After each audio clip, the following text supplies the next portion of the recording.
but it is always used in conjecture as a single word is called wabi sabi. So what is wabi and what is sabi? Wabi may be translated to something called Let's go sabi. now, it's time to get busy. Okay, the word was earlier Let's go associated now, it's with time to get busy.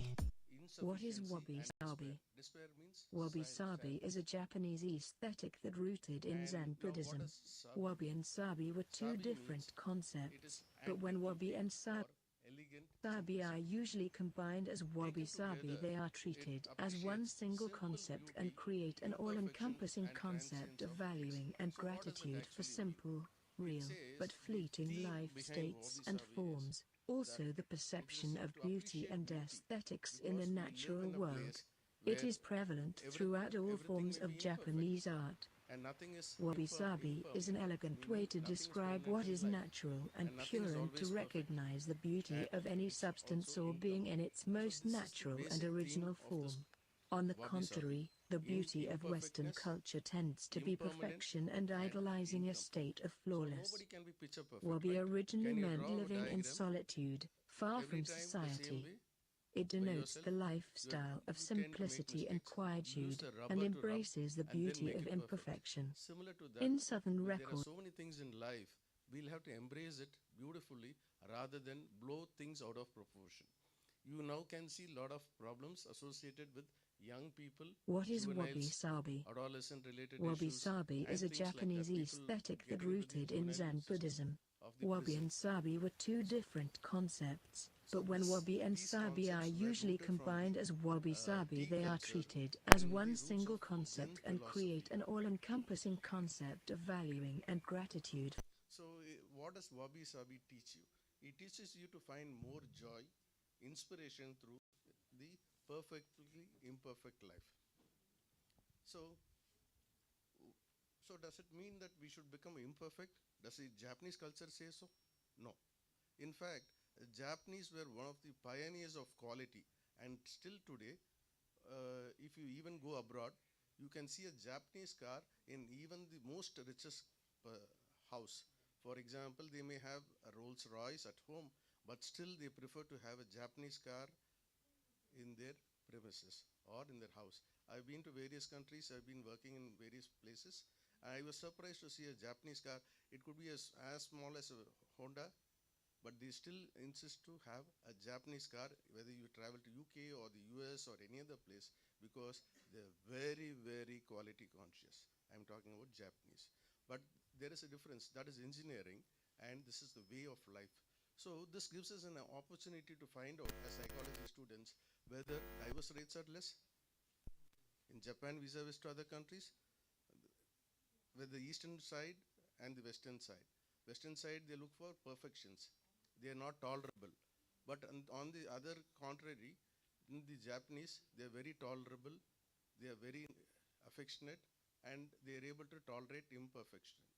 So does it mean that divorce rates and other aspects are crime rate, are they less in the eastern side of the country, in the eastern side of the world?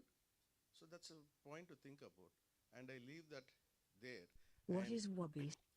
so here, during this conference, for the period of time, throughout the day, we will try to explore together how to use the Japanese concept of wabi-sabi to reshape every area of our life and find happiness where you are. Thank you.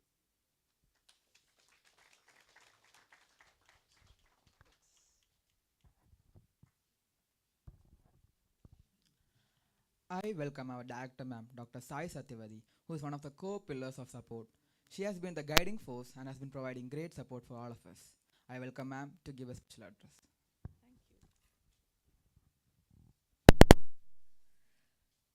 Happiness is accepting and understanding the ups and downs in life. Happy morning to one and all present here. On behalf of management, staff, and students of SA College of Arts and Science, it gives me immense pleasure to welcome you all to the one-day international conference on Wabi Sabi, Embracing Imperfections Beautifully. I extend a heartfelt welcome to our resource person, Dr. Muhammad Kamaluddin. Thank you so much, sir. In spite of your busy schedule, you accepted our invitation. You are with us. Thank you so much. And Dr. Ravi for this international conference. We are honored to have you. Wabi Sabi is an elegant philosophy that denotes a more connected way of living a lifestyle where we are deeply connected to nature and that thus better helps us to trust and connect to our inner self. It's an elegant reminder that all things, including us and life itself, are impermanent, incomplete, and imperfect. Perfection then is impossible, and impermanence is the only way. Today, let us delve into the profound wisdom of Wabi Sabi and explore how its principles can enhance our lives, relationships, and pers- perspectives. Together, we will embark on a journey of self discovery and appreciation for the inner, inherent beauty found in the simple, imperfect, and fleeting aspects of life. I'm confident that this conference will ignite profound insights and nurture transformative experiences as we wholeheartedly embrace the philosophy of Wabi Sabi. Once again, I welcome you all and have a happy learning. Thank you.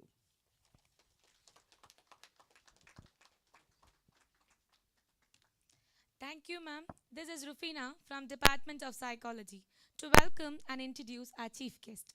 It is my privilege and honor to introduce Professor Muhammad Kamaluddin, a luminary in the field of psychology, currently serving as professor at University of Dhaka, Bangladesh. Dr. Kamal's journey in academia is marked by prestigious accolades and remarkable contribution. With PhD from Kaishu University, Japan, and postdoctoral award from European Commission, positioned at Padova University, Italy. Dr. Kamal has garnered international acclaim for scholarly endeavors.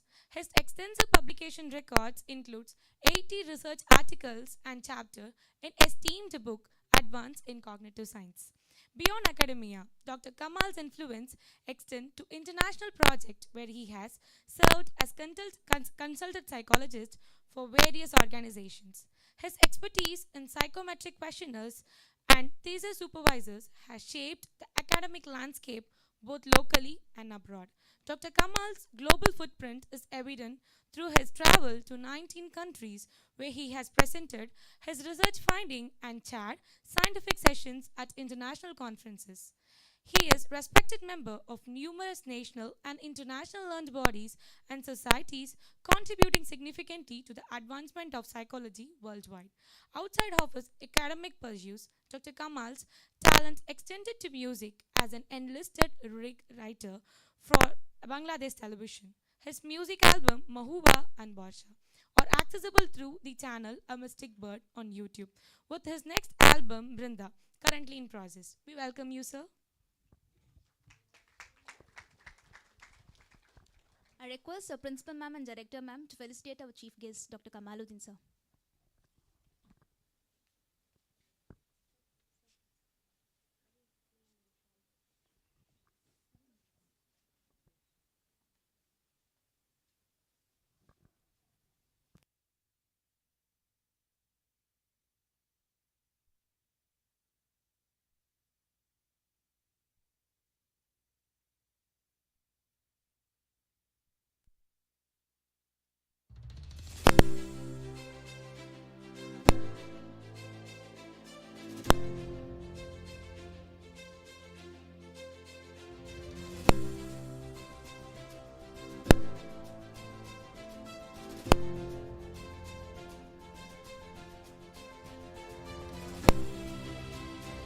Thank you, ma'am. Thank you, sir. I request the dignitaries to step off the stage for the college AV.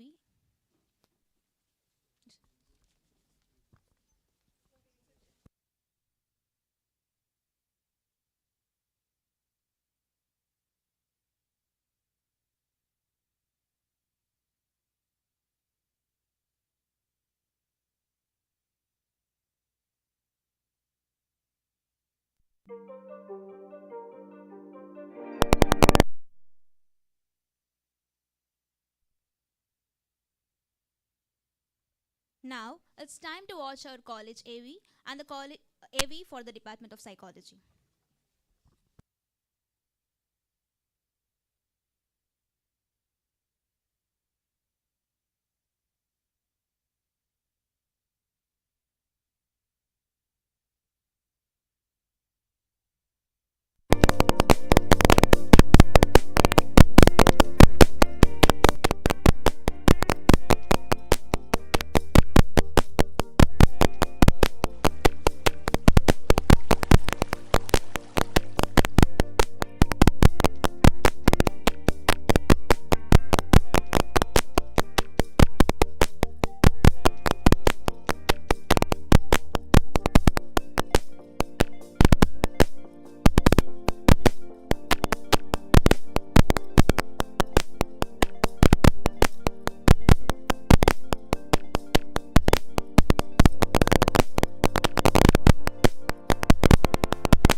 I call upon Dr. Kamaluddin sir to take over the session.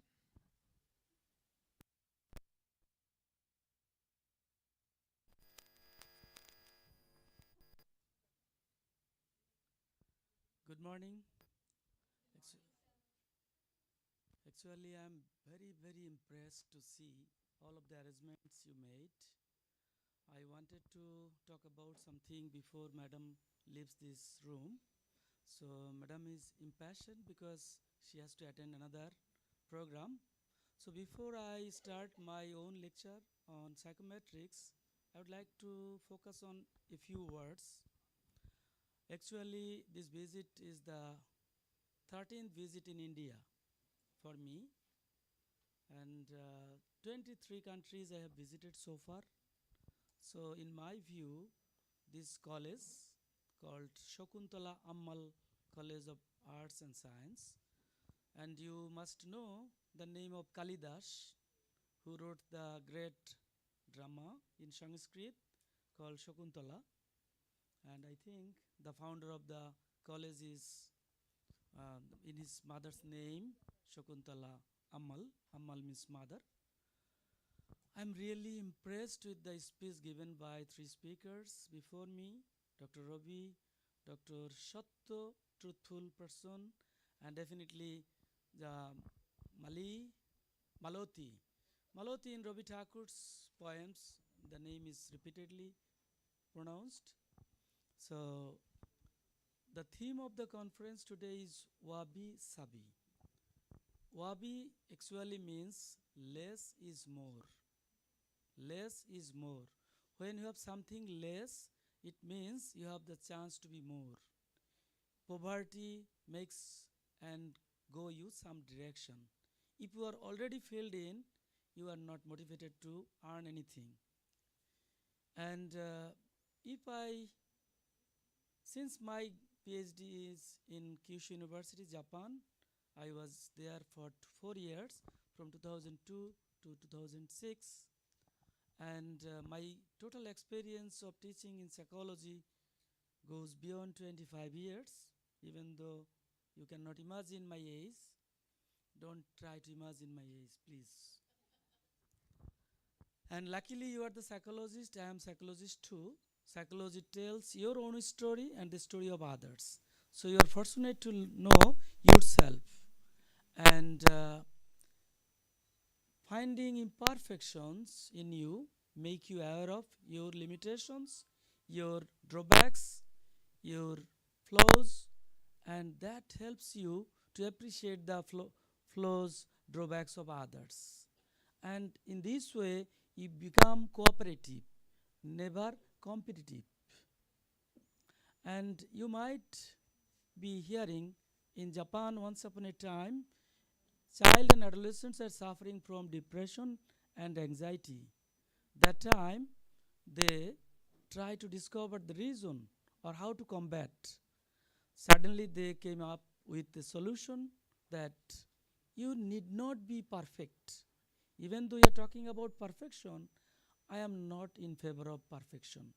Rather, every day you try to progress. Practice makes progress, not perfect.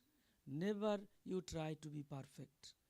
And the slogan made by the educationists in Japan to reduce anxiety and depression among child and adolescents was Sekai ni hitotsu dake no hana. Sekai means world. In the world, hitotsu means only one, hana means flower. Say for example, in this room, you are about more than 200. You all are trying to compete with each other to be perfect. It will not work. If you try to be a single flower in the world and you become unique, because of your imperfections, you are separated, you are different from others. There are many flowers in India, lotus, lily, rose, and so many things. Everyone in this room, do you think everybody likes rose? No. Somebody likes rose, somebody likes sunflowers, somebody likes lotus, somebody likes lily. So if all of you want to be rose, then nobody will like all roses. Sekai ni hitotsu dake no hana means you try to be unique. And psychology today is standing on individual differences. If there would be no differences among the people, psychologists, teachers will be unemployed. Because there is no need to study psychology. Since there is a difference of appearance, difference of behavior, it is a necessity to explore how differences are there. So, wabi sabi is a philosophy of lifestyle in Japan, even though Japanese people are strongly guided by Buddhism. And these imperfections, so many things are coming from Buddhist principle. And if you want to explore your imperfections, definitely you need to be self-aware of. And again, self-awareness coming from know thyself, the main motto of Socrates. And many philosophers of India, Bangladesh, borrows this inheritance. So I think knowing yourself correctly helps you grow, and that is a kind of growth mindset develops. If you remain fixed that I am the perfect, I am the absolute, then always you will be in trouble. You cannot work with other people because of your very egoistic behavior. So you know well about id, ego and superego of Freudian psychology that I am not going to talk about because madam is in conflict. He wants to be here, at the same time he wants to be there. So it is a approach avoidance conflict or approach conflict. Which kind of conflict? Psychologist, a double approach conflict. She wants to embrace both, but she has to choose one. I think let her go down and later you can share my experience sharing with you. I think that is the way. Otherwise, she will be in discomfort. This discomfort should be resolved through allowing him going down. Thank you so much, ma'am. And I was seriously impressed and inspired by your speech. So sometimes I get lost what I should say. Thank you so much. No, sorry, ma'am. And I must appreciate the organizer to bring me here because of my nature of exploration. Even though I'm very busy, I will explain why I'm so busy. Because I'm busy because of my position. Still, I try to explore and want to know more and more, like pongal, like dosa, like uh, idli, and sambar. So many things. Samba, chutneys. So this is a diversity. Thank you so much, ma'am. Please.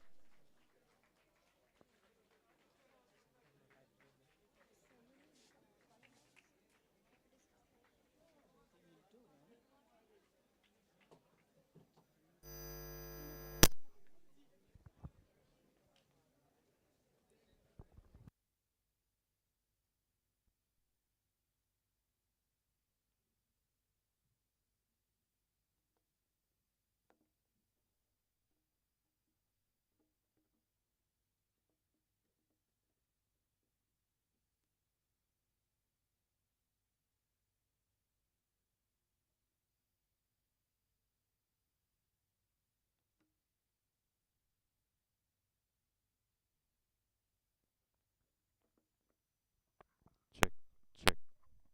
Sound, please. Check. Break. Do you want to say something, sir, in between? Sir. No. Yes, you can put, please. Now it works. Okay.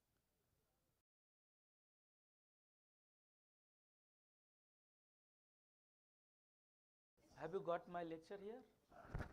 Oh, sir, please, please.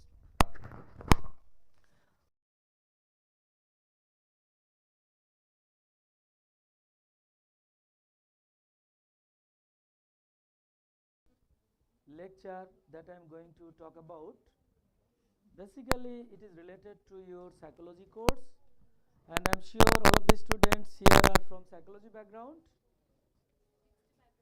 Different backgrounds, better, because even though the title is Psychometrics for Psychologists and Allied Science Professionals, these allied science means commerce, public health, doctors, engineers, and social science, political science, sociology, social work, all are allied. In that sense, you need to know psychometrics. It is a kind of measurement. Metrics means measurement. So even though the term sounds like psychology, but doesn't apply only to psychology, rather it is interdisciplinary. So this psychometrics is consumed and contributed by psychologists, educationists, statisticians, social scientists, doctors, engineers, so many. Can you understand my English? It is not like Tamil heroes English, because in Bangladesh, Tamil heroes and heroines are very favorite like Korean heroes and heroines. So, and I feel why Tamil heroes and heroines are so favorite. Looking at all of you, you look like all are heroes and heroines. And wonderful pieces, wonderful photos, wonderful appearances instigate me to speak differently. I am really inspired to see all of you. Even though I am the third time in Chennai, this is my third visit. First time in Vellore, Tamil Nadu in 2008 or 9, then 2014, 24, last month in Pondicherry University. I think some of you might have seen me there, and this is the third time within 1 month. So I look at you, gives me an impression that you all are so bright. Not to motivate you, just your figures tell me you all are so bright. And the college is not so old, only 5 years, but it glows. It glows and it looks like very good institution in terms of teaching learning excellence. So I'm not sure how much of you are psychology students. Could you please raise your anything? At least hands. Can you raise? And this psychology course is for 3 years. This is called BS or BS. So 3 year psychology program, and all of you are first year and second year? Third year also. The university where I am working is the University of Dhaka, the second oldest university. It is aged 103 years, next to Calcutta, Madras, and Punjab University. When the country was undivided, you know the history. So our university was established in 1921, and we have 83 departments, 13 institutes, total 96 departments and institutes, and 40,000 students. And we in the psychology department have 4 year honors program, bachelor degree in 4 years, masters in 1 year and 1.5 year. There are 3 streams, and 700 students in my department and 28 or so teachers in my department. And I am currently the chairman or head of the Department of Psychology. So as you can imagine how busy I am. So psychometrics, in your second year course you might have learned psychological test and measurement. Psychological test and measurement, do you have any course like this, sir? Experimental, not psychological test, assessment. Okay.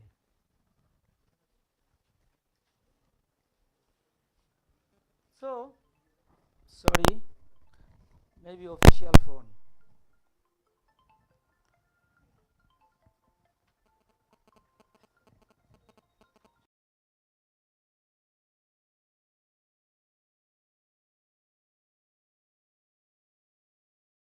Switched off.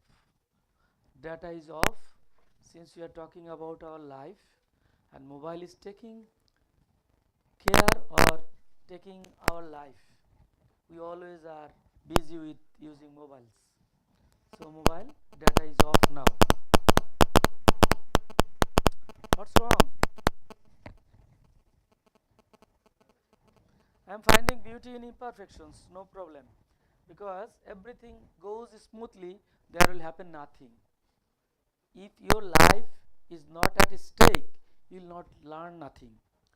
Even in this world, serious things are created by people who have been frustrated in their lives, who have been sad experiences. Creative people like Ravi Thakur. Do you know Ravi Thakur? Rabindranath Tagore? Your national anthem of Bangladesh, national anthem of Sri Lanka. These 3 anthems were composed by Ravi Thakur, and he is the Nobel laureate in literature. So you must know. So what I am saying, the successful and efficient people are always not perfect. Stephen Hawking, you know, he is perfect. He is feeling perfect? No. He is having some lackings. So when you have something lack, you must learn something, you must earn something, you must develop yourself. So imperfections is required. Now I am moving to my talk on psychometrics for psychologists and allied science professionals. As the title speaks, it is all about psychology, education, doctors, nurses, social scientists, all are using some kind of tools in their research work. You know, the research work sometimes we do involve some tools like questionnaire. You understand questionnaire? Have you ever have been exposed to survey? First of all, I need to know your background. Otherwise, if I am talking and talking but I am not knowing, aware of your level, then this lecture will not be an efficient one. So every day we are confronted with some kind of survey, some kind of research work as a student, as a researcher, as a respondent, and we are using some tools, questionnaire. Say for example, how happy you are. Can you measure? Why? How happy you are cannot be measured. We can measure your happiness by using some tools. Mental well-being scale, anxiety scale, depression scale. So many tools are there to measure your level of happiness, level of anxiety, level of depression. But how could you prepare this questionnaire? This scale requires some knowledge, requires some understanding of basic principles of psychometrics.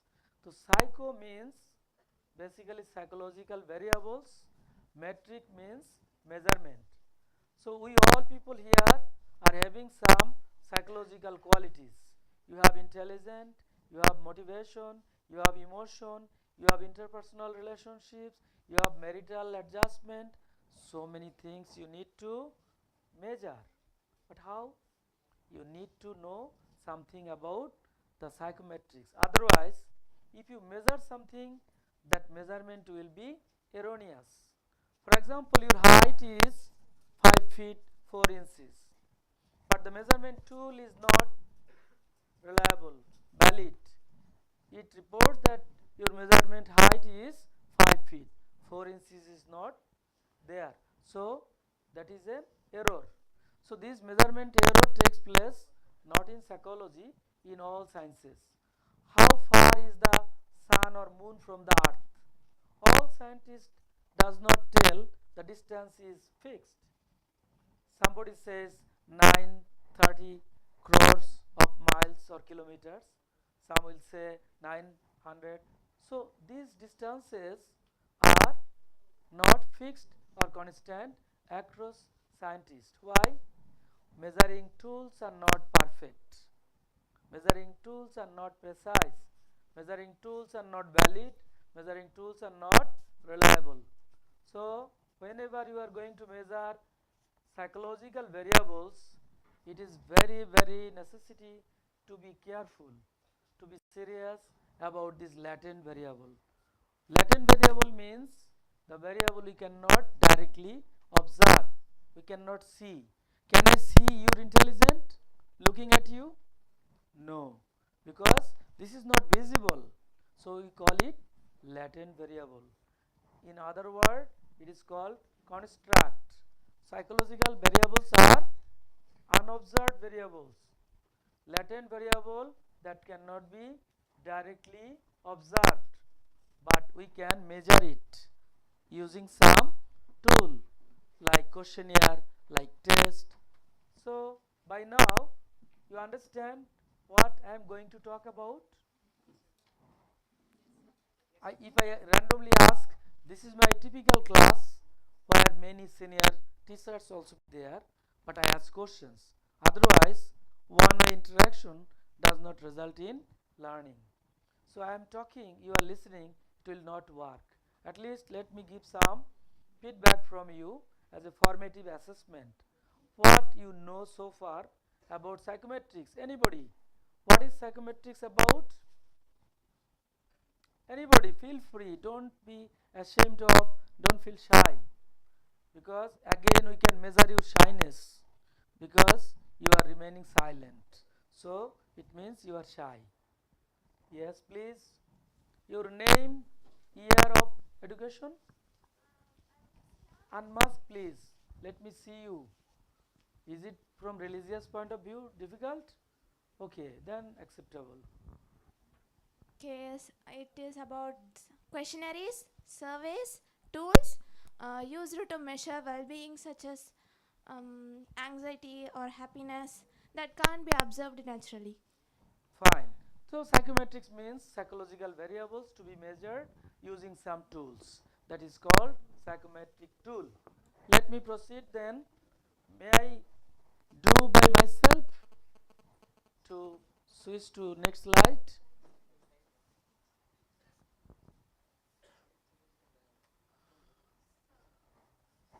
I want to control. Is it up?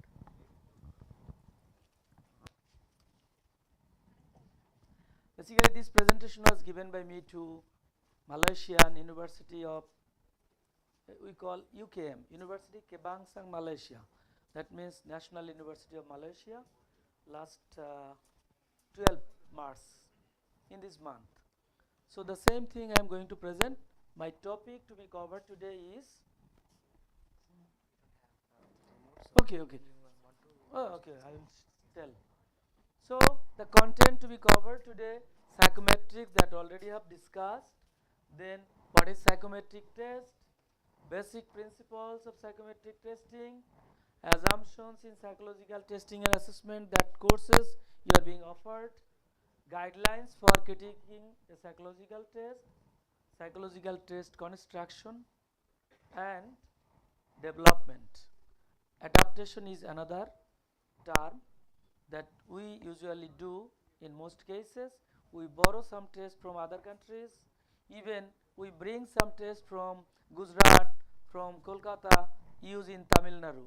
That is called, when you are bringing some tests from other states or other countries, you need to adapt to your culture and language, because the language is different in different states in India. Also the culture also different. So language and culture makes to adapt a test rather than directly using the test. And there are something like measurement fundamentals. Since you are going to measure, you need to know about variable, levels of measurement, scales of measurement, models of measurement. These topics are really very difficult but very interesting. I am saying it is difficult but very interesting. So difficult things to be cultivated effortly. You have to give some effort. Otherwise, if you earn something very easily, that is not so much beautiful. That is not so much interesting, and that is not long lasting also. So embrace these difficult things beautifully.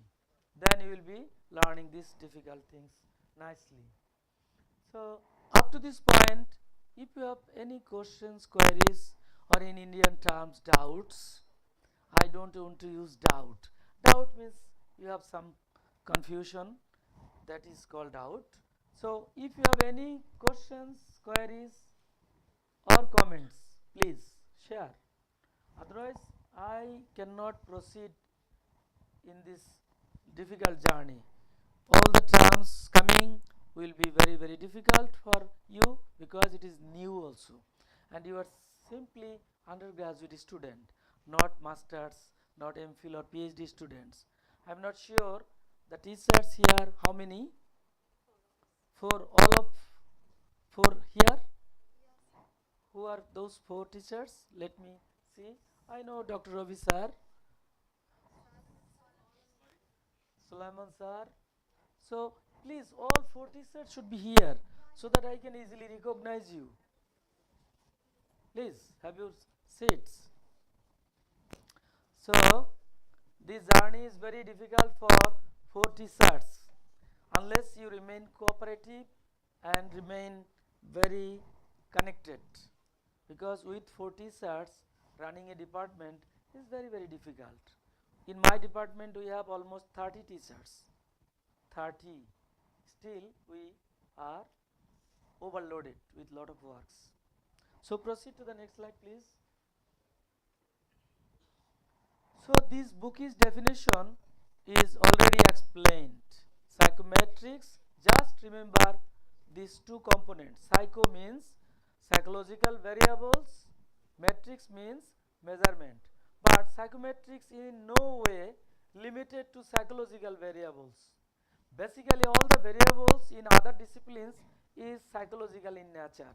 For example, anybody from commerce background, commerce, business, so you have some consumer satisfaction, you have some motivation, that is also measured using this tool.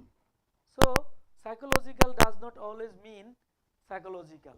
Basically, all variables are psychological in nature but used in different disciplines. So business, sociology, social work, political science. So for example, Machiavellism, liberalism. So many words and terminologies are used in psychometrics to measure. So this definition is good enough as per my definition. Please proceed. Proceed, please. Now, psychologist, please remember, since you have a course named psychological assessment, it is not the same as psychological test or tool.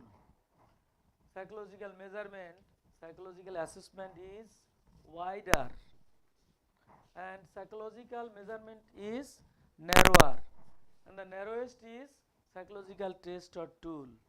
When you are referring to psychological assessment, it means you are assessing an individual using tests, using observations, using some other records. So proceed to the next slide. I will show, please. This is taxonomy. Those who are coming from biology, especially zoology, botany, they are familiar with the term taxonomy. Taxonomy means hierarchical classification, not simple classification. Hierarchical classification means genus, species, kingdom, so many things. So the highest in the taxonomy is assessment. So when we are doing some assessment, we are relying on measurement, and we are measuring in two ways, using some tests and some questionnaires. You must, as a psychologist, ask me what is the difference between these two. And also we are doing assessment using some qualitative measurement like interviews, checklist, observations, and also case history, portfolios, role play. Looking at this slide, ask me questions which is not clear to you. Otherwise, proceeding to the next slide will make you discomfort. You cannot understand this slide, you cannot understand next slides also.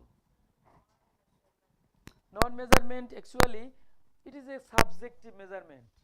Say for example, I am observing all the people in this class, I am taking an interview, I am asking some questions. Based on that, I am saying you are intelligent, you are highly motivated, but you are not using some tools. So that's why it is called non-measurement. Actually we are measuring but in a qualitative way, not quantitative way. And any other questions in this slide? No, test basically measuring your abilities. For example, your intelligence, your achievement, your creativity, your aptitude, all are your abilities. Yes, you are going to measure somebody's intelligence, somebody's creativity, somebody's achievement, like in the classroom achievement test, or your aptitude for further studies. But questionnaire is about your feelings, measuring your emotions, measuring your interest, measuring your personality. These are called affective domains. Please listen to, people have three different characteristics to measure. One is cognitive, one is affective, the other one is psychomotor. Psychomotor means I am moving, I am looking at you, hand-eye coordination. This is called psychomotor. Cognitive means I am asking you what is the capital of India. You are responding to this question, means I am measuring your knowledge or cognitive. affect means how you feel. Study psychology. You feel bad. It's kind of emotions. So affective part, cognitive part, psychomotor part. These three parts are measured using different tools. So cognitive part is measured through test. Affective part is measured through questionnaires. Proceed to the next slide, please. I think you are feeling bored, tired, because of two things. One is language, other is the topic itself. So feel free to tell, because I know you are simply young child of psychology, only first year, second year. Your knowledge will not be so high. This lecture is actually difficult for PhD students also, because worldwide some teachers also do not know psychometrics, I am sure. Even in India, I visited many universities and I repeatedly examined PhD theses from India. So far I have examined 15 and I refused many because of my time pressure. So I noticed their report, their thesis does not include appropriate psychometric tools and its reliability, validity, practicality, so many things. So if you are fortunate enough to grasp these things, that will help you. At least just see. Just I will share this slide for you. If you are advanced learner, definitely gradually you will be learning. But this psychometrics is essential. I forgot to mention one thing. For psychology graduates, 4 pillars should be strong. One is psychometrics, 2 is research methods, 3 is statistics, 4 is experimental psychology. Experimental psychology is the grammar of psychology that helps you learn other 3 things nicely. But you have to learn statistics, you have to learn statistics, psychometrics, and definitely research methods. Otherwise, you will be a psychologist having an affiliation and affinity to be a therapist. Most of the psychologists prefer to be clinical psychologist, counseling psychologist, on the ground that they want to avoid statistics and they want to earn money. But this is simply funny things. Without evidence based practice, you cannot go far. How successful your practice is, that also should be explored, tested through using some research. So evidence based practice requires lot of things to know. Proceed to the next slide, please. Excuse. This is also. Please have a look. It will be helpful in subsequent years when you will be a researcher at your undergraduate level. Do you have any project or report written in undergraduate level, sir, at third year or so? No. In our country, undergraduate fourth year students must conduct research 4-credit course, and also recently they have to do internship. So in 4-year honors program, fourth year is for doing many things including doing research, and that research should be presented before the exam committee, and that is we do usually poster presentation, because not everyone is fluent in oral presentation, but master's level they must do it orally.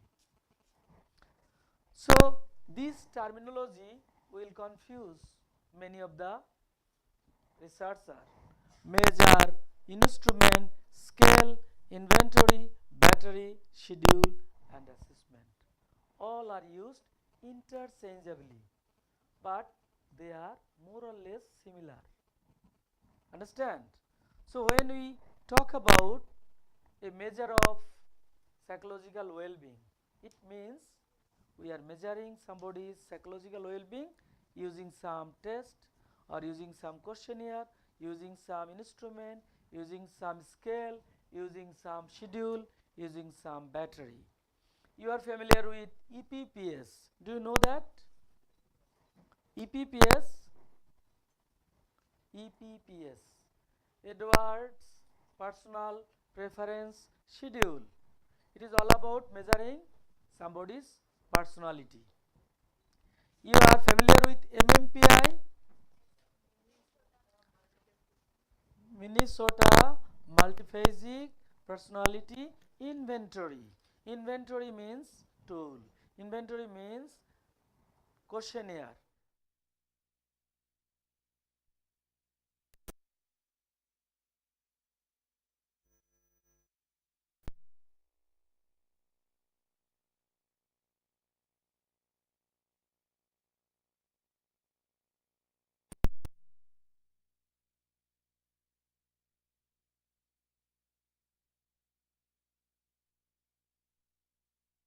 Psychometric literature.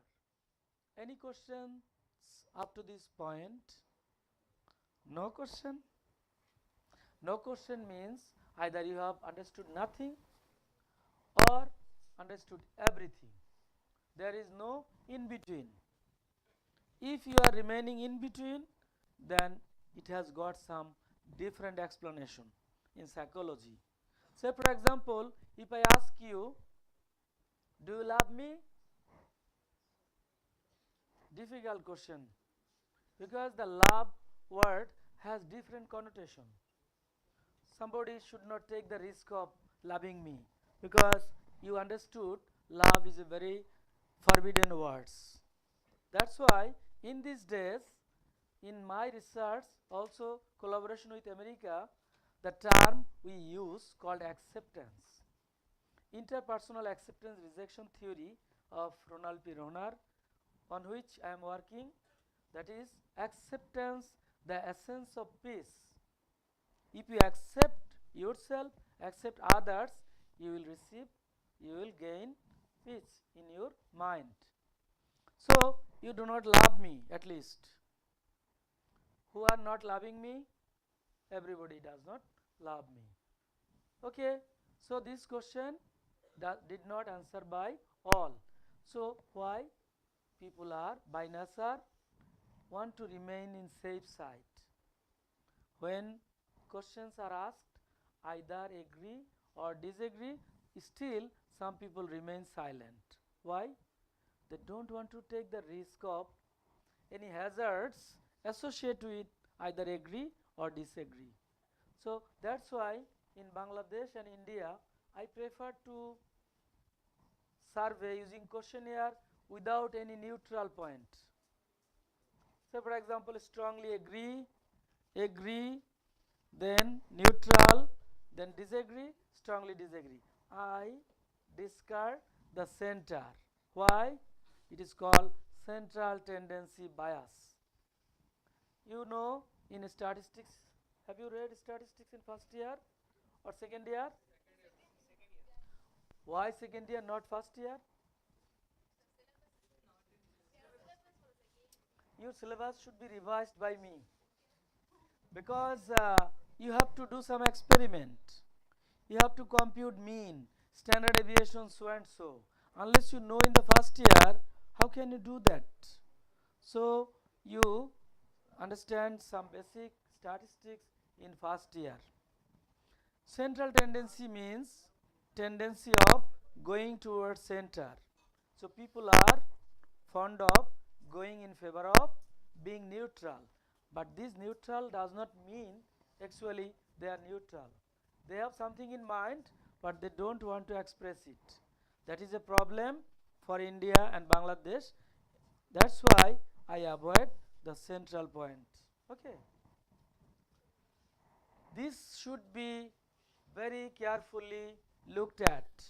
Everybody please, you are trying to be talking with each other. I think you need a break, or you simply want to quit this classroom, this simply dull class. This is because of, again, difficult terminologies, difficult person. Looking at me, you feel that I am very serious and you are fear of me. Some teachers are by born very discomfortable. You know?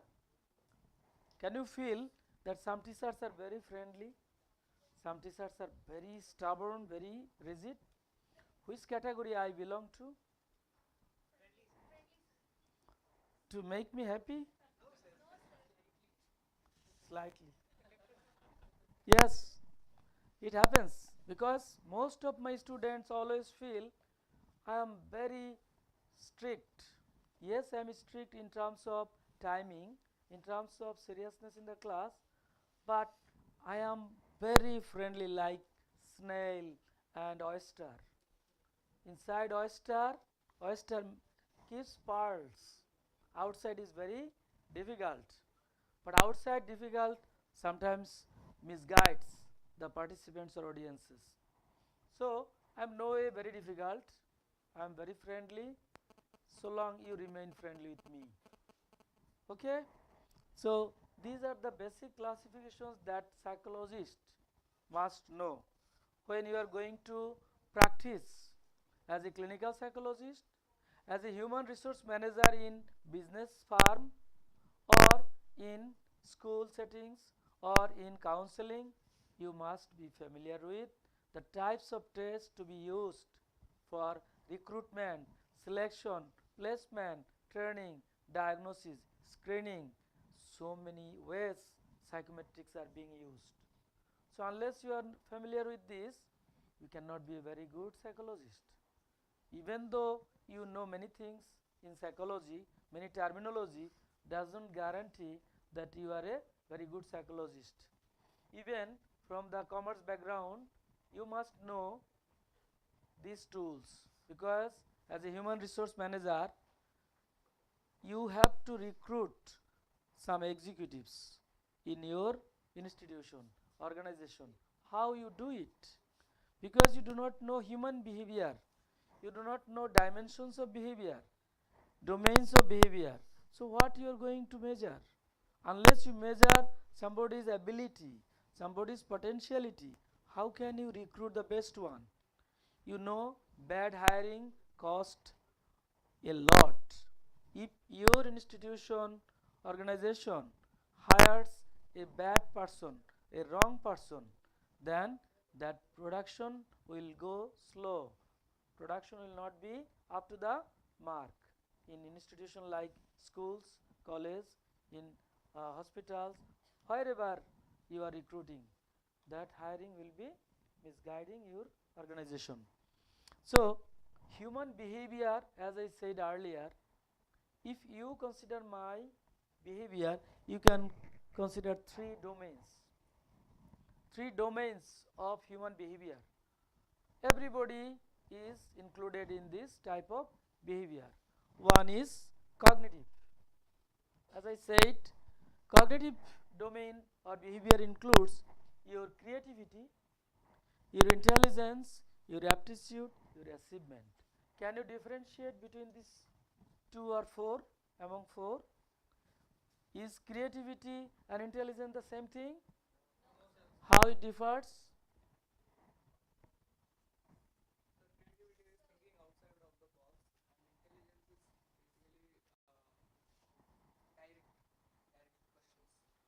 Is there any relationship between creativity and intelligence? That means if a person is creative, does it mean he is also intelligent?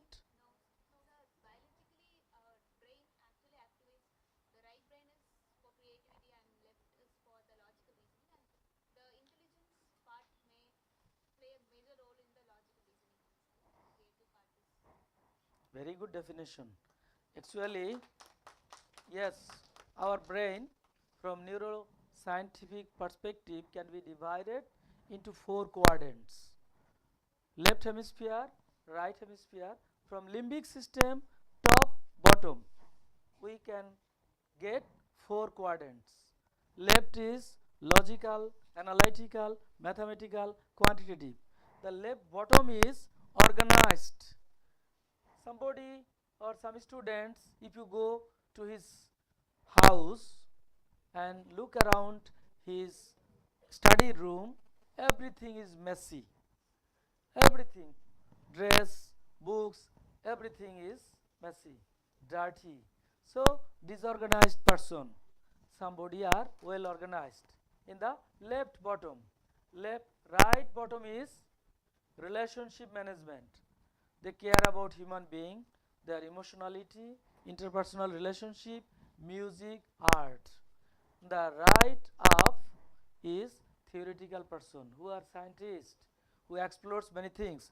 Apparently they look like disorganized, but they are inherently internally highly organized. And all the students, all are not dominant in all four regions. 2 or 3 is maximum. I will talk about this issue later on, because for teaching you need to be dominant on at least 3, otherwise you cannot make your students happy. There will be conflict between students and teachers because of the different dominants. At least now you can understand all creative persons obviously slightly intelligent, but the highly creative person is highly intelligent. No, there is no correlation in statistical term. So all creative persons are not intelligent. Similarly, all intelligent persons are also not creative. So these are the different or distinct capacities of individuals. Aptitude means propensity, and achievement means what you have learned so far. Please remember these two terms, achievement and aptitude. Achievement refers to your past, aptitude refers to your future. In the present time, I can measure what you have learned so far. So for example, after I lecture here, I can make a test for you, that is called your achievement. After another test, I can figure out whether you will have the chance to be a very good human resource manager or not. That will be aptitude test. Okay. These are the 4 domains under cognitive behavioral dimension.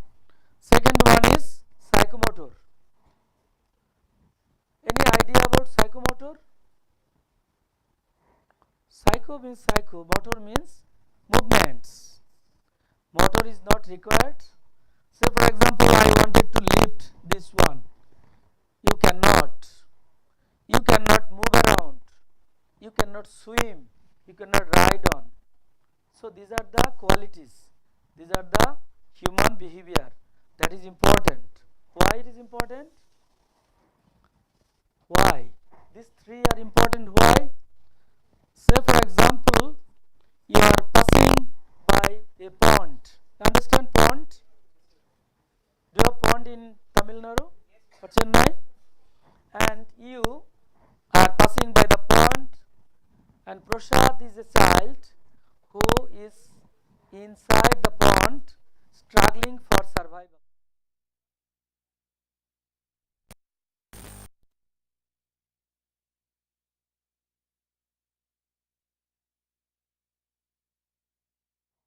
Swim. But your feeling is bad. That is the last part of affective domain. You do not feel for human beings. You do not care about who is a child or who is the old boy. You look at this boy, he is struggling for survival, you passed by. That means even though you have psychomotor abilities, but you do not have affect.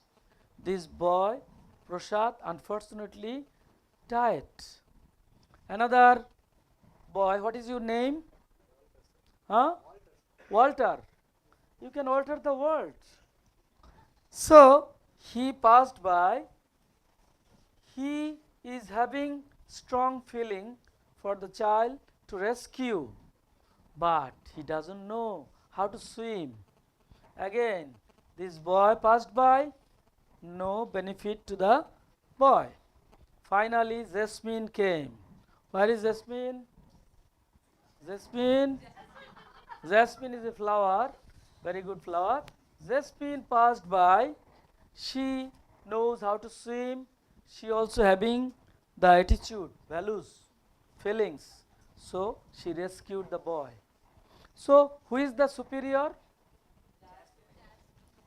So if you have cognitive abilities, if you have psychomotor abilities, you have affective abilities, you are a complete being. Unless you have these three domains strong, you cannot survive any time in this world. So this is the challenge for today's world. Parents are preparing their child, letting them learn nothing in the house, in the outside playground. They only learn to get highest CGPA, GPA. This GPA, CGPA guarantees only this cognitive part. The psychomotor and affective part is lost. So even junk food has made the children so bulky they do not even move properly. Can you follow what I am saying? So these are the three domains, very, very important. And as a psychologist, as a psychometrician, you can measure all the domains. Psychomotor includes, there are many classification of psychomotors. This is one of the classification. Dexterity, flexibility, strength, speed, coordination, movement. So movement means simply you can move. Then coordination, you can coordinate hands with, say for example, you wanted to kick a ball to a goal bar. Unless you know the distance, unless you have some coordination between your leg and the distance of visual mapping, you cannot make a goal. That means simple movement begins from the childhood, then gradually develops coordination, then speed, strength, flexibility, dexterity. So these are required. Even though you are a very good surgeon, you need to coordinate with your instruments. You need to measure as a scientist. For example, you are a chemical engineer. You have to bring something through burette and pipette. So these are the coordination among your body, among your hands, among your legs. And also in difficult times, say for example, there is a narrow place like D-Mart. Nearby D-Mart, you noticed all the roads are narrowed. Some cars, some buses are passing. So if you do not make your body flexible to pass, you will run under the bus. That means you cannot move your body in a way that helps you prevent from having an accident. So this is called flexibility. This flexibility comes from where? Going to school? No. Going to playground. You have to play. You have to play with your friends, and play makes your life meaningful. How? You learn lots of things going to playground that cannot be learned in the classroom. Good sportsmanship behavior. How it is working? Good sportsmanship behavior means even though you are being defeated, you do not being agitated. Even though you are defeating others, you are not jovious or envious so much, because you know it will hurt others. So good sportsmanship behavior will be coming from playing in the playground, not in the school, not in the college. These are the specific psychomotor abilities that you learn from going to playground. Also, you learn many things regarding affective domain going to playground. So you people in these days always study hard. Do not study hard only. You study as well as you play hard. You go to playground, you play with your friends, your schoolmates, so that you can learn psychomotor qualities. Even though you have been adult, 18 plus, you have chance to explore other people's behavior through interacting in the playground. So these are the three domains where psychometrician can measure a person's cognitive aspect, psychomotor aspect, and affective aspect. If I want to learn that in an organization you are a human resource manager, or you are interested with recruiting a executive for higher level works, executives, or simply you are going to recruit salesperson. So in recruiting salesperson, what qualities you are going to expect as a salesperson? What kind of behavior you are going to measure? Who? Prashad. Communication. Any other? What kind of behavior is required for being a very successful, efficient salesperson? Do you know? Definitely communication skills, interpersonal skill. What kind of behavior it is? Cognitive, psychomotor, or affective? Which one? Prashad? No. Who is saying? A Nobel Prize for her.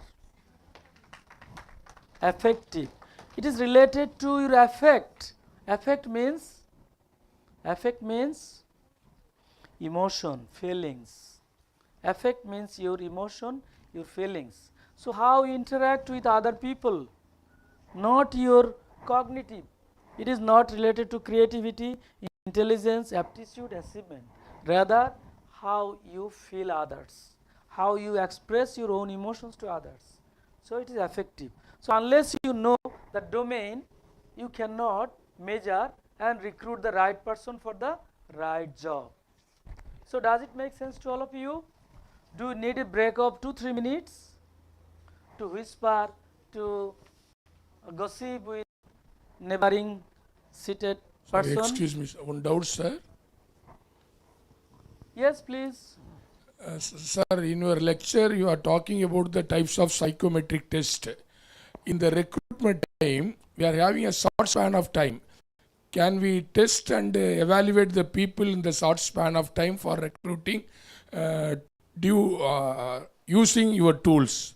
It is possible for a short span of time. We can identify the person with these tools in the short span of time. Thank you so much. Really good question. People are always feeling we should do it very quickly. This quick response makes the things difficult, makes the thing inaccurate. But because of the advantage of artificial intelligence, in these days, there are certain ways to quickly assess these 3 domains. Even though this is very, very difficult, very, very technical, sophisticated task. Quickly assessing means you have to make justice that you are recruiting the right person and not recruiting the bad ones.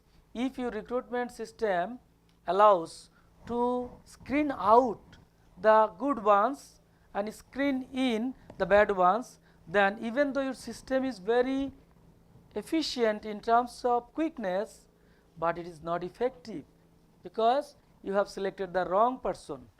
But using these 3 domains, definitely there is no quick way because bad hiring costs a lot. If you remember the things, then recruitment should take place gradually. And this recruitment begins in Chinese dynasty of Han's dynasty, you remember. This recruitment system was very old, nearly 2000 BC in China. Han dynasty, Ming dynasty, they used to recruit people from, especially from rural areas, then district, then divisional, after successive recruitment tests. So it takes longer time, but you better recruit the individuals. Sir, one more doubt, sir. If Yes. we are using cognitive and psychometric and affective, in the discipline wise, the percentage will vary. Industry, we can choose only cognitive and Understood, can understood. you? Yes. Depending on your purpose, sometimes you need to recruit, you need to use all the 3 types of questionnaires. Sometimes you need a combination. Even in hierarchy, say for example in banking job, all 3 tests are not required. Some tests, some recruitment require cognitive and affective, some require cognitive and psychomotor, some require all. And within this cognitive test, there are many varieties of tests depending on geography, depending on age, depending on educational level. Single intelligent test may be of different kinds. Okay. So it is your not choice, your expertise. What kind of people you are going to hire, for what job, based on that you need to decide which kind of test you have to adopt or use. Any other questions, sir? Thank you, sir. Very useful. Thank you, Jasmine. 11. 10 Sir. minutes later. Sir, Yes, please. what are the ways to measure psychomotor abilities? What There are are- the ways to measure psychomotor abilities? Yes, I am coming to that point gradually, because this lecture is more than 2 hours. So I am in the middle of my lecture, and gradually I am moving towards how to measure cognitive abilities, psychomotor abilities, affective abilities. I will be there. Just wait. Jasmine, at this moment we need to have a break. 10 more minutes to go. Before that, I can have a cup of coffee, and definitely I will continue 10 minutes. Okay, then stop for how long? Stop for 5 minutes or 10 minutes break? Okay, after 10 minutes, we will have a break of 10 minutes. Okay? Sir? 11? 8 minutes. Okay, 8 minutes later, I have to stop. You are moving around. That means your psychomotor is working. Your psychomotor is working. Those who do not move, psychomotor is not working. So you have to move. You have to move your head, shoulders, and also gossip sometimes. That will help you. Gossiping is a best therapy, but don't gossip in absence of other people. You just gossip about yourself. That is fine. Your dress, your saris, kameez, kurti, so and so. But don't gossip how she walks, how he looks like, what she prefers, what is her boyfriend, so and so. Don't go that, beyond that. So please proceed to the next slide. Jasmine, where is my water? Oh.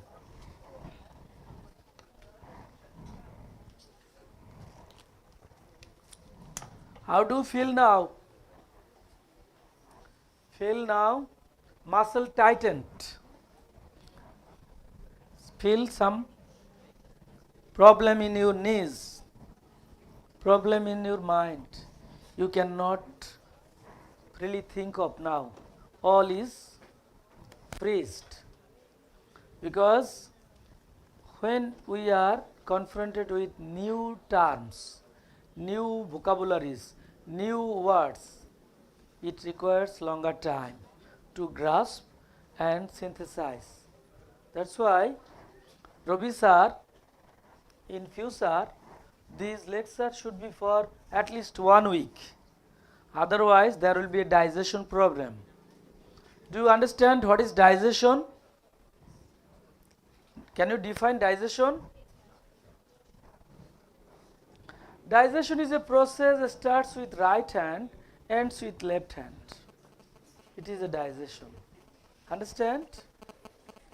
It's a process, starts with right hand, ends with left hand. All about is digestion. So, if you cannot digest, then there will be a problem.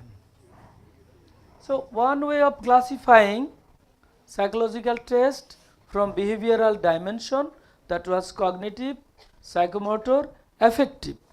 This is another way of classifying behavior. That is first, this is second. Dimensionality, unidimensional, multidimensional. As a psychologist, you must know dimensionality of your behavior which you are going to measure. Why? Why? Any idea? Why it is important to know for a psychologist whether the construct or variable that you are going to measure either unidimensional or multidimensional? Why? Any idea? For the question setter, recruitment related question. Are you there? Can you answer? Why dimensionality should be known? Say for example, please, if you have any idea about dimensionality of behavior. No, sir. In that case, let me share. Suppose you are going to hire an executive in your office and you need to measure his intelligence. But you do not know whether intelligence is unidimensional or multidimensional. If you do not know, you cannot measure it also accurately. Multidimensional means intelligence comprising of many domains of behavior. Some domains are memory based, some are logical reasoning, some are spatial vision, so and so. So if you know that intelligence comprising of 6 domains, but when you are taking the test, you are only including memory based questions, then your measurement will be faulty and you are recruiting the fault person, not the right person. So dimensionality will help you in many ways. What you need to measure, if it is multidimensional, how it should be measured, and whether this multidimensionality has any special feature. Some multidimensional things are additive, some are not. Do you know the big five? Hello guys, are you tired of? Tired? Tired? Yes sir. Oh my God. You simply not tired. I have made you tired. So I should be retired at this moment.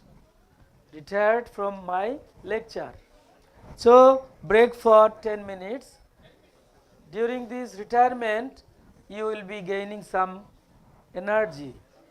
Go to the washroom, gossip, have a cup of tea, come back to this class.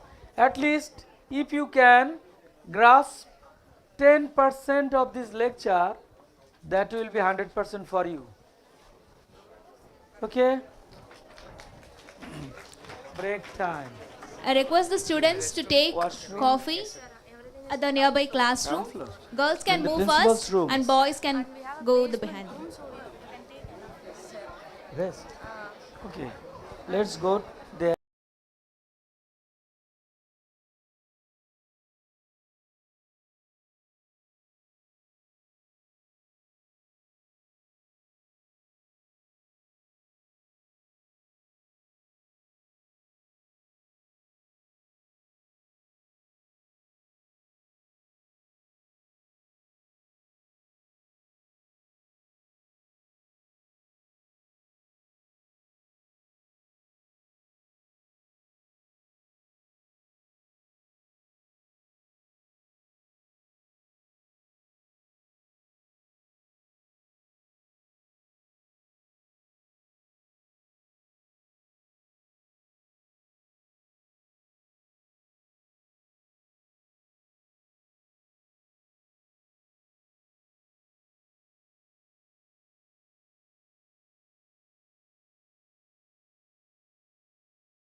Science, Chennai. A professional media studies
a professional media studies college in Chennai, proudly offers visual communication for UG and PG courses with hands-on experience, from filmmaking, designing, audio recording, DI, animation and VFX. We offer actual career opportunity during your studies, but first you need to learn. We give hands-on access to the technologies and facilities, with an active film studios with fully acoustic environment, and fully equipped green studio. Mentoring students from concepts to creation, with our team of professionals, who sharpens your skills and guide your hand in and out of the classroom. SA College of Arts and Science is a most affordable college in terms of its infra and facilities. Towards the future, join us at SA College of Arts and Science, Chennai.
A professional media studies college in Chennai, proudly offers visual communication for UG and PG. Courses with hands-on experience, from filmmaking, designing, audio recording, DI, animation and VFX. We offer actual career opportunity during your studies, but first you need to learn. We give hands-on access to the technologies and facilities, with an active film studios with fully acoustic environment, and fully equipped green studio. Mentoring students from concepts to creation, with our team of professionals, who sharpens your skills and guide your hand in and out of the classroom. SA College of Arts and Science is a most affordable college in terms of its infra and facilities. Towards the future, join us at SA College of Arts and Science, Chennai. A professional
The thoughtful session is about to continue. I request the students to maintain silence. This time. So continue should be followed by 3 dots, not more than 3. In your continuation I saw more than 3 dots. 3 dots only means continue. Okay, I think you are tired. Still you are tired? This class is like reading for pleasure, not for passing or failure. You want to pass? You need not pass. You are here for your pleasure. If you consider this way, the lecture will not be so boring. Definitely, lecture is always boring. Nobody wants to listen to others' words. Rather, you talk, I listen to. You talk yourself, you write a letter to yourself for self-compassion. Have you ever written a letter to yourself? It is required.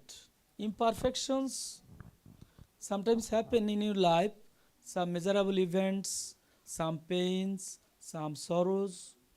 If you maintain a logbook, when you are suffering from anything like breakup is common to at your age, this is very common too at this age.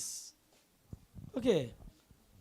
Also some other events that trigger your emotions, you just write a letter to yourself describing the pain you have during that time. At the same time, you try to figure out your gain during that time. If you fall in love with and disappointed at a certain point of time, you simply disappointed.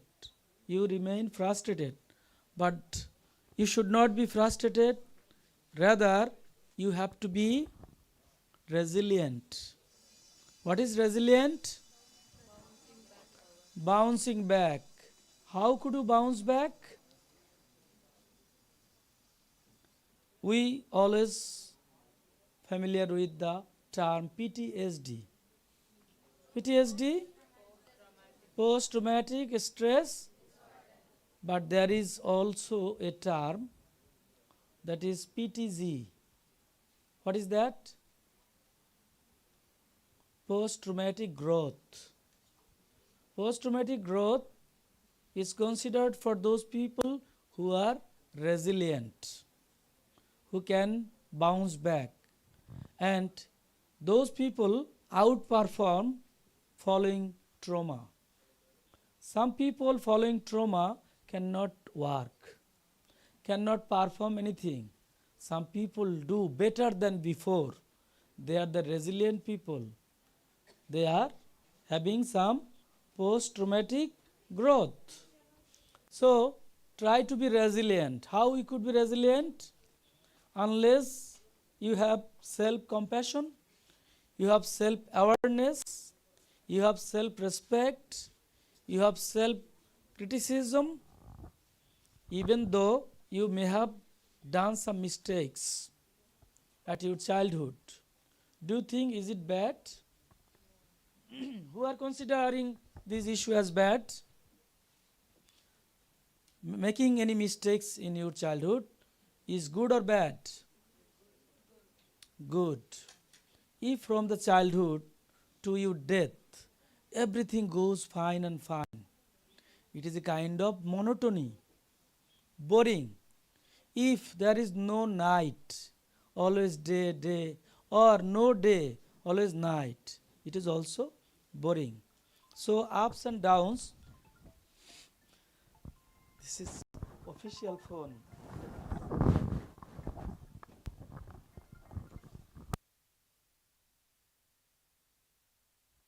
Hello? Hello? Poor connection. Prashad? People are trying to reach out. Prashad bhai? Assalam. জি বলেন।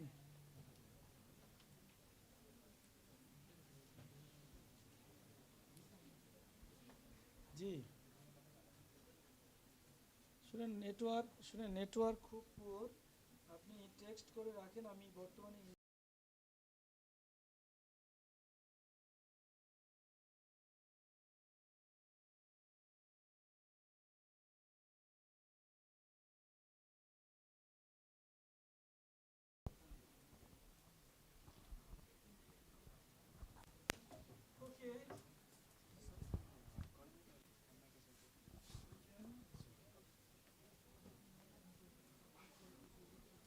okay.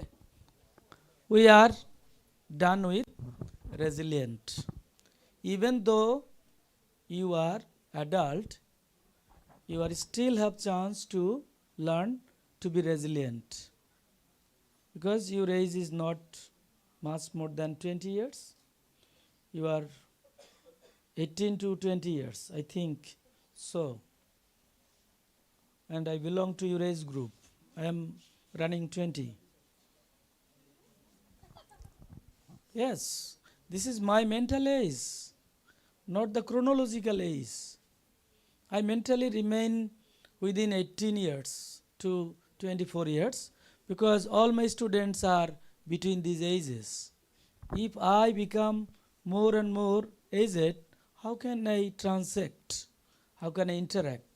So I need to be at their ages. So I am running 18. Is it okay?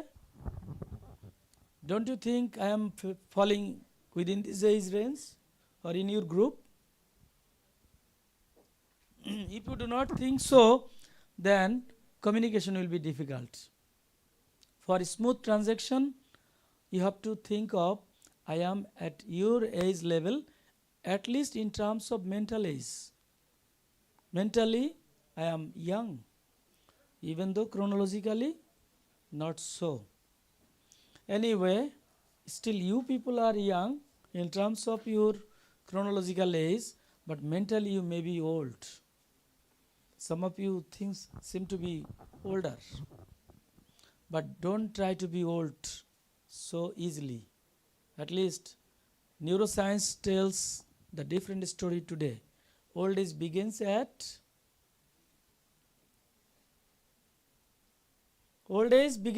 when? Huh? No, 80. You have to know the recent research. Old age begins at 80, and 80 is not for all. Those who are involved in intellectual activities, their old age is still delayed. So there are 3 stages of old age: young old age, middle old age, old age. So your old age is very, very remote. Think of you are evergreen till 80. Okay? Is it okay? So you have to change your mindset. If you think 40 is old age, then after some years you will be waiting for the old age to come. You are waiting for being old. So that should not be. You have to have some vision that I will be late to be old. Why? Neuroscience says 80, you need to be 100 years to be old. I met one professor, Nate Notarajan, in Pondicherry last time. He is 93 or 4. He regularly attends conferences. He is from India, Tamil Nadu. Okay. Anyway, let me proceed my lecture. So, this light should be turned off around here. This light, not slide. Light should be off.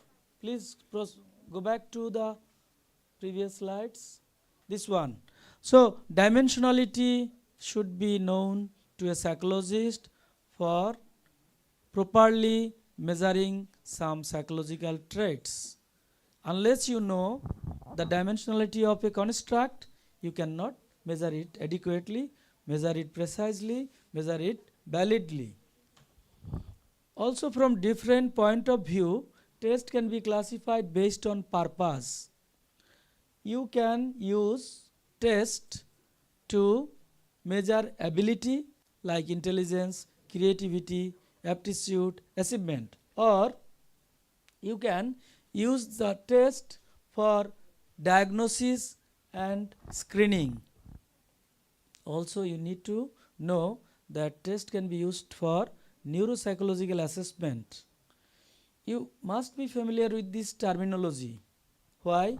This is very much related to your psychology and psychological test. So, do you have any questions on this slide? Please proceed to the next one. Next slide, please. This is just different ways of classifying a psychological test. You can classify based on behavior dimension. You can classify based on unidimensionality or multidimensionality, based on purpose, based on mode of administration. Some psychological tests can be administered individually. For example, in the classroom examination, we take the test in a group, but those who are working as a psychologist in specialized education department, that time you need to assess one child, one individual at a time, not simultaneously. That is called individual test. So you can use it individually, you can use it in a group, or you can test individuals using paper and pencil, or you can do it using computers. So that way you can classify. You can also score. Score means, you know, scoring in your script, in your exam, teachers give marks. That is called score. That scoring can be made using machine, or that can be done manually. What kind of examination that can be assessed using machine? Do you remember? Any multiple choice questions, MCQs, that can be scored using OMR, optical mark reader. So you are familiar with scoring system using machine. There are still other classification based on objectivity or subjectivity. As a psychologist, you know there are certain tests that are not actually objective, rather projective. What kind of tests are those? Thematic apperception test, Rorschach in-block test. Those tests are rather subjective. We call projective. What is called projective test? What is the definition of projective test?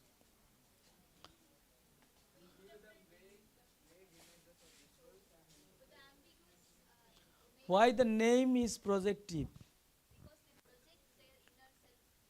Exactly. Your emotions are projected. Watching some ambiguous figures or seeing some stories.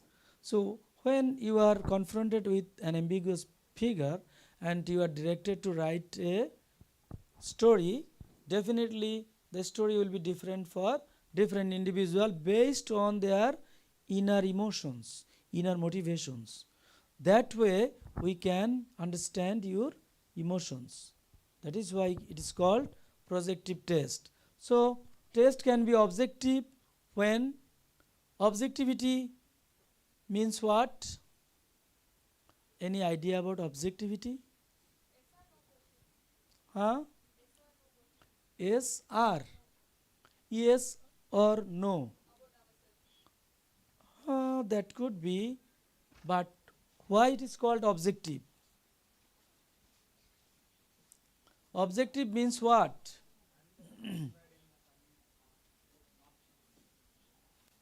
That is the method of assessing.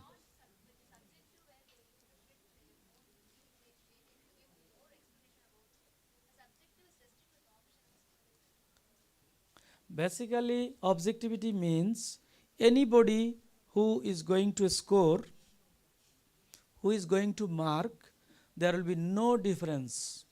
For example, I put 50 MCQ questions for you and correct response or correct answer is known. Now I ask my students to evaluate. Do you think there will be any difference who is going to score? If I am going to score or my students are going to score, there will be no difference. That is called objectivity. Objectivity comes from use of numbers. For example, I said Prashad is a very handsome boy. Now, this is objective or subjective? This handsome to me is not the handsome to you, to the extent I wanted to mean. Okay, that means the term handsome varies across individuals who are going to judge. But if I say it 0 to 100, this is the scale, and on the handsome score, Prashad got 70. Now, does it make sense to all of you? What does the 70 mean? 70 is mean to all of you equally, because I assigned numbers.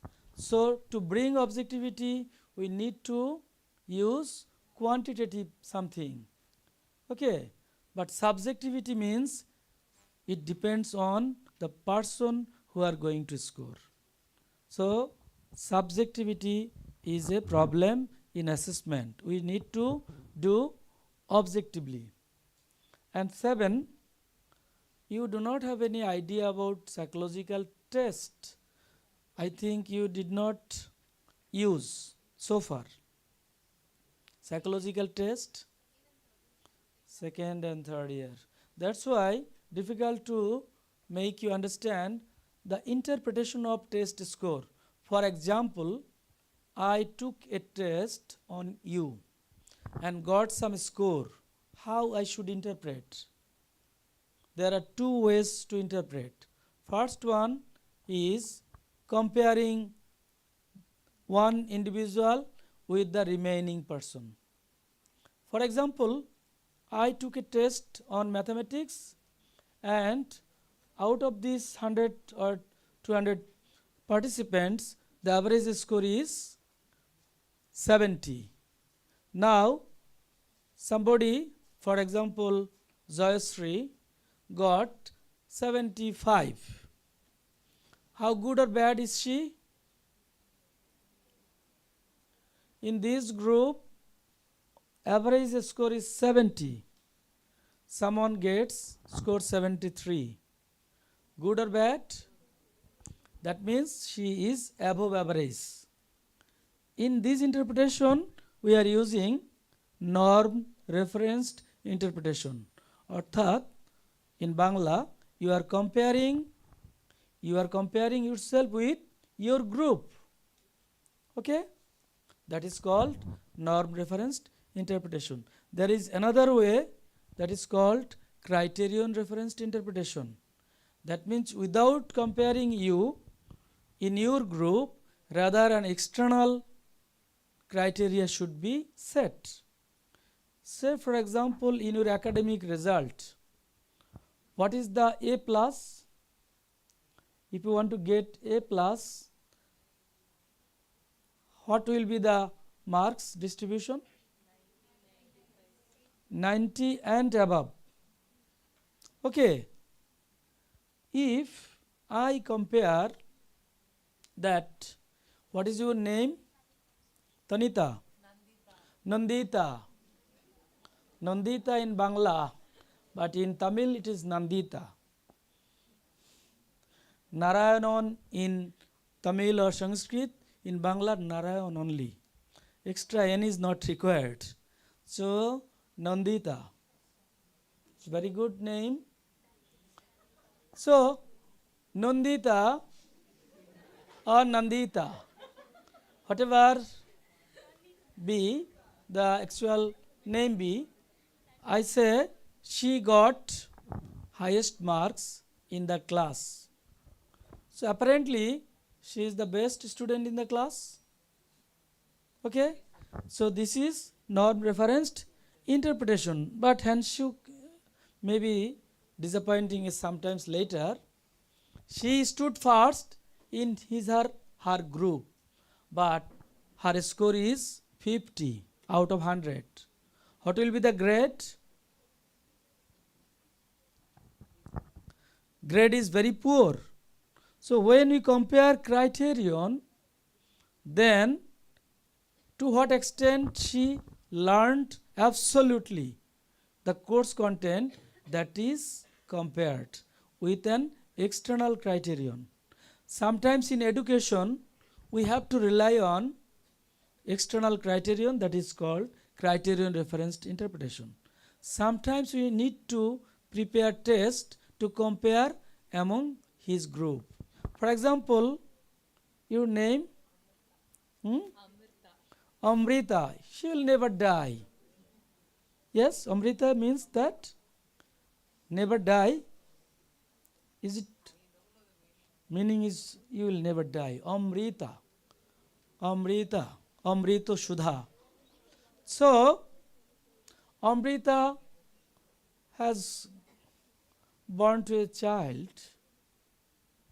is still unmarried, but for example, you have a child and he or she is 2 years old.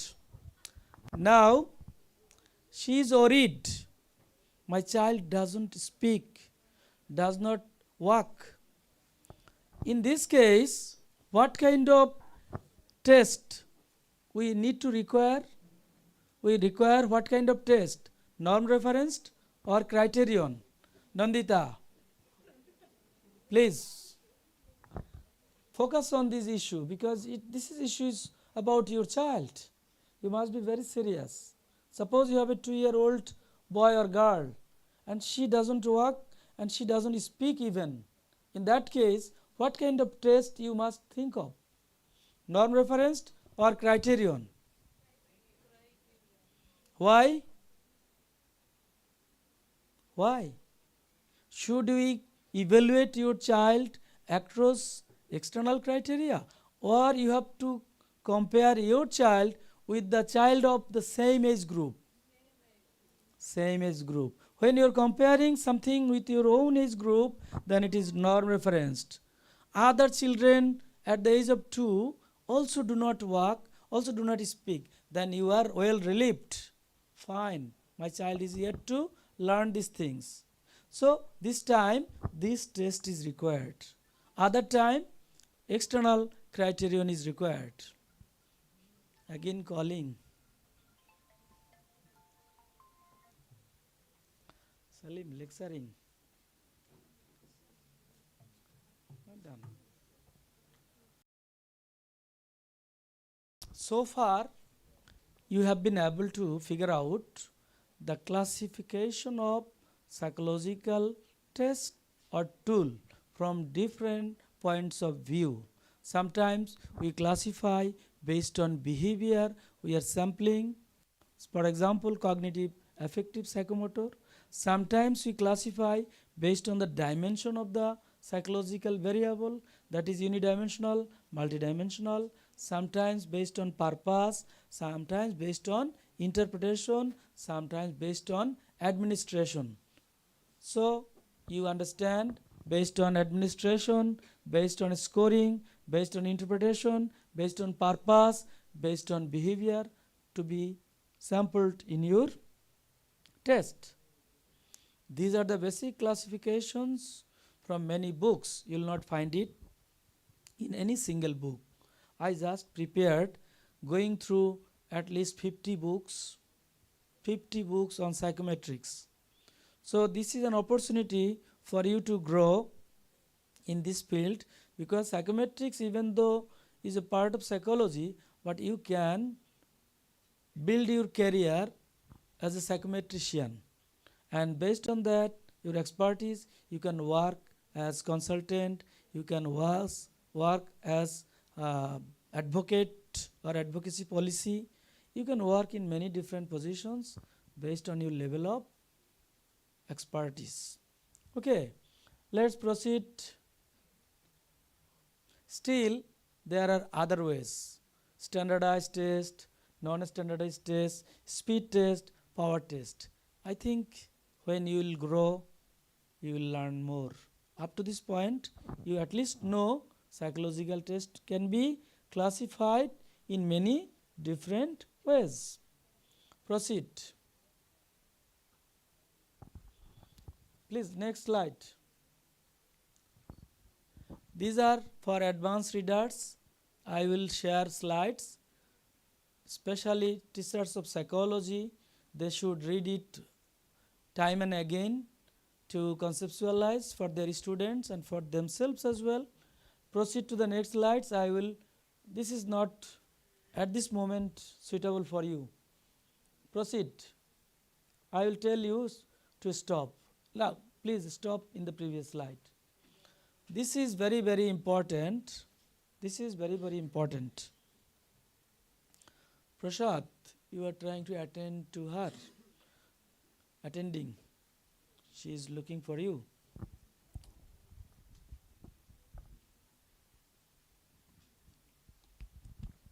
Done? So, concentrate here. Basic principles of psychometric testing. Whenever you are going to use a psychological test to measure somebody's intelligence, motivation, perception, attitude, personality, whatever, that should be reliable and valid. What is reliable and valid meant? What is reliability and what is validity? This is very basic question for psychology graduates.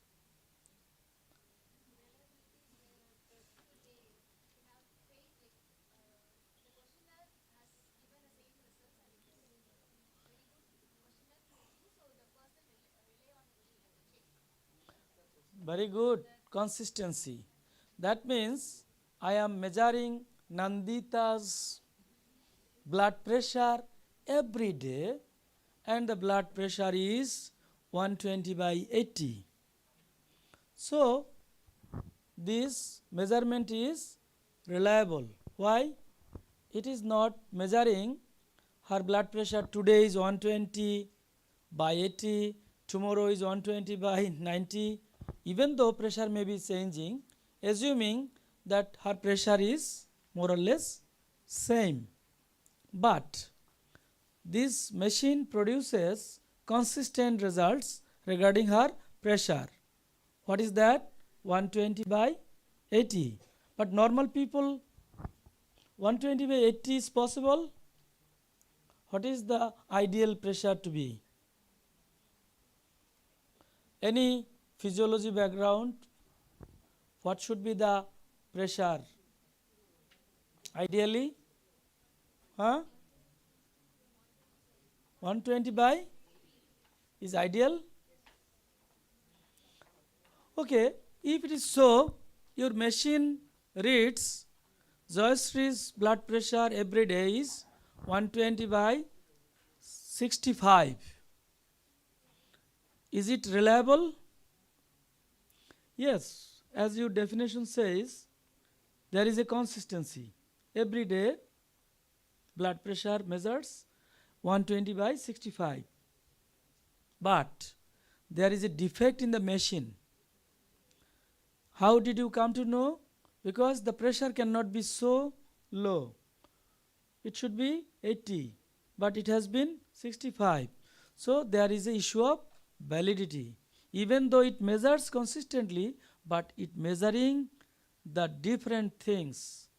So validity means what was your purpose? You are measuring the same thing or not? Let me give an example that I usually used give in my lecture. Again, question of Nandita and Amrita. Ta is common to both. Amrita, Nandita. One day, Nandita was invited by Amrita to have a cup of coffee in her house, and she will prepare the coffee. She bought coffee and 1 kilo sugar. Not all will be given. 1 kilo sugar from the market and served a cup of coffee to Nandita by Amrita. and she is drinking as if it was so tasty when Amrita looking at her. When Amrita turned around, Nandita was so angry that the taste is disgusting. What's wrong with the coffee? Instead of sugar, she put salt. Basically, she went to the market to buy or purchase 1 kilo sugar, but the shopkeeper mistakenly or intentionally given 1 kilo salt. This is called measurement is precise, that is reliable. 1 kilo salt instead of 1 kilo sugar, but this is not valid. Why? The intention was not to measure 1 kilo salt, 1 kilo sugar. So validity means what you are going to measure, your tool is measuring the same thing. So if I measure in this classroom intelligent, but my question here is not measuring intelligent, rather measuring motivation. Based on that, you are saying most intelligent boy is that boy. Why? His motivation is high. You are measuring motivation, not intelligence. What happens in our classroom situation? Most of the teachers teach in the class different things but put questions on different things. So when he or she measuring somebody's achievement, that achievement is not valid because the question was not within the syllabus.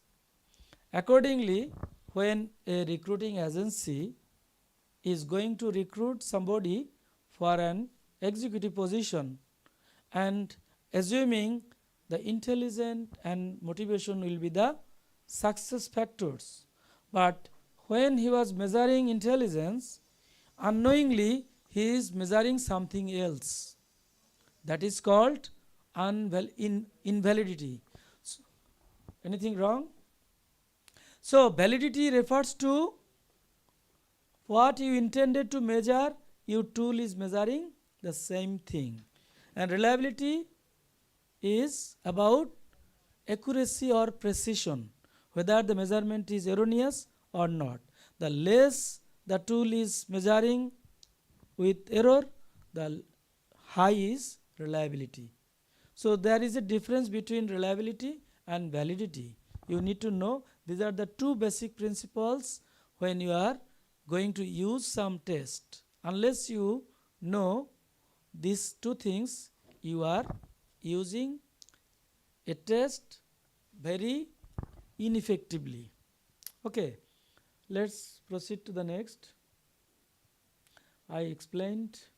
So have a look, those who are math lover, figure lover, look at the left side for reliability and right side for validity. And within 3 minutes, I will ask questions randomly. So anybody is equally likely to be asked. Everybody is equally likely. Please look at the picture and tell me.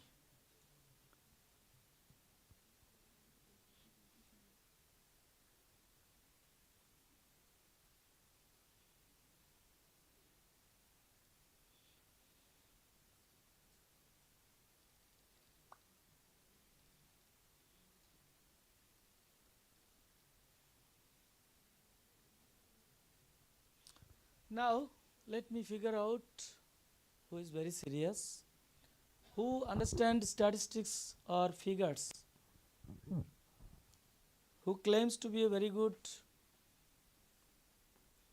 in statistics. I think this, what's your name? Mohsina. You fond of statistics? So please explain the left and right figures. And I have to figure out one more who are serious in sleeping, or gossiping, or taking best care of health? Let me check.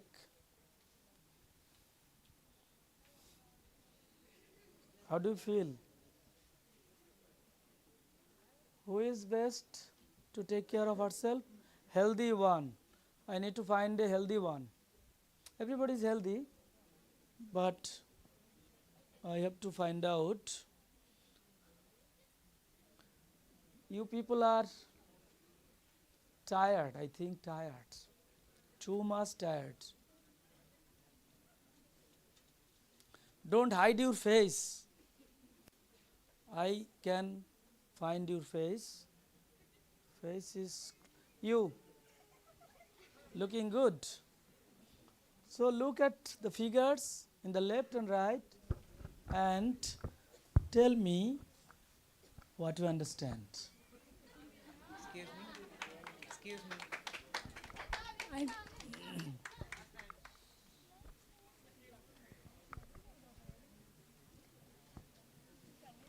Both are requested to explain. First one, please explain the left side one, and the second one, please right hand side.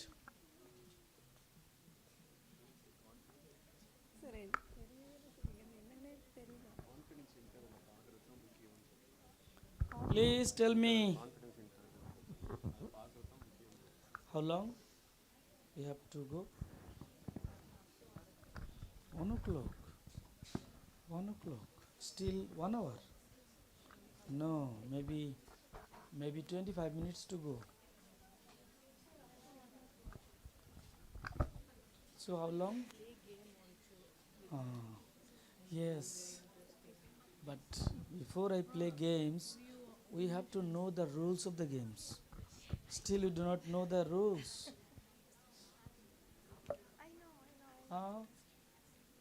Prasad, how long I should continue?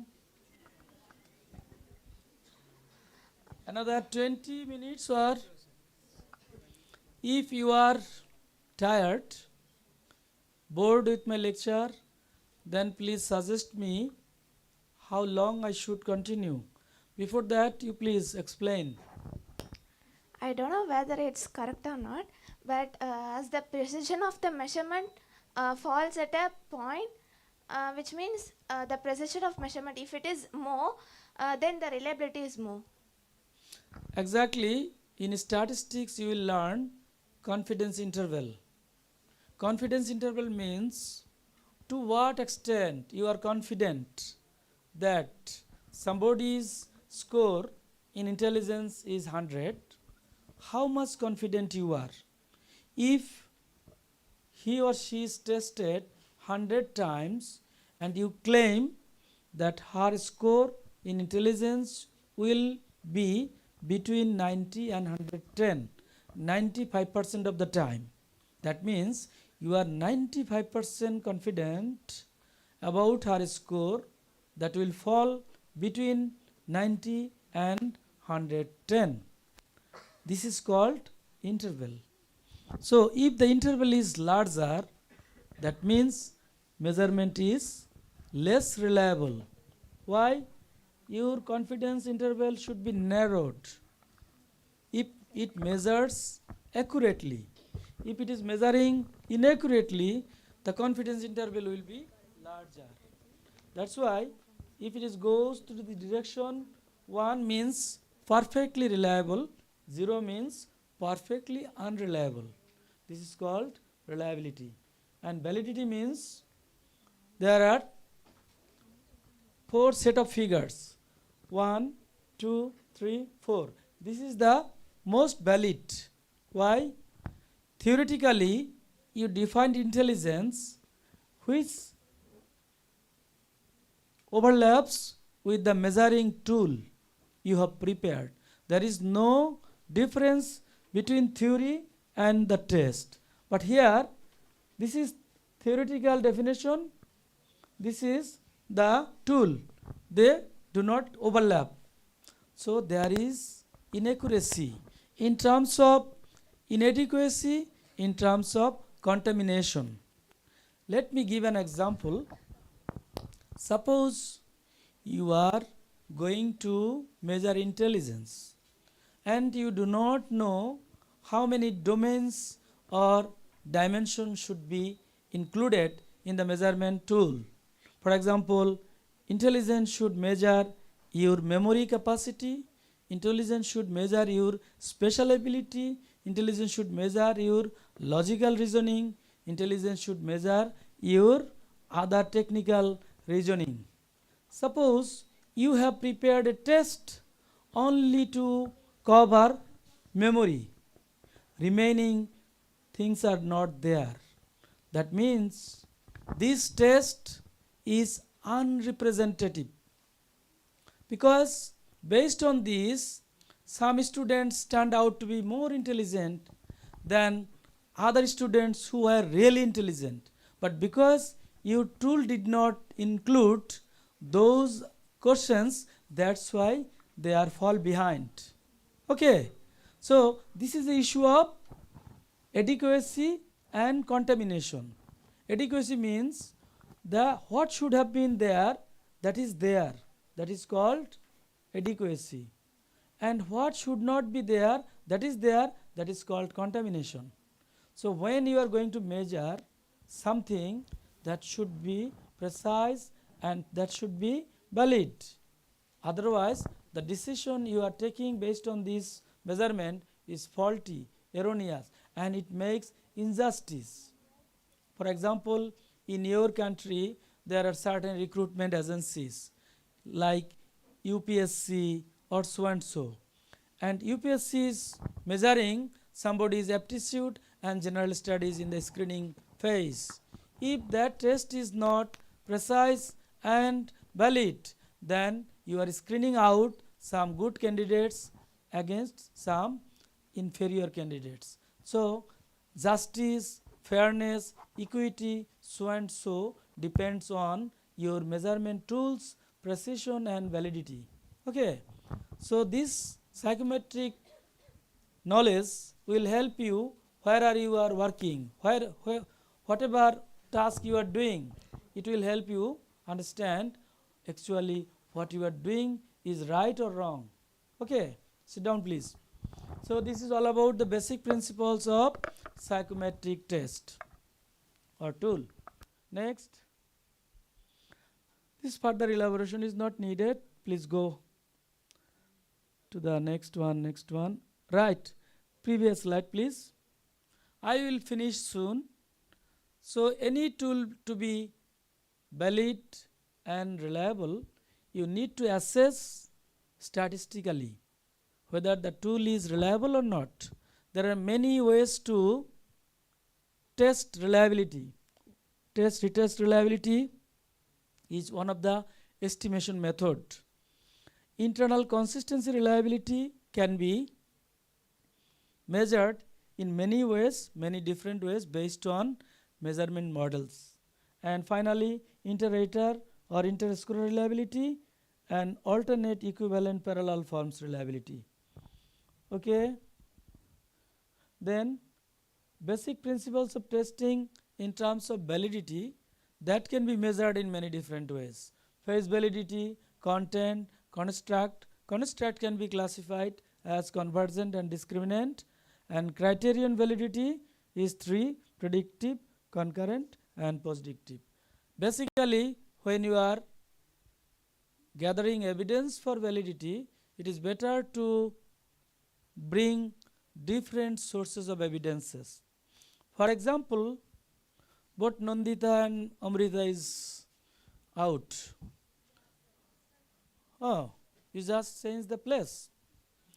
Now we are going to recruit Amrita for a job. If we gather evidence for her recruitment, how good is she? Maybe her classmates, maybe her teachers, parents, relatives, different sources, evidences can be gathered, and that evidence will be strong to make a decision. Similarly, these are the evidences for a psychological test to claim as valid or not. There is no dichotomy in fact regarding validity. Valid test can be valid highly or a little valid. There are certain continuums. So there are many different sources of evidences that you can provide supporting your validity of the tool. Okay. So please continue. These are assumptions, need not, guidelines, no need. Please proceed, I will stop you. Oh, a previous slide please. Previous. You as a psychologist, please look at when you are going to use some test, where you will get it? Jayashree, suppose you are going to measure the satisfaction of the psychology students with psychology study here. Now you are going to prepare a test. Where did you get it?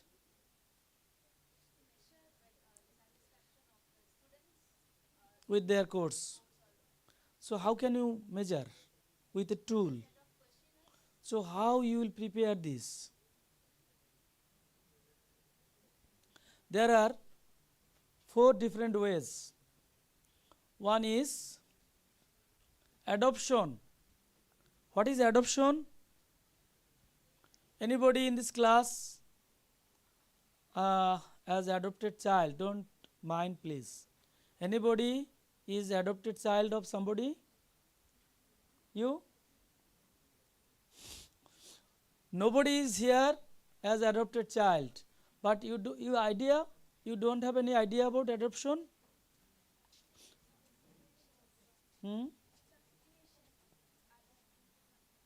What is that? Adoption means you are taking somebody's baby as your own, even though you are not its biological father or mother.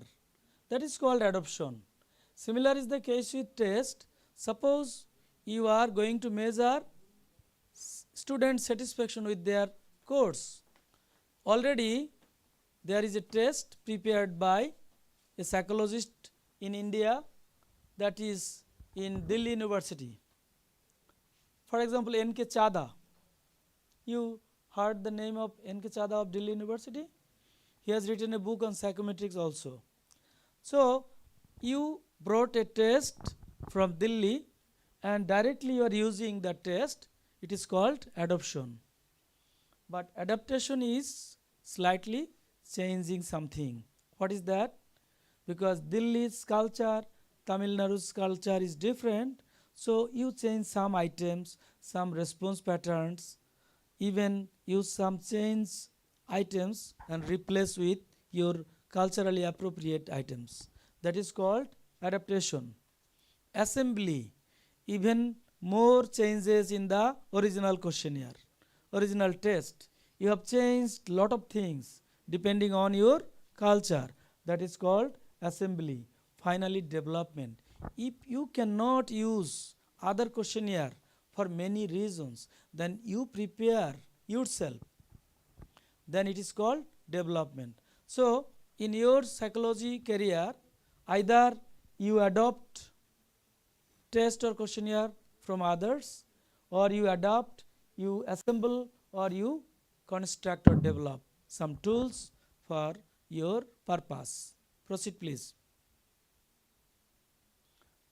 If you want to prepare new test, then you need to follow these steps. There are certain steps and these steps are different for different authors. Different books write in different way. So one of the simplest way is 1, 2, 3, 4 steps. Proceed. And these are the steps. I do not want to explain more because your patience is almost ending. So let's go to the next slides. Please proceed. Adaptation please. When you are going to use existing test or tools and you are changing some items, translate some items for your culture, then there are certain ways that we call adaptation. and adaptation has different process. Please let's next slide please. You can adapt by construct driven adaptation, culture driven adaptation, language driven adaptation, theory driven. So these are very advanced level thinking. I just shared your for your future purpose. You will be able to learn in future. Proceed. No need to elaborately. Go, please. Please be remain in the previous slide. Previous. So these are the three things that you need to know. That is regarding measurement levels, scales for measurement, models of measurement. I think this is even more complex, but when you are measuring something, which level of measurement it is, that should be known for statistical reasons. You will know nominal, ordinal, interval and ratio scale. I think that you know. When we are labeling gender as male or female, this is also measurement, but what kind of measurement it is? It is very qualitative measurement. It is in nominal level. But when we are counting or measuring your age, it is not simply nominal, rather it is interval or ratio level. So this should be known in future.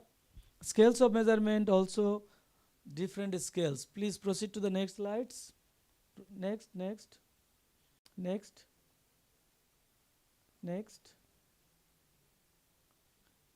Previous slide please.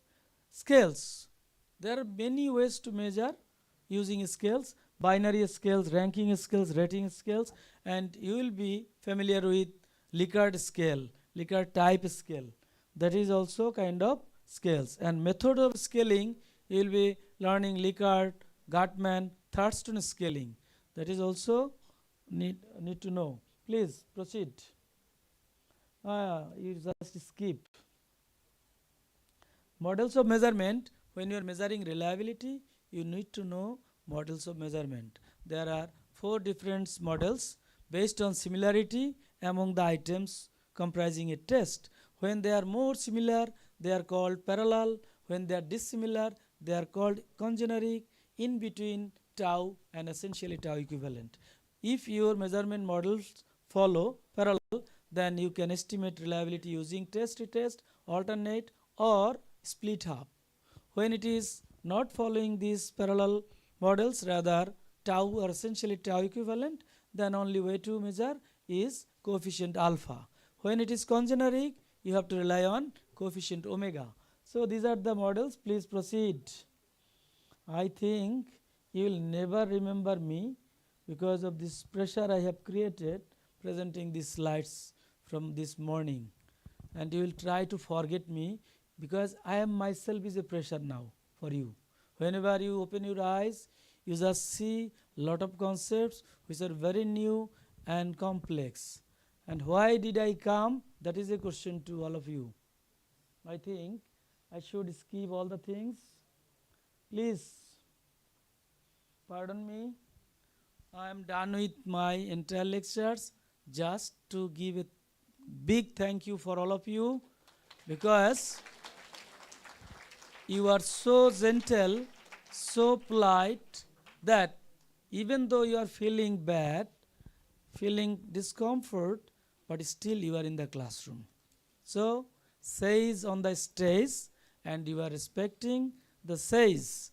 I am thankful to the organizer, to the teachers, to the students from different backgrounds, giving me a chance to exclusively act as a hero in the film. Nobody is there.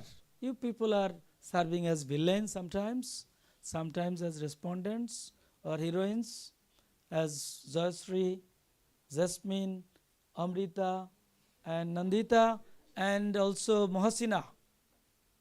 She is masked or veiled, but she responded nicely. Thank you all. If you have questions, floor is open for all of you, at least 10 minutes. Okay? I am still here to respond to your questions. Thank you.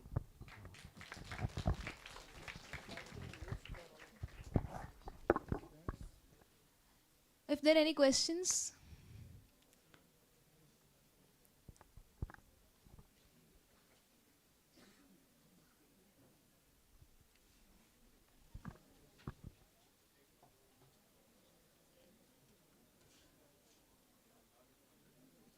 students, do you have any questions regarding the psychometrics?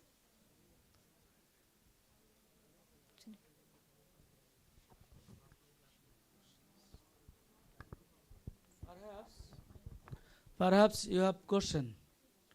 Sir, should we leave the room? That may be a question. I think at this moment, anybody is in charge of this session? Psychology teachers?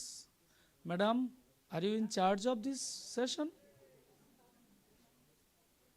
Who will take care of this session? Solomon, sir? So, must be a session chair to say something about this session and ask your students to ask in their own language and translate me to in English so that I can answer indirectly through you. Maybe they have language barrier or maybe hesitant to ask questions. Good afternoon. தூங்கிருங்களே ஏந்திருங்க. See, sir wants to ask உங்களோட doubts ஏதாவது இருந்ததுன்னா சொல்லுங்கள். Any doubts but you should ask. எப்போ lunch விடுவீங்க அதெல்லாம் இல்லை doubt is any doubt but this is something very valuable one. இது ரொம்ப இது last week only I completed the certification. இது ஒரு தனியாக சர்டிஃபிகேஷன் பண்ணேன். But sir has really explain it to you something very big topic. But obviously this is கொஞ்சம் அப்படியே மேலே போகிற மாதிரி தான் இருக்குது. பட் இதில் ஏதாவது கேள்வி கேளுங்க. அவர் கேட்டிருக்காரு. 1-2 கேளுங்க. கைஸ் அட் த லாஸ்ட் நீங்கள் தான் பயங்கரமாக பேசிகிட்டு இருக்கீங்க. என்கிட்ட பேசுங்க இப்போ ஒரு தடவை. ஏதாவது கேள்வி?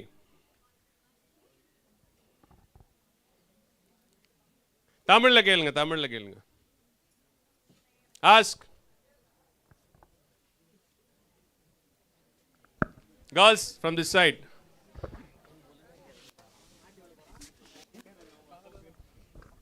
No, என்கிட்டே கேளுப்பா, நானே ஹெல்ப் பண்றேன் உனக்கு. சொல்லு. மைக் வேணுமா? இந்தா.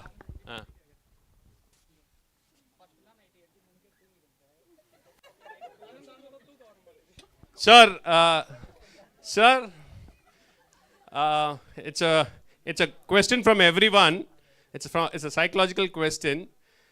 They are saying very early they will be used to sleep at 8 o'clock, 9 o'clock. Now even at 12 o'clock they are not able to get sleep. Why?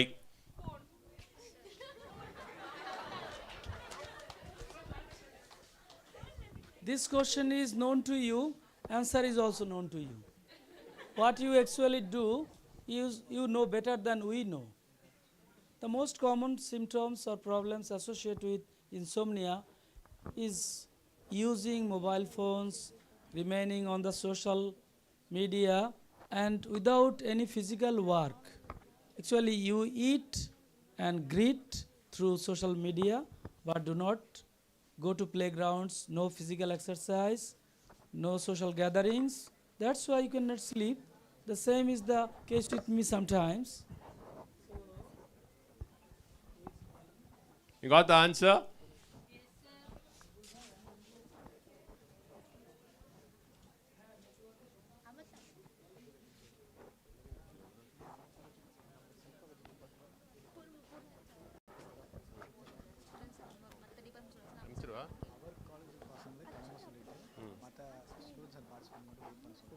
Now what?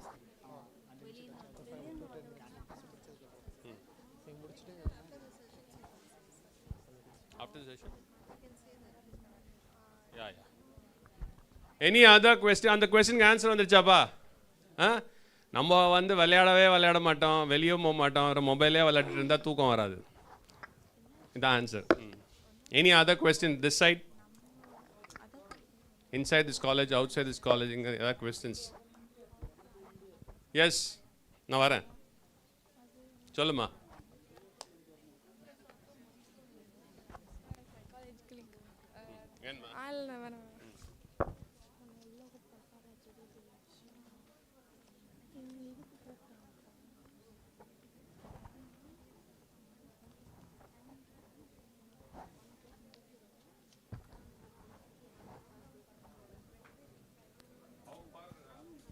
Sir, another technical question. I don't know whether it's psychological or not, but they're asking, can we have coffee or not? If you have coffee, whether it really gives us relaxation or not. Mentally, will they get relaxation or not? This is not psychological question, but for me, doctor said you should not drink after evening tea or coffee because it is, as you know, having some caffeine that keeps you remain active, so you cannot sleep well. So during daytime, I drink 3-4 times at least coffee, tea in combination. For you, you can try which best suits you. Either in the somebody I have heard that after evening, even they drink coffee or tea, no problem for their sleeping, because individual difference is there, and everybody's body is not equally responsive to some agents.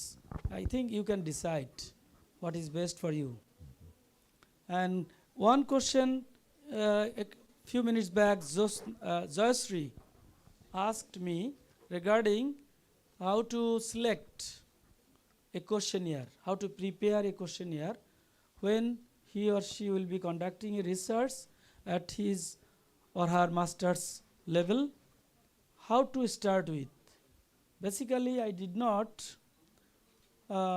explain all the details how to prepare a test or questionnaire. Say for example, Joyashree is going to prepare a test to measure students' motivation at work or at their study. Now she has to gather knowledge on motivation regarding theories published in different articles, journals, books, so and so.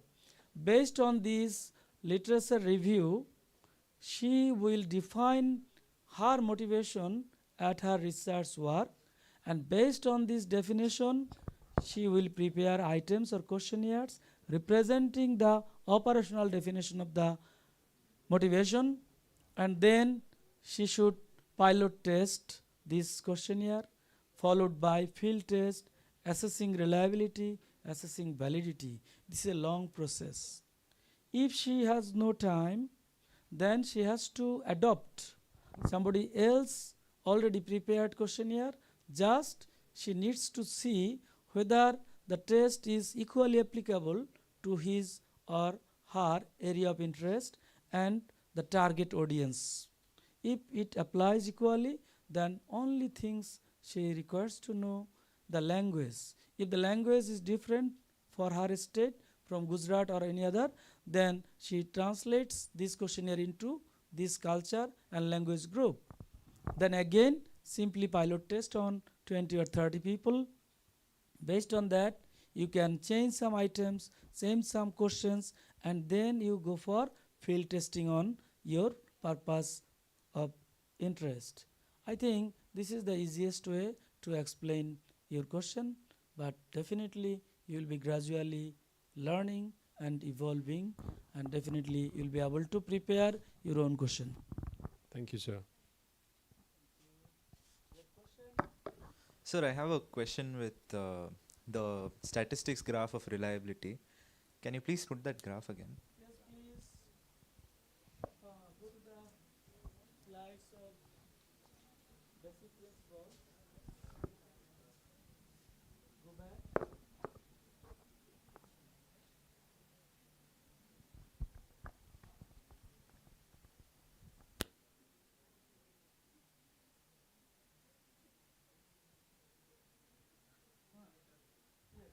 Yes, sir. In this reliability graph, you were saying that it has to narrow down, right?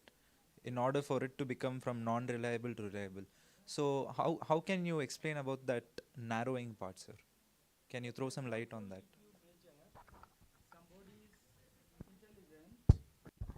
Or any construct, then you have to compute mean first, then confidence interval.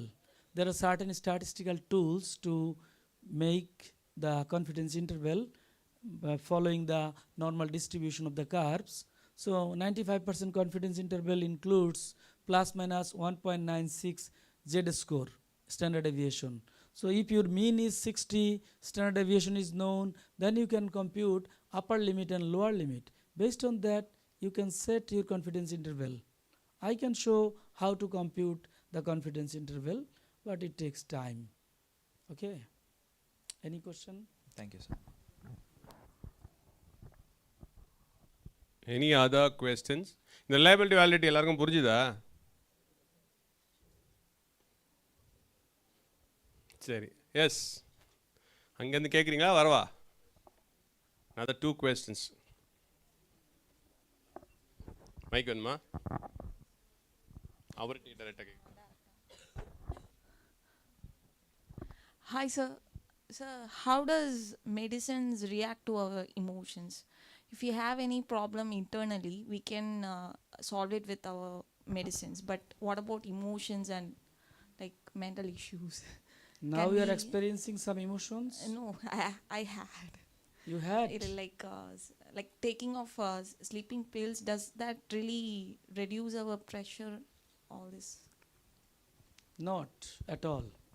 It suppresses your emotions for the time being. Okay. But this is not a permanent solution, because your root should be explored. Why you are not sleeping? What is the reason behind your disturbance? That should be corrected. It can be that you misperceive the reality. You are saying the whole world is not good. This is not real. This is perceived injustice to you. So the correction should be made in your thinking first. If somebody is able to correct your thinking, then obviously followed by your behavioral changes. If it changes, sleep is one of the behaviors of human being, that will be also corrected. I have some sleeping problems, so how can I suggest you? I am experiencing the same issue. Maybe reason might be different, but I am feeling that the reason should be solved judiciously and logically. Otherwise, pill cannot kill your pain. Okay, sir. Thank you, sir. Thank you, sir. யாரை கேட்டாங்களே?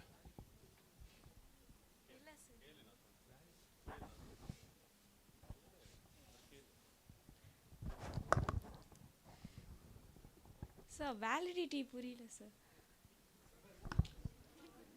They need furthermore clarity on validity itself. Validity. Sir, if you want, can I explain in Tamil for them? Yes, in Tamil you please explain. It will be I'll do better version for her. See, for everyone, reliability நான் போகிறேன். இப்போ for example இப்போ எடுத்துங்க, எவ்வளோ நம்ம நம்பலாம்? ஒரு இவரை வந்து டைமுக்கு வந்துடுவார், ஃபார் எக்ஸாம்பிள் 9 o'clock வந்துடுவார். எவ்வளோ நேரம் நம்பலாம் இவரை? இவர் வந்து ஒரு 2 நிமிஷம் முன்ன பின்ன, இது வந்து அரை மணி நேரம் முன்ன பின்ன, இல்லை 1 hour முன்ன பின்ன. புரியுதா? அந்த அளவுக்கு இவரை நம்பலாம். இங்கே வந்து ஃபார் எக்ஸாம்பிள் இவர் வந்து அரை மணி நேரம் எப்படி இருந்தாலும் லேட்டாக வரும், இதுக்கு முன்னையோ பின்னையோ லேட்டாக வரும். இது 2 நிமிஷம் தான் முன்ன பின்ன ஆகும். இது நல்லதா இதில் நல்லதா? The more near it's coming it's good, correct? So இதுதான் வந்து எவ்வளோ நம்பலாம்? 95% நம்பலாமா, 99% நம்பலாமா, 80% தான் நம்பலாமா? அந்த டிஃப்ரென்ஸ் இருக்குல்ல, அதுதான் ரிலையபிலிட்டி அந்த மெஷர்மெண்ட் ஸ்கேலில். Okay, but when it's validity வரும்போது நம்ம இதை தான் மெஷர் பண்ணணும், நம்ம வேறு எதையோ மெஷர் பண்ணிட்டு இருக்கக்கூடாது. கரெக்டாக கிட்ட போது இது பாதி தான் மெஷர் பண்ணுறோம், இது ஓரளவுக்கு தான் மெஷர், இது எக்ஸாக்டாக எதை மெஷர் பண்ணணுமோ அதை மெஷர் பண்ணணும். புரியுதா? இப்போ ஒரு பொண்ணு வந்து ஃபார் எக்ஸாம்பிள் புரியுற மாதிரி சொல்கிறேன், பியூட்டியை மெஷர் பண்ணுற நேரத்தில் நீங்கள் வந்து அவங்களோட ஹார்ட்டை மெஷர் பண்ணக்கூடாது. Very simple as it. அதான் வேலிடிட்டி. சரியா? So you have got a valid answer. Because so long I was trying to explain, that was not a valid way, because the way you need to be explained has been done by him, so it is a valid response. Any other questions? Sir, hi sir. Which way? Sir, this Walter. Yes. Sir, you just said about the emotion, the pills don't change the emotions or something, sir. What about the dopamine and No, I said changes. Emotion changes because of the medicine, but that is not the permanent solution. Okay. Because how medicine works? It works through changing your dopamine, acetylcholine, so and so. But the problem remains. You have a breakup, because this is very popular words and very common words. Everybody knows this term. I am giving you some medicine, you are sleeping and getting up, remain sometimes fresh, but this problem is over? No. You are always thinking of why she left me, what's wrong with me, I was so cute, but what she did. These are the questions you always answering to yourself. The medicine cannot help ameliorate this issue. That I am saying, the problem should be raised. People have two very good strengths. One is memory, the other one is power of imagination. Memory relates to past, imagination relates to future. These two are very strong asset for an individual. If you are very strong in memory, your result will be very good. If you are very good at thinking of future, you will be a poet, you will be a composer, you will be a creative person in terms of your creativity. These two again is a problem also. Because of your strong memory, you cannot forget the past. Because of your future imagination, you are panic buying, thinking of COVID-19, how long it will persist. You are going to the market and buying something many more, because anticipating something bad may happen, so you make a reservation for food. So memory and imagination both are good and bad. Similarly, medicine can stop thinking for a while, but not for permanently. That's why psychiatrist cannot help a client having some issues, regards it should be counseling or psychotherapy that helps the problem to overcome judiciously and logically. Okay. also, sir, I just get to know about that medicine working on the human emotions. Like, I just attended internship in psychiatrist hospital. They just said our pills work with, like, they just keep the patient more likely in the Calm and composed. calm and composed and more likely sleepy state only. They can't change the emotions more likely if It they happens. get I understood. Sometimes psychiatric drugs are required for violent patients. He or she is not ready to accept your counseling or psychotherapy. Her or his mood is very high. In that case, to make you relax, to bring your emotions at a horizontal level, some medicine is given, followed by psychotherapy. So that's why psychological issues are not always dealt with by a single professionals. It's a teamwork where psychologist, psychiatrist, psychiatric social worker, psychiatric nurse, these 4 or 5 types of people work together to solve the issue. Because some issues should be addressed by nurse, some issues should be addressed by psychiatrist, some should be addressed by psychologist and social worker. In every mental hospital, you will find different kinds of professionals working together. So this is joint effort. Can we expect the future would be like there will be pills or any scientist research to change the emotion drastically, or without that sleepy and calm mindset? Just asking. about Basically, this. in these days, tomorrow I have a lecture on artificial intelligence, friend or foe of psychological security. Some people are even so shy that they don't want to go to a therapist. Rather, they get help from online therapist. An online therapist may not be a person, rather a program based some artificial intelligence are responding to your queries, and your problem is healing that way. So if it is so, someday it may happen that medicine can stop some problems, but I think all problems cannot be solved with medicine, at least psychological problems. Physical problems can be. It's only help to cope with you, not to cure அப்படின்ற மாதிரி சொல்றீங்களா sir? Yes. Don't expect to rely on medicine to stop your emotional or any other problems. Okay. And also I want to share, any problem in your life comes, please deal with the problem very nicely, beautifully, carefully, because this is a learning experience for you, something new experience.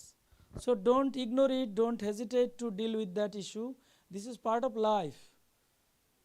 If you consider why it should happen, it should happen because you are a living organism. That's why everything will not be fine always, all the time. Take negative things as positive way.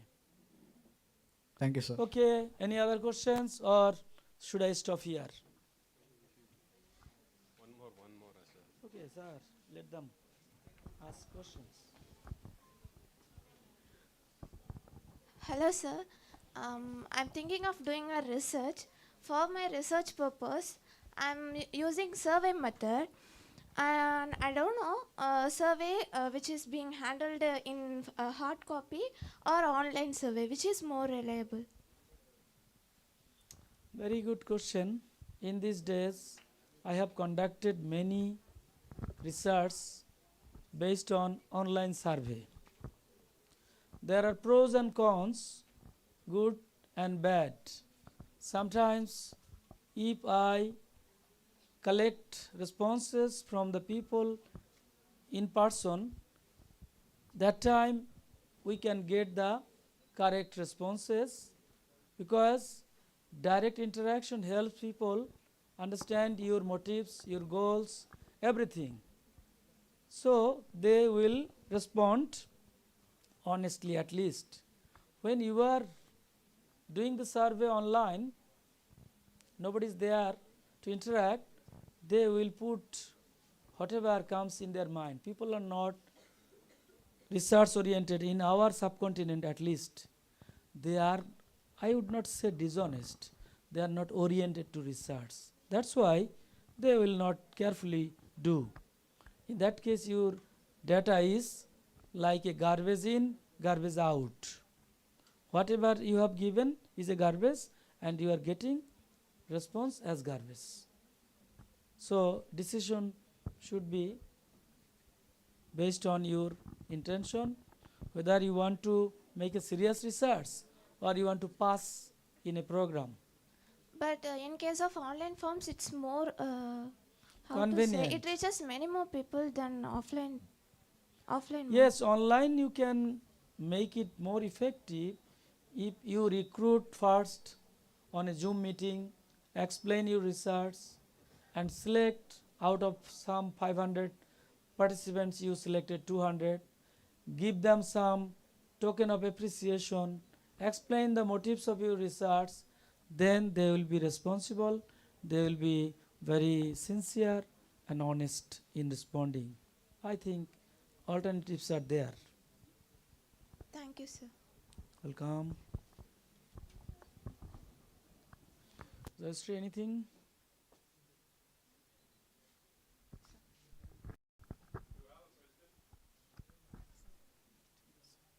with you. Okay, last but not the least, very important question.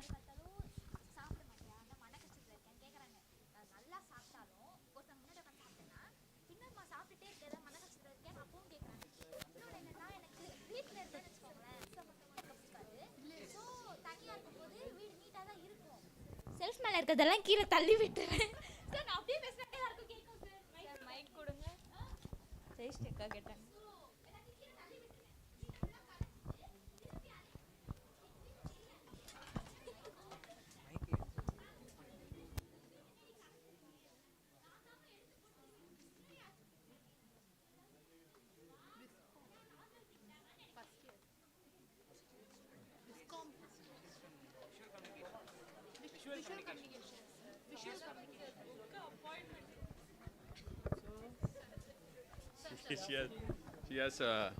She's asking, sir, எல்லாருக்கும் கேட்டுச்சுன்னு நினைக்கிறேன், but still I will explain. She's saying she eats a lot, but anyone who sees her saying that won't you eat at all. So, and another thing is she used to remove everything from her house, and once again she cleans up. So she wants to know whether any mental disorder or not. Come to me.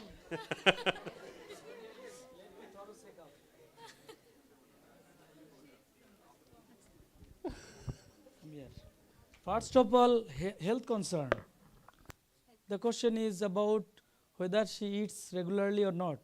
People are asking her, since she looks lean, so they are asking whether you eat or not.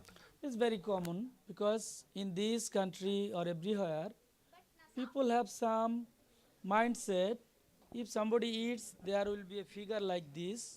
Even though you are very energetic, very active, but they don't believe that you either eat. That is a question, but don't bother on this issue. You will say, I eat and I work very hard.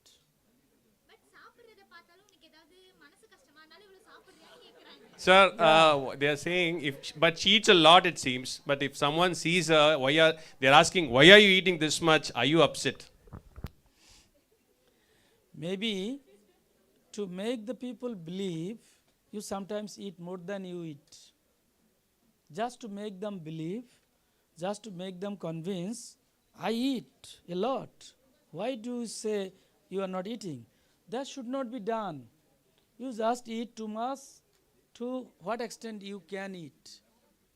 Not to please the individuals, not to satisfy others, rather you eat whatever you require, okay, to the extent you need. This is not a mental problem at all.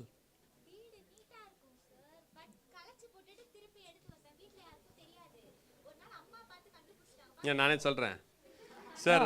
I can understand Tamils, and it is about Ande Pande.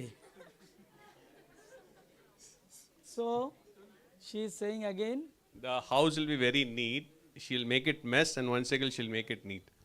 Do that. When she's alone, she will do it. This is a symptom of obsession, OCD. some thinking. But you should carefully avoid this, that this is not good. Because why do you do? Because your self-esteem, self-concept is somehow affected by other people's perception.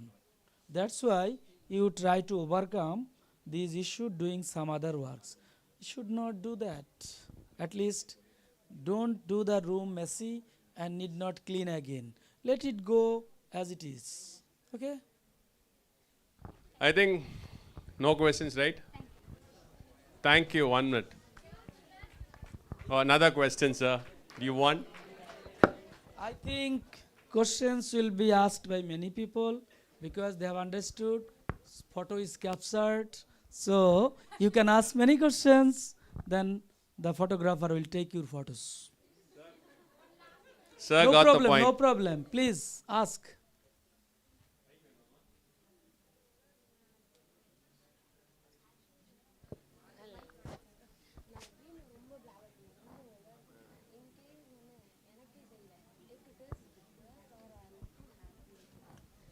Sir, she used to talk in the dream. So, so, so she wants to know whether she's too depressed or too happy.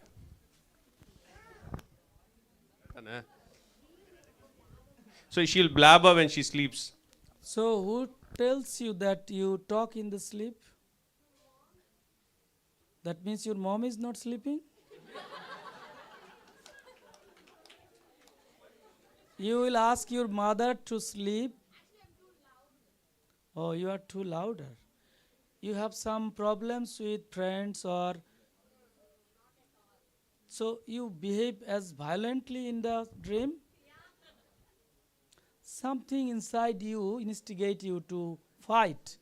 You cannot fight in the real life, you fight in the dream. So for example, maybe your friends are not very good for you, but you cannot tell them. Maybe your teacher is not good, but you cannot tell them.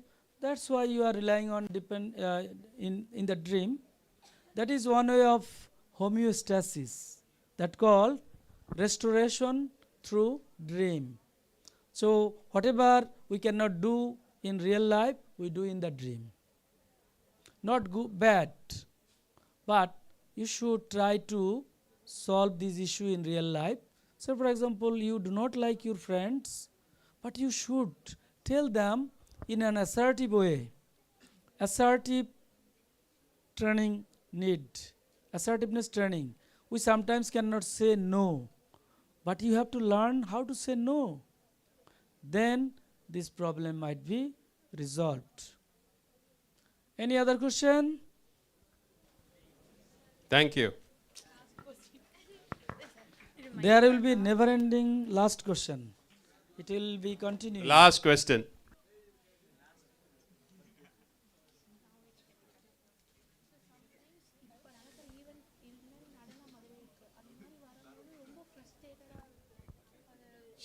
She used to see certain things which already happened.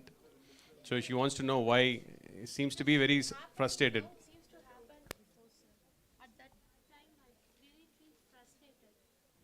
Don't feel frustrated. In my case also, sometimes I see something that I feel it has happened in the past.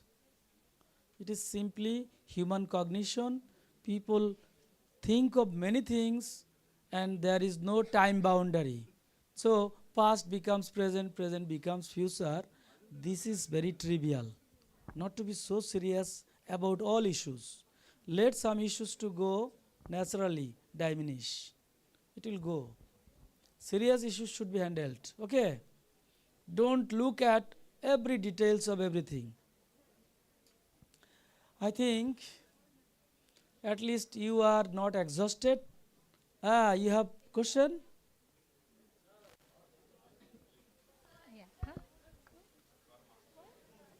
Many more questions are coming. Many more questions are coming, sir. Hello, sir. So, what are the undiagnosed symptoms of an adult ADHD? Like the one who doesn't diagnose in the child, what will be the symptoms of ADHD? Basically, ADHD is a disease that is noticed during childhood. That's what. If they weren't able to diagnose at the child, they will be grown up as an adult. So, what would be the symptoms? I don't know what would be the symptoms, but at least I know the problem that should have been dealt with in early childhood. If it is late, then it is difficult to handle also. Maybe what are the problems the adult would face? Like if they had ADHD or if they're having ADHD without knowing? Maybe there are symptoms that a childhood time some people manifest. The same symptoms will be manifested in adulthood even though it has not been dealt with in early childhood. That's what I'm asking. What are the problems? Oh, you don't know the ADHD symptoms? Yeah, I know. Like there are many symptoms, but like hyperfocus or yes, they are very much sensitive. They are not concentrating any hyperfocus, works. absent-minded, Yes, zoning out. attention deficit. So the term attention deficit hyperactivity disorder, they are very much hyper. They are very much active. They are not attentive. So there are common symptoms of ADHD. It is known, I think you know also. So how it will affect their adult life? Every life is affected when it is not the normal life. So if you could not attend to your students, say for example you are a teacher and students are making noises, can you take the classes?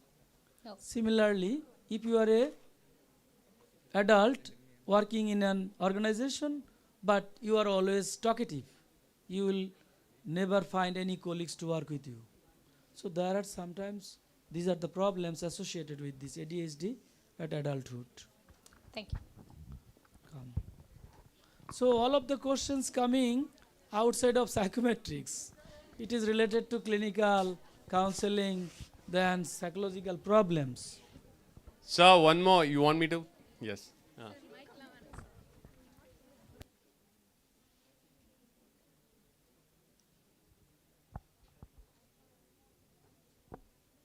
Many more.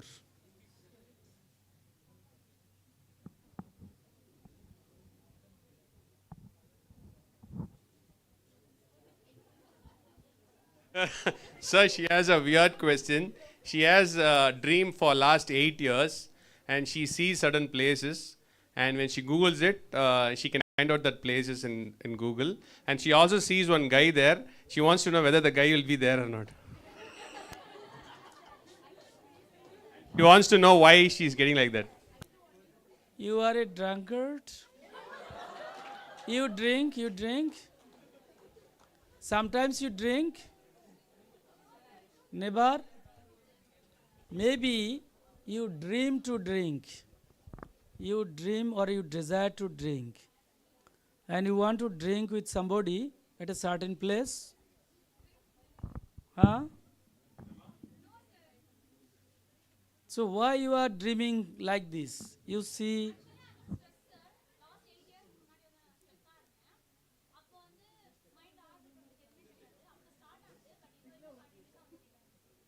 8 years back, she was very stressed and she was need of comfort. From that time onwards, she started getting these dreams. oh, that is very natural. Some way you wanted to be relaxed, comfortable, and there was no appropriate way of dealing with this. So you dreamed fantasy. This is called fantasy. It happens sometimes, and it helps people to be normal.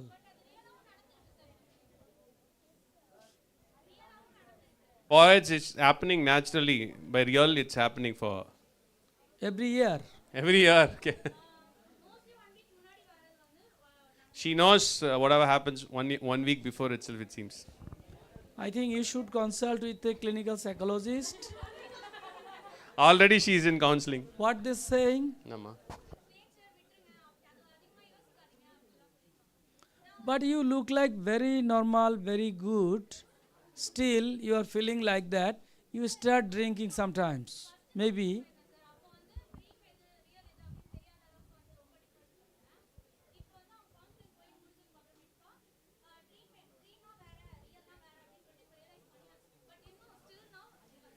So after counseling, she knows what is dream and what is reality now, but still she's finding some issues.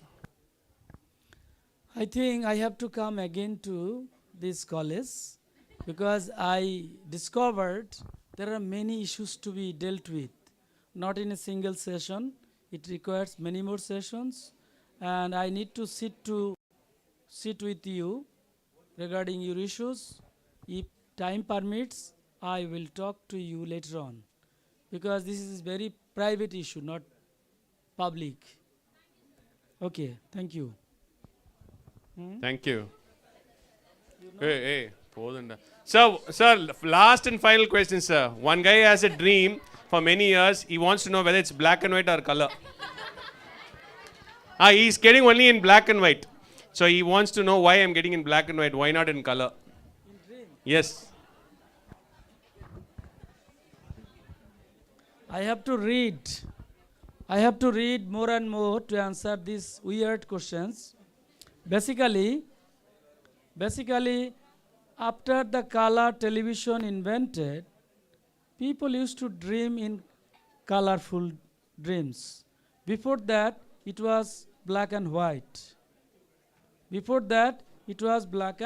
white. I came to learn reading the materials on dreams. So, if you see no color, that means your life is not so colorful. Maybe your life is not so colorful. Your life is simply black and white. And I don't know actually what is your life, how is your life going. That should be known. Otherwise, why should you see the black and white only? Thank you. Thank you, sir. He wants to know whether the devil is there or not. Devil.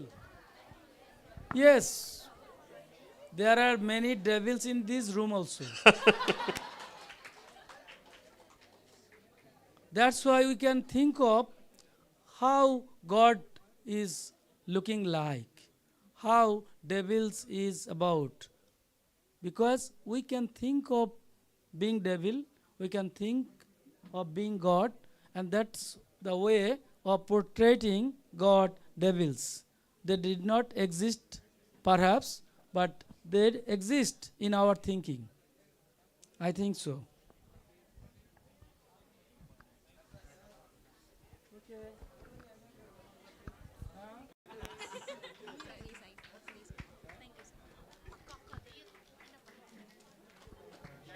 Thank you, sir. That's so nice of you. Like, you answered every questions of us very patiently. As a budding psychologist and students of science fields, we are very nice to know about the psychometrics and assessment techniques at very basic level. Thank you so much, sir.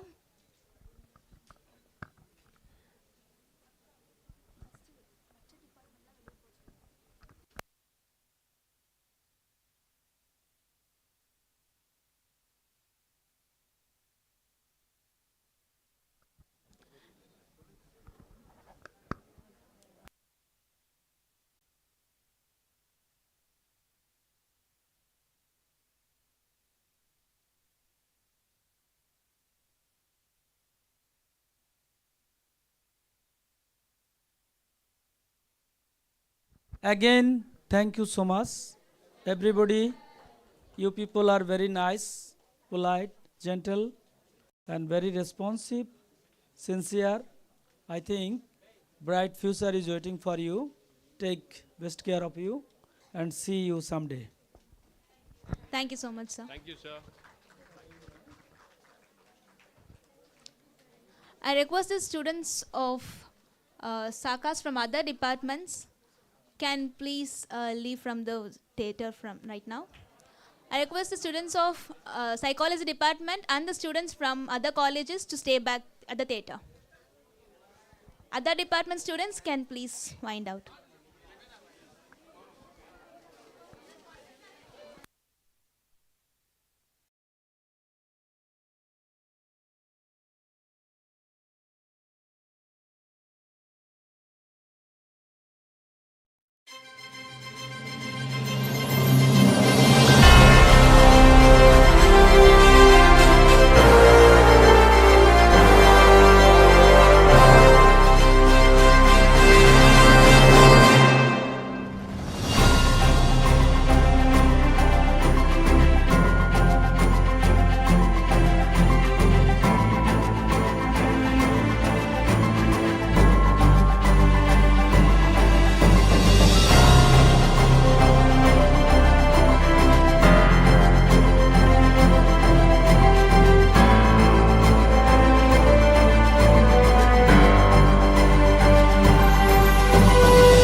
A professional media studies college in Chennai proudly offers visual communication for UG and PG courses with hands-on experience from filmmaking, designing, audio recording, DI, animation and VFX. We offer actual career opportunity during your studies, but first you need to learn. We give hands-on access to the technologies and facilities, with an active film studios with fully acoustic environment, and fully equipped green studio. Mentoring students from concepts to creation, with our team of professionals, who sharpens your skills and guide your hand in and out of the classroom. SA College of Arts and Science is a most affordable college in terms of its infra and facilities. Towards the future, join us at SA College of Arts and Science, Chennai. A professional media studies college in Chennai proudly offers visual communication for UG and PG courses with hands-on experience from filmmaking, designing, audio recording, DI, animation and VFX. We offer actual career opportunity during your studies, but first you need to learn. We give hands-on access to the technologies and facilities, with an active film studios with fully acoustic environment, and fully equipped green studio. Mentoring students from concepts to creation, with our team of professionals, who sharpens your skills and guide your hand in and out of the classroom. SA College of Arts and Science is a most affordable college in terms of its infra and facilities. Towards the future, join us at SA College of Arts and Science, Chennai.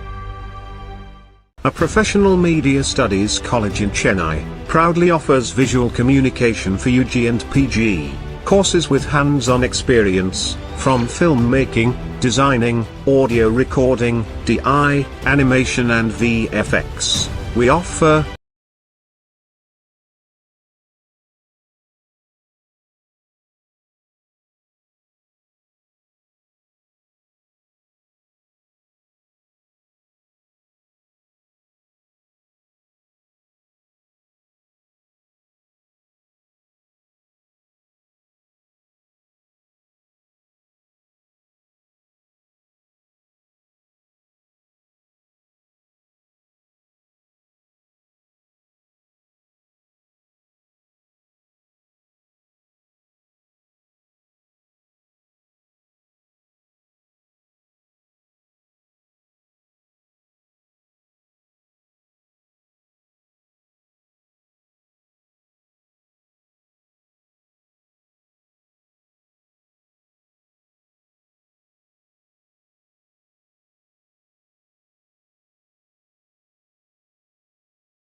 professional media studies college in Chennai, proudly offers visual communication for UG and PG courses with hands-on experience, from filmmaking, designing, audio recording, DI, animation and VFX. We offer actual career opportunity during your studies, but first you need to learn.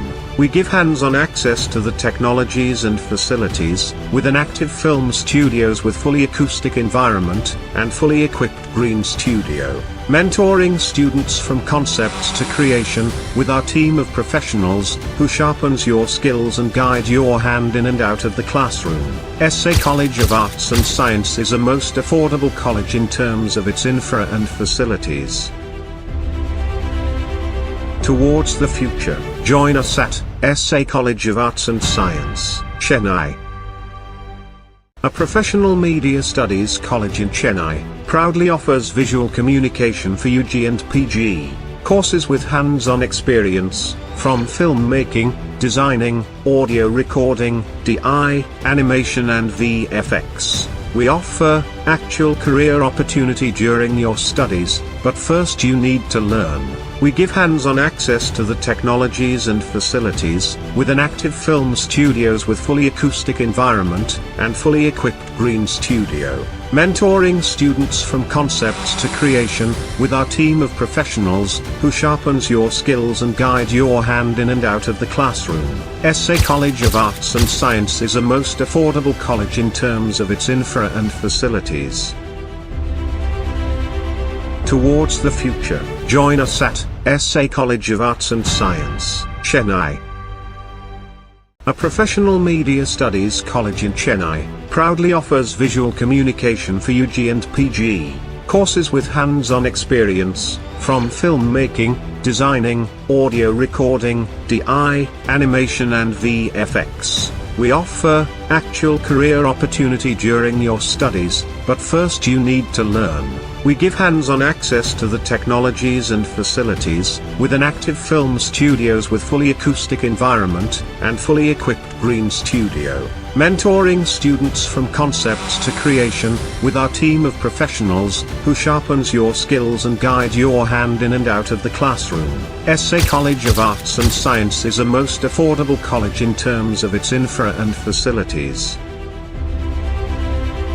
Towards the future, join us at SA College of Arts and Science, Chennai. A professional media studies college in Chennai, proudly offers visual communication for UG and PG courses with hands-on experience, from filmmaking, designing, audio recording, DI, animation and VFX. We offer actual career opportunity during your studies, but first you need to learn. We give hands-on access to the technologies and facilities, with an active film studios with fully acoustic environment, and fully equipped green studio. Mentoring students from concepts to creation, with our team of professionals, who sharpens your skills and guide your hand in and out of the classroom. SA College of Arts and Science is a most affordable college in terms of its infra and facilities.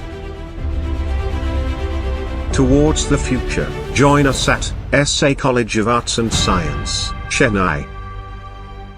A professional media studies college in Chennai, proudly offers visual communication for UG and PG courses with hands-on experience, from filmmaking, designing, audio recording, DI, animation and VFX. We offer actual career opportunity during your studies, but first you need to learn.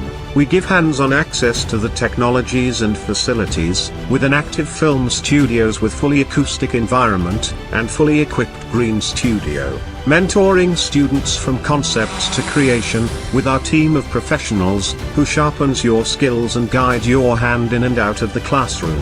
SA College of Arts and Science is a most affordable college in terms of its infra and facilities. Towards the future, join us at SA College of Arts and Science, Chennai. A professional media studies college in Chennai, proudly offers visual communication for UG and PG courses with hands-on experience, from filmmaking, designing, audio recording, DI, animation and VFX. We offer actual career opportunity during your studies, but first you need to learn. We give hands-on access to the technologies and facilities, with an active film studios with fully acoustic environment, and fully equipped green studio. Mentoring students from concepts to creation, with our team of professionals, who sharpens your skills and guide your hand in and out of the classroom. SA College of Arts and Science is a most affordable college in terms of its infra and facilities. Towards the future, join us at SA College of Arts and Science, Chennai. A professional media studies college in Chennai, proudly offers visual communication for UG and PG, courses with hands-on experience, from filmmaking, designing, audio recording, DI, animation and VFX. We offer actual career opportunity during your studies, but first you need to learn. We give hands-on access to the technologies and facilities, with an active film studios with fully acoustic environment, and fully equipped green studio. Mentoring students from concepts to creation, with our team of professionals, who sharpens your skills and guide your hand in and out of the classroom. SA College of Arts and Science is a most affordable college in terms of its infra and facilities. Towards the future, join us at SA College of Arts and Science, Chennai. A professional media studies college in Chennai, proudly offers visual communication for UG and PG, courses with hands-on experience, from filmmaking, designing, audio recording, DI, animation and VFX. We offer actual career opportunity during your studies, but first you need to learn. We give hands-on access to the technologies and facilities, with an active film studios with fully acoustic environment, and fully equipped green studio. Mentoring students from concepts to creation, with our team of professionals, who sharpens your skills and guide your hand in and out of the classroom. SA College of Arts and Science is a most affordable college in terms of its infra and facilities. Towards the future, join us at SA College of Arts and Science, Chennai. A professional media studies college in Chennai, proudly offers visual communication for UG and PG, courses with hands-on experience, from filmmaking, designing, audio recording, DI, animation and VFX. We offer actual career opportunity during your studies, but first you need to learn. We give hands-on access to the technologies and facilities, with an active film studios with fully acoustic environment, and fully equipped green studio. Mentoring students from concepts to creation, with our team of professionals, who sharpens your skills and guide your hand in and out of the classroom. SA College of Arts and Science is a most affordable college in terms of its infra and facilities. Towards the future, join us at SA College of Arts and Science, Chennai. A professional media studies college in Chennai, proudly offers visual communication for UG and PG, courses with hands-on experience, from filmmaking, designing, audio recording, DI, animation and VFX. We offer actual career opportunity during your studies, but first you need to learn. We give hands-on access to the technologies and facilities, with an active film studios with fully acoustic environment, and fully equipped green studio. Mentoring students from concepts to creation, with our team of professionals, who sharpens your skills and guide your hand in and out of the classroom. SA College of Arts and Science is a most affordable college in terms of its infra and facilities. Towards the future, join us at SA College of Arts and Science, Chennai. A professional media studies college in Chennai, proudly offers visual communication for UG and PG, courses with hands-on experience, from filmmaking, designing, audio recording, DI, animation and VFX. We offer actual career opportunity during your studies, but first you need to learn. We give hands-on access to the technologies and facilities, with an active film studios with fully acoustic environment, and fully equipped green studio. Mentoring students from concepts to creation, with our team of professionals, who sharpens your skills and guide your hand in and out of the classroom. SA College of Arts and Science is a most affordable college in terms of its infra and facilities. Towards the future, join us at SA College of Arts and Science, Chennai. A professional media studies college in Chennai, proudly offers visual communication for UG and PG, courses with hands-on experience, from filmmaking, designing, audio recording, DI, animation and VFX. We offer actual career opportunity during your studies, but first you need to learn. We give hands-on access to the technologies and facilities, with an active film studios with fully acoustic environment, and fully equipped green studio. Mentoring students from concepts to creation, with our team of professionals, who sharpens your skills and guide your hand in and out of the classroom. SA College of Arts and Science is a most affordable college in terms of its infra and facilities. Towards the future, join us at SA College of Arts and Science, Chennai.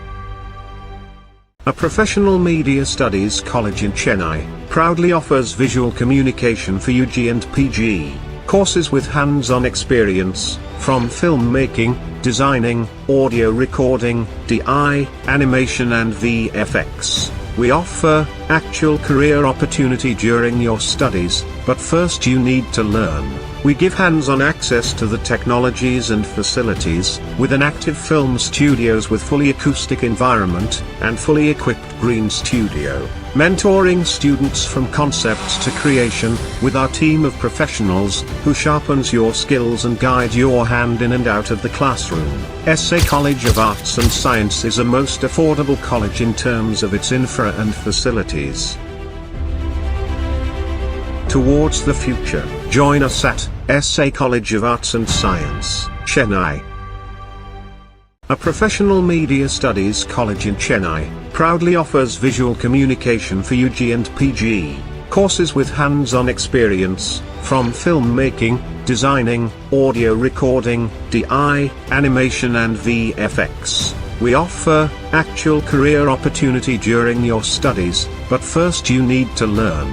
We give hands-on access to the technologies and facilities, with an active film studios with fully acoustic environment, and fully equipped green studio. Mentoring students from concepts to creation, with our team of professionals, who sharpens your skills and guide your hand in and out of the classroom.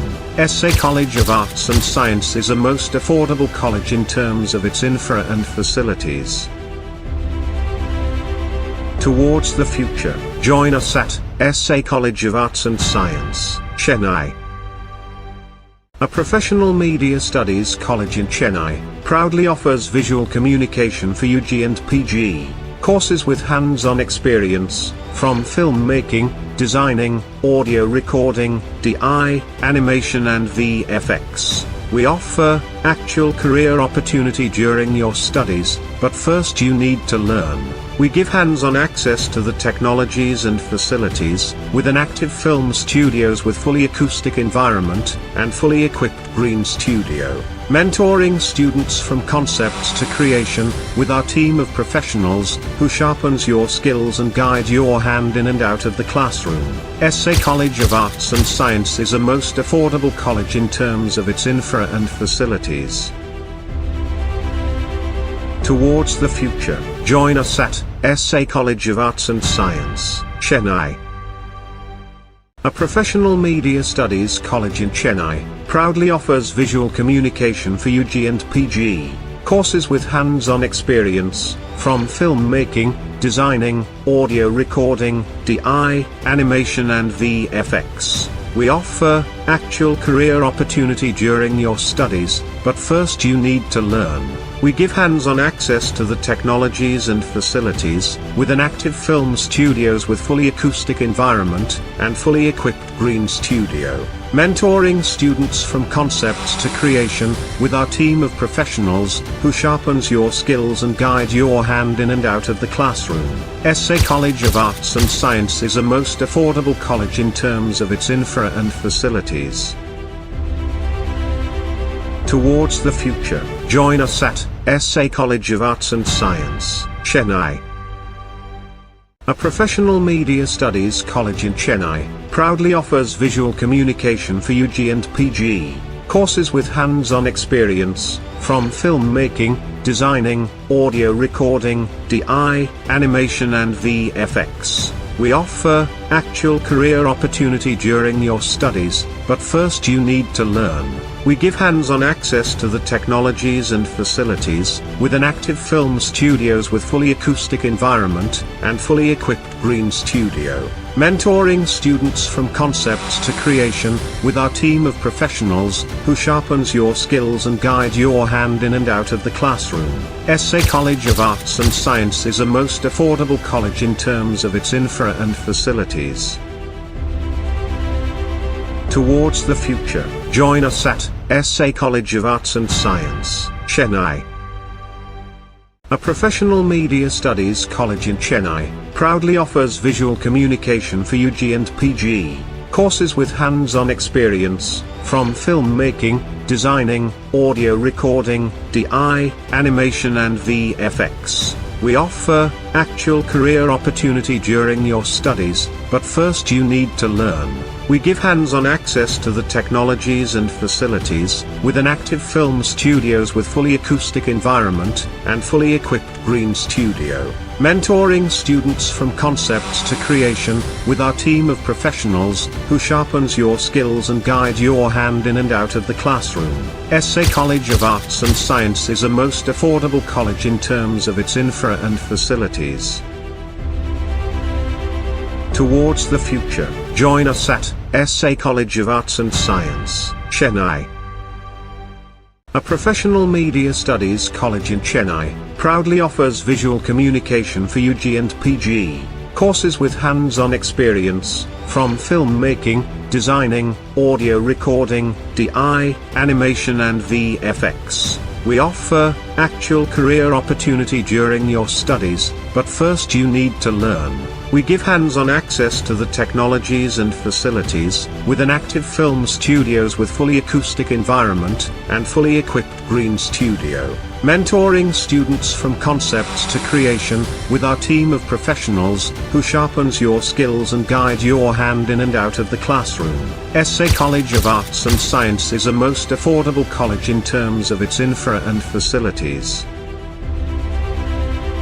Towards the future, join us at SA College of Arts and Science, Chennai. A professional media studies college in Chennai, proudly offers visual communication for UG and PG, courses with hands-on experience, from filmmaking, designing, audio recording, DI, animation and VFX. We offer actual career opportunity during your studies, but first you need to learn. We give hands-on access to the technologies and facilities, with an active film studios with fully acoustic environment, and fully equipped green studio. Mentoring students from concepts to creation, with our team of professionals, who sharpens your skills and guide your hand in and out of the classroom. SA College of Arts and Science is a most affordable college in terms of its infra and facilities. Towards the future, join us at SA College of Arts and Science, Chennai.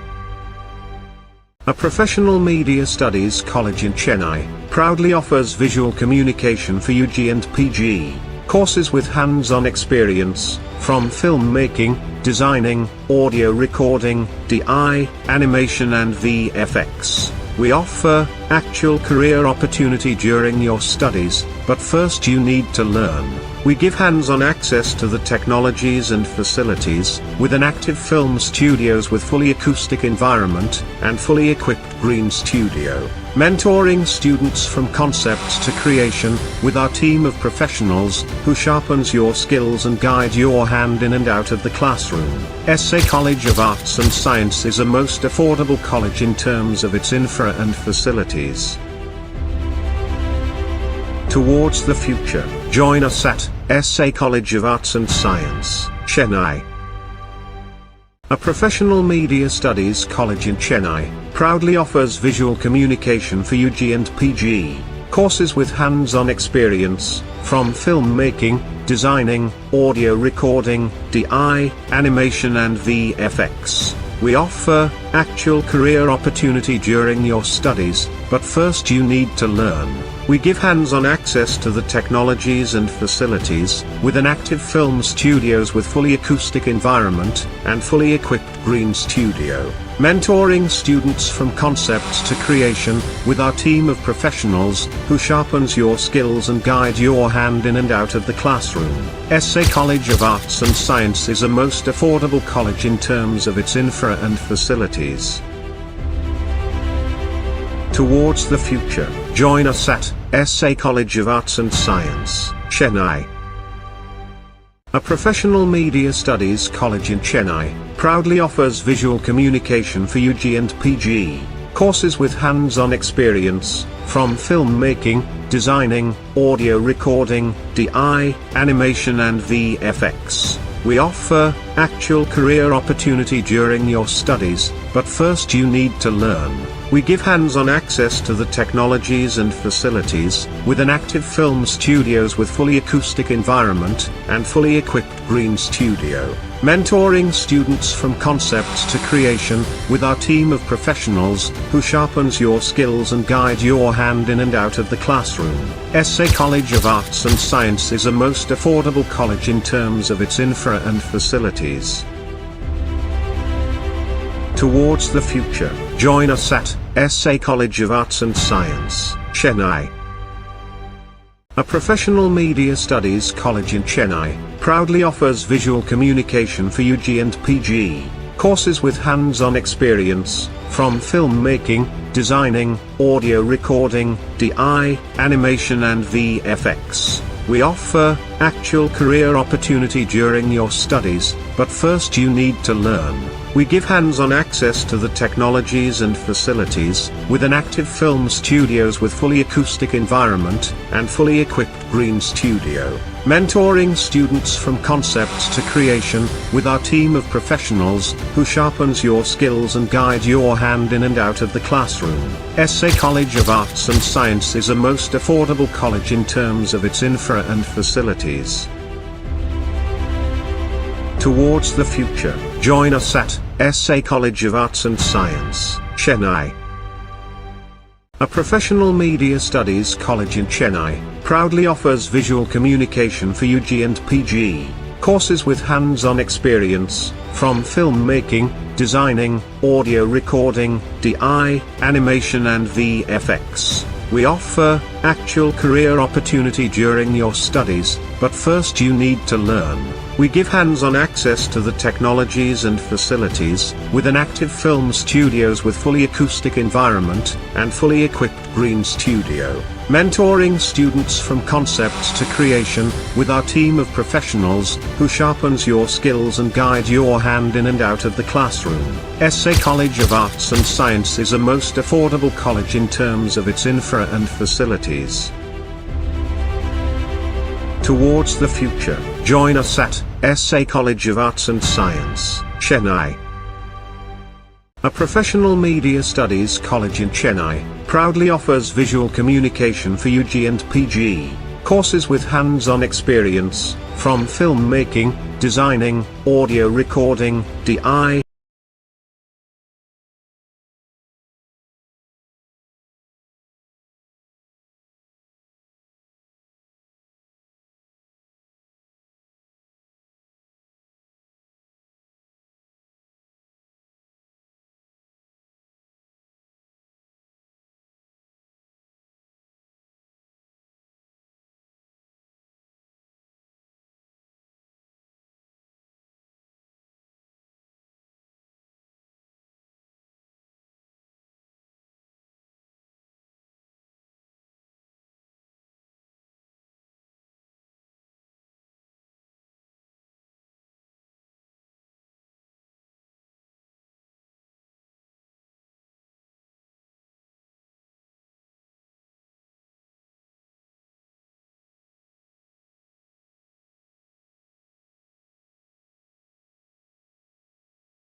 introduce Mr. Veerapandian K, the proprietor of Synergy Psychological Services, an organization providing vital mental health services.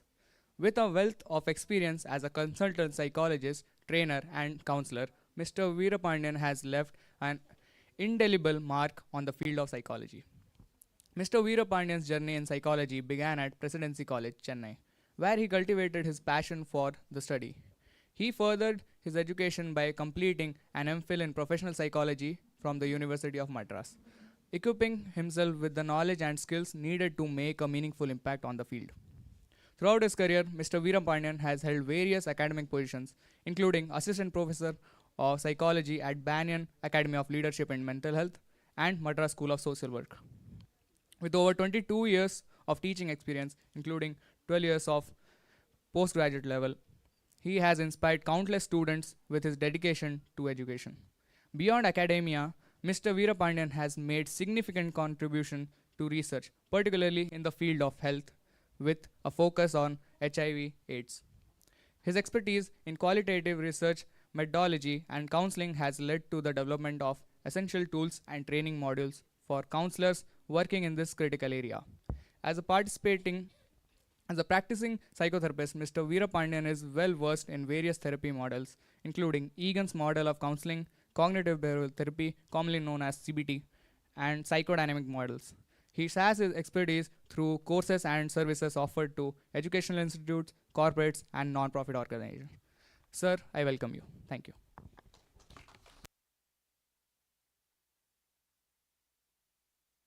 I request our HOD ma'am and Professor Solomon sir to felicitate our chief guest Mr. Veerapandian sir.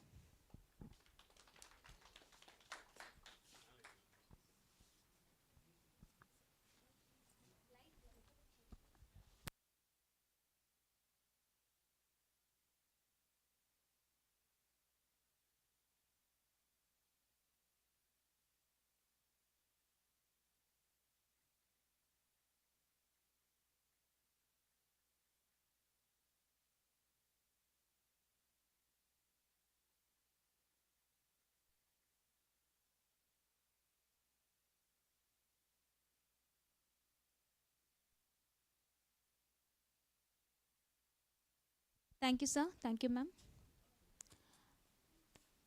Sir, now the stage is yours. Thank you, sir.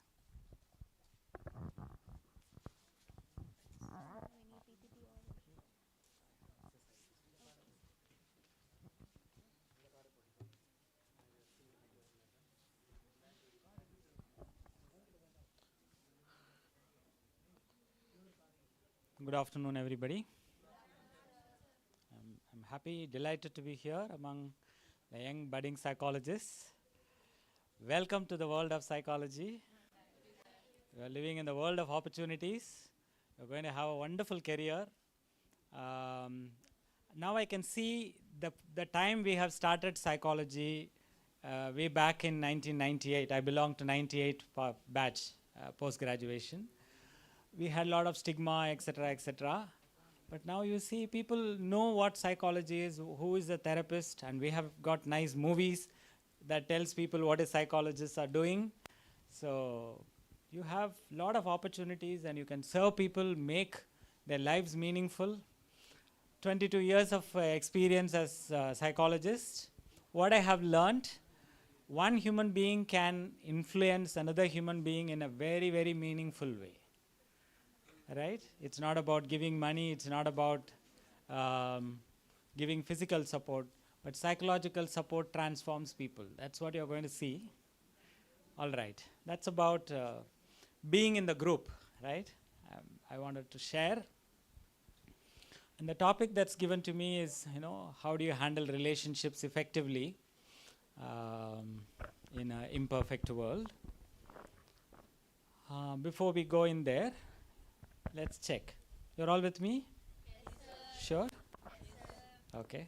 I'm a little paranoid about that. Shall I check? Okay. So, we'll do a small exercise to bring ourselves into the room, right? Okay. This is fine. This is good. Thanks. Okay. So, when I say one, lift your hands like this. Okay? 1. Okay. When I say 2, clap your hands. Right. 3, put your hands down. 4, tap your legs. Okay. Right. 1, 2, 3, 4. You all had lunch? Energy? Okay. 1, 2, 3, 4. Got it. Easy, right? Shall we go ahead? One more time. Ready? 3. Now the game begins. Okay, 2. 2. 2. 4. Put your hands down and then tap. One at a time. Ready? 3. Not yet. We are slowly tuning ourselves, right? Okay, 1. 4. Put your hands down and then tap. One at a time. Ready? 2. 2. 2. 2. Thank you. நீங்களாம் கடைசியாக கை தட்டுவீங்களான்னு தெரியல, அதனால் நான் இப்போயே வாங்கிக்கிட்டேன். Okay. All right. Good. I'll be doing something like that here and there to get your attention. Okay? Right. Before we go, if you have any questions for me to keep in mind and answer, I would like to take that question. So, maybe talk to your friends what they want from this workshop, what they want from this presentation. Okay? Relationship is only not about the girlfriend or boyfriend. It's all about mother, child. You will deal with that and all. Okay. Good. Thanks for that clarification. Okay. Any questions? Yes, sir. They have a question. Is the mic working?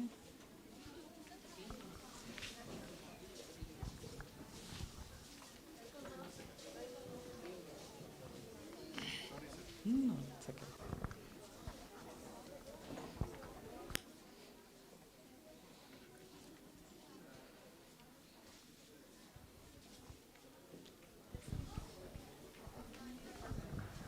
Sir, நல்லது செஞ்சால் நல்லது நடக்கும், நல்லது செஞ்சால் நல்லது நடக்கும் அப்படிங்கிற எண்ணம் இன்னைக்கு அதிகரிச்சிருக்குதா குறைஞ்சிருக்குது? Okay, right. All right. That's also one question. Any other questions? Yes.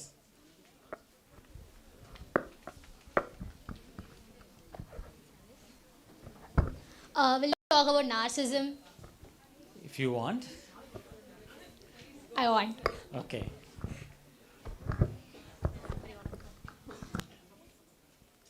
Good. Any other questions? Anything you want, ma'am?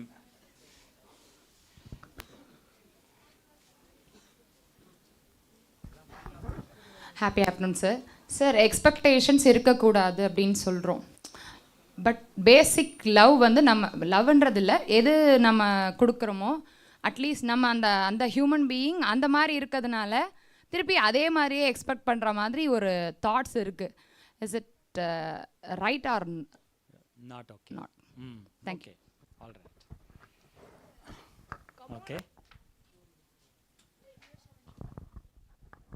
So ரிலேஷன்ஷிப்போட meaning like beat every relationship எல்லாரும் ரிலேஷன்ஷிப்போட இதை வந்துட்டு அத்தாரிட்டியாக மாறுதா? Like if it is an authority to one person, the other is not getting to get the whole meaning of relationship. So the meaning of relationship itself is demising. That's an interesting question. Maybe we'll have some discussion on that. Okay? Any other pressing questions? Yeah.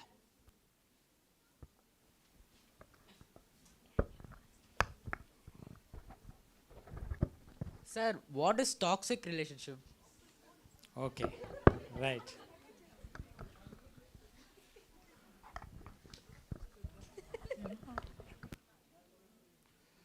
Okay, I'm taking questions. If I miss something, let me know. You have a question?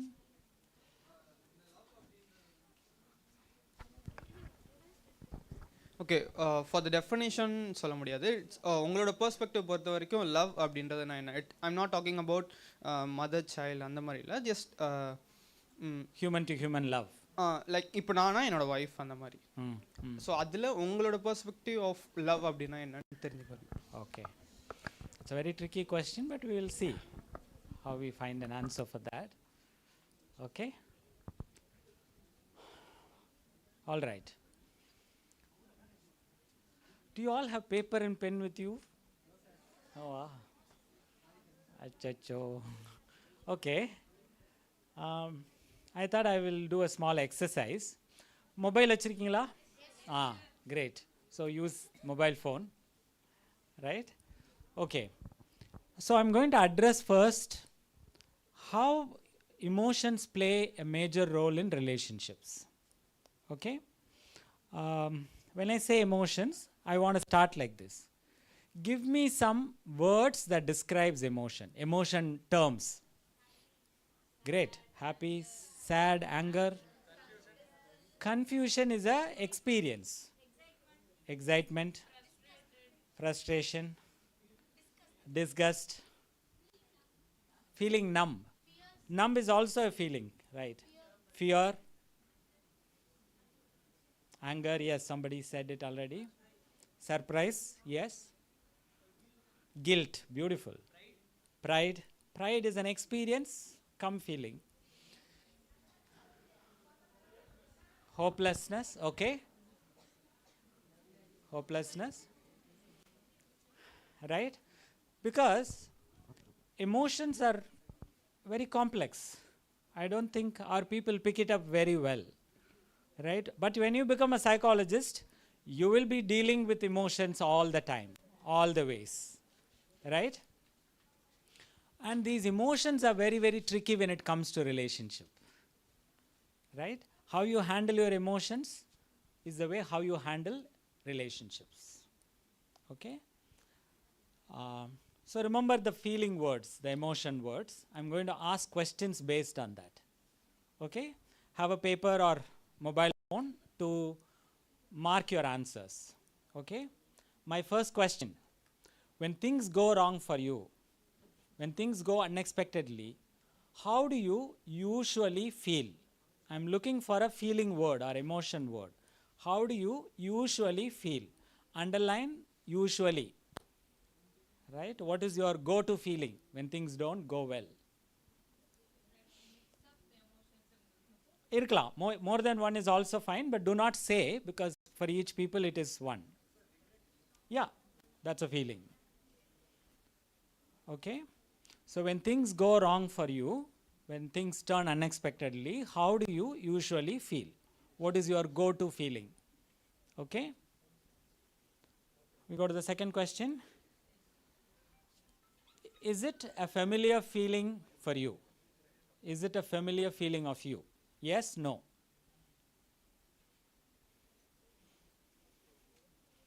Okay?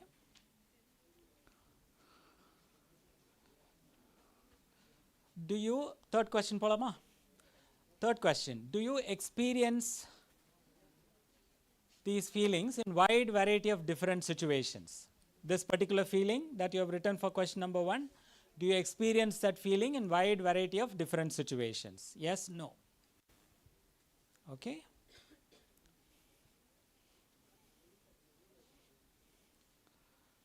So question number 1, when things go wrong, what is the usual feeling you have?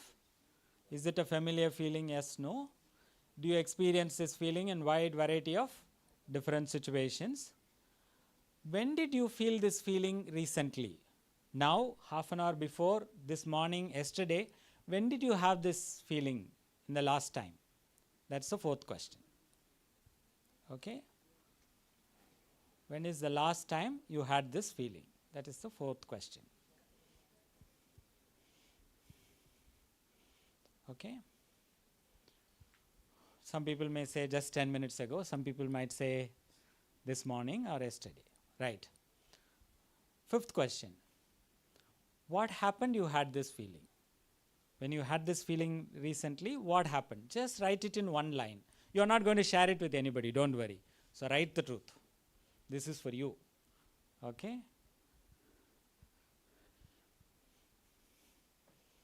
What happened when you had this feeling?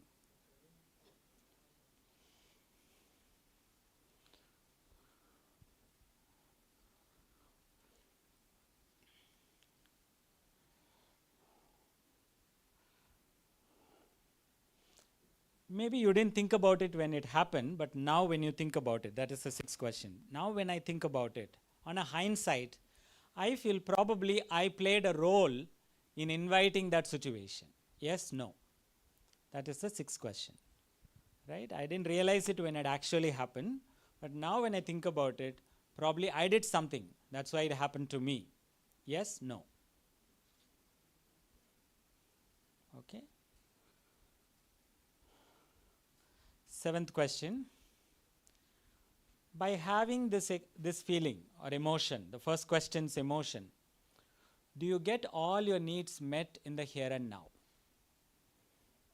Right? By having this feeling, by experiencing, expressing this feeling, that is the first question's feeling, do you get all your needs met in the here and now? இந்த ஃபீலிங்கை experience பண்ணுறதன் மூலமாக வெளிக்காட்டுறதன் மூலமாக உங்களோட நிகழ்கால தேவைகள் எல்லாம் நிறைவேறுதா? Yes, no. Right? We come to the last tricky question now. Whenever you have this feeling, you also have another feeling, but you will not show it out. It will be deep inside. You will keep it with you. If that is the case, what is the feeling you are not showing outside but keeping inside? I'm looking for another feeling word or emotion word here. Okay? Whenever you feel this feeling, the first question's feeling, you will also have another feeling, but you will not show it out. For example, in my area, one of the fathers used to yell at his son like anything. Yanda apdi pandra, yanda apdi seira. The neighbor was watching this, so he said, "Unga payana mari or nalla payane illa, there is no good such good boy in this place. Why are you always angry on him?" The father replied, "No, you are only seeing anger. I have a lot of love for him. That's deep inside." So we human beings can do that, right? We can have love inside and be angry outside.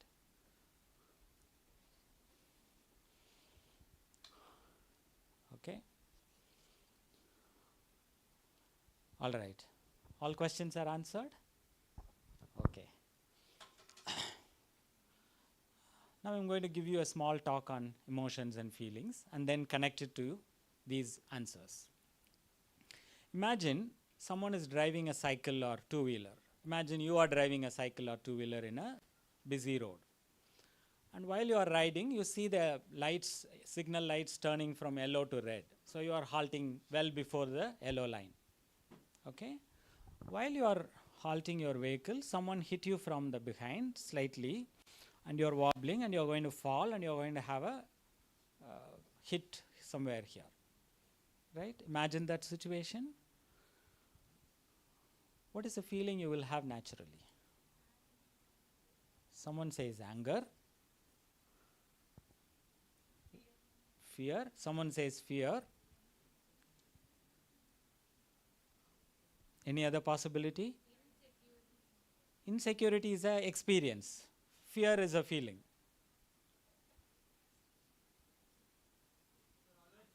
Anxious is a state of mind or condition.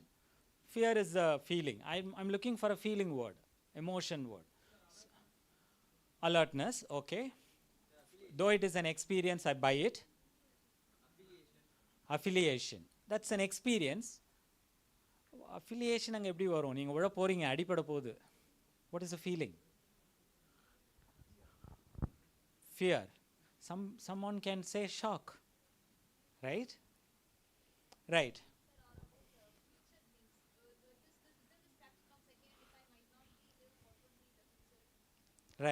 Right. Fear of future. Right. I'm not even going to the thought process. It's only feeling and emotion. So basically, people may say, I feel fear, anger, irritation, right? Shock, let me ask you this question. Going by the nature of the situation, which feeling is natural feeling here? Right. Fear or shock is the natural feeling. But you see, a lot of the time when people fall on the ground, they get up like actor Vijay. So people can also have anger. People can have rage. அப்படியே jump பண்ணி car மேலே போய் உட்காருவான். Right? எப்படி நீ என்னை இடிக்கலாம்? That's also possible. Right? Right. Now imagine this situation. You are on the ground and you get up and you show fear, shock. What will people around you will do? Onlookers, bypassers, என்ன பண்ணுவாங்க? They try to help you. என்னப்பா அடிபட்டுருச்சா, தண்ணி ஏதாவது குடிக்கிறியா, கொஞ்ச நேரம் உட்கார்றியா? They ask. Suppose you do things like Vijay or Tamil cinema heroes. ஆரம்பிச்சிட்டானுங்கப்பா காலங்காத்தாலேயே. Right? That's how the experience you have. Right? But it is possible for human beings. I can choose to be afraid, in fear. I can choose to be in anger. Right? Is it good or bad? Is it good or bad? We don't know. But that is the sophistication we all have. So I always tell people, your emotions are your imaginations. Right? With your imagination, you can change your emotions. With your thoughts, you can change your emotions. That's what Albert Ellis says. Right? You remember undergraduation, first year general psychology theory. The three theories, emotions, James Lange theory, Cannon-Bard theory, Scatcher-Singer theory. Right? All these theories, of all the three, at least Scatcher-Singer theory says, your emotions are your imagination. With your imagination, you can change your emotions. Which means with the right imagination, you will have right emotion. With exaggerated imagination, you will have wrong emotion. We don't know whether it's good or bad. That's possible for human beings. Right? All this is starting in the very early years of our life. The interesting part here is, this becomes a habit or pattern. Whatever emotions you have experienced in your family as a child are all become your habits, your patterns. Right? In some families, happiness is not allowed. சிரிச்சிங்கன்னா என்ன சொல்லுவாங்க? சிரிக்காத, திரௌபதி சிரிச்சதுனால தான் பாண்டவர்களுக்கு கஷ்டம் வந்தது. Right? In some families, crying is not allowed. Sadness is not allowed. If you cry, they say, சனி முச்ச முடிஞ்ச என் கொண்டாந்து காமிக்காத என்கிட்ட. I have seen a father doing that. நிறுத்தாளுக்கு உள்ள இழு. Right? And the child is doing that. Right? So in some families, sadness is not allowed. In some families, anger is not allowed. இன்னும் முளைச்சி 3 நாளை கூட விடலை, உனக்கு கோவம் வருதா, உட்கார போய் வரமா. Right? So we are all conditioned to feel certain emotions and not other emotions. Okay? So this becomes a pattern. Now let us see your pattern. Ready? Coming back to your answers. If you have answered yes to question number 1 and yes to question number 2 and no to question number 7, அப்படிதான் எல்லாருமே போட்டிருப்பீங்க. என்ன emotion? Second question yes no, third question yes no. Sorry, correct, நீங்கள் கரெக்டாக சொல்லிட்டீங்க. So question number 2 and 3க்கு if you say yes and question number 7க்கு if you say no, then it means question number 1க்கு ஒரு emotion எழுதிருக்கீங்கல்ல, that emotion is the pattern, your duplicate emotion. அந்த கொஸ்டினுக்கு last கொஸ்டினுக்கு ஒரு ஃபீலிங் எழுதிருக்கீங்க இல்லையா, அதுதான் உங்களோட ஜெனுவினான feeling. Okay? So in psychology, we understand that there are two possibilities. One is you can have a duplicate feeling and an authentic feeling. Duplicate feelingனா நீங்கள் வேணுக்குன்னு பண்ணுறீங்களான்னா கிடையாது. No, it's a pattern. You have learnt it like a habit. So without any thinking, like as if you are switching on a light, the moment something goes wrong, your mind goes to that feeling because that's the familiar used feeling for your system. That's how you are conditioned. So some of us are conditioned to feel sad for everything. Right? நேற்று paper கொடுத்தாங்கப்பா ஸ்கூலில், ஐயோ என்னாச்சு, ஒரே வருத்தமாக இருக்குப்பா, ஏன், ஆமாம் அப்படி தான் அது, சரி எவ்வளோ மார்க் எடுத்த, 98 எடுத்திருக்கேன். ரைட், ஏன்பா அதுக்கு வருத்தப்படுற, இல்லை 2 மார்க் எங்கன்னு வீட்டில் கேட்பாங்க. Right, we are conditioned to feel sad for everything. Some people are conditioned to feel anger for everything. They are very good, they pay attention to details. They just wait for you to make one mistake, and the moment you make the mistake, they think they have right to feel angry. சரியாவே பண்ணல. Right? Right? So, when it comes to relationships, what are we doing? We are not in the here and now. Right? We are in our conditioning. Right? We behave like a child, and we are not aware of that. So most of the times clients come to me, is it okay if I share some examples from my practice and personal work? Okay, if it is not okay, let me know. So sometimes people come and say, எனக்கு அவ பண்ணுறது ஒன்றுமே பிடிக்கல sir. Why is she like that? ஒரு பொண்ணுன்னா ஒரு லேடினா வீட்டை நல்லா பார்த்துக்கணும். Okay, where did you learn that? அதுதான் எங்கள் அப்பா அம்மாலாம் எனக்கு சொல்லி கொடுத்துருக்காங்க. So every time you see clients talking that I am like this because of my past, because of my childhood, because of my parents. Right? Why relationships are not going very well? Because we are not allowing ourselves to experience myself and my relationship in the here and now. Everything is like a tape recorder. She makes a mistake, I have to get angry, shout hell. He makes a mistake, I have to decide not to talk to him. Right? So, coming back to your answers, you are all feeling this way instead of feeling the other way. The last question is the authentic feeling, and the first question's feeling is the duplicate feeling. Okay? Pin drop silence. I know you are thinking. Any questions at this point? Any discussions? So at a place where we have to feel happy, we all sad. We all show sadness. At a place where we can be sad, we all show numbness. Right? That's a beautiful question. Like you for that. It is the childhood conditioning. I remember when my daughter was 2.5 years, 3 years old, somewhere she was jumping on the sofa one day. Right? We were all busy doing our household chores, so we kept saying don't jump, but suddenly we heard the noise.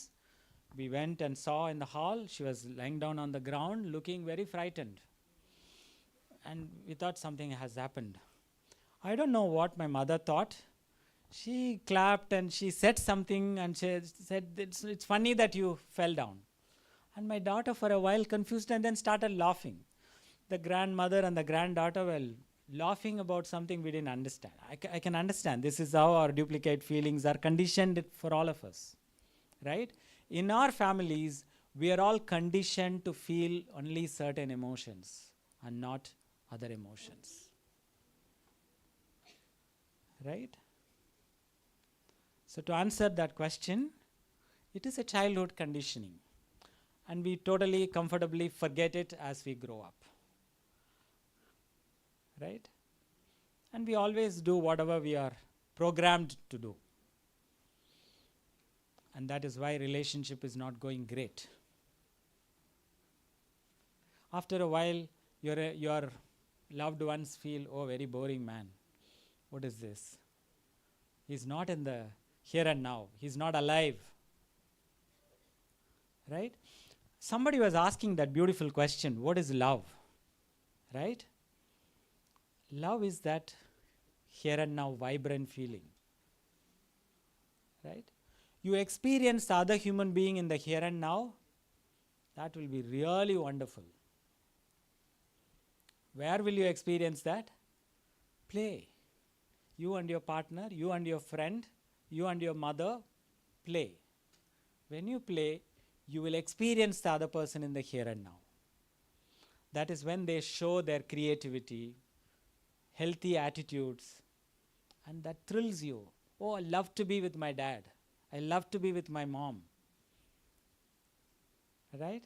If they are like tape recorder, ஸ்கூல்லேருந்து வந்துட்டியா, dress எல்லாம் கழட்டி கரெக்டாக கொண்டு போய் மெஷினில் போட்டுடு, அதுக்கப்புறம் tiffin பாக்ஸை கொண்டு போய் இதில் போட்டுடு, போய் குளிச்சுட்டு வா. When we say those kind of things, they kind of feel, okay, this is how it is. I know what will happen. What is the drill? So they feel like it's all drill. Right? So experiencing a human being in the here and now is really wonderful. Right? And emotions are another big difficult area for our people.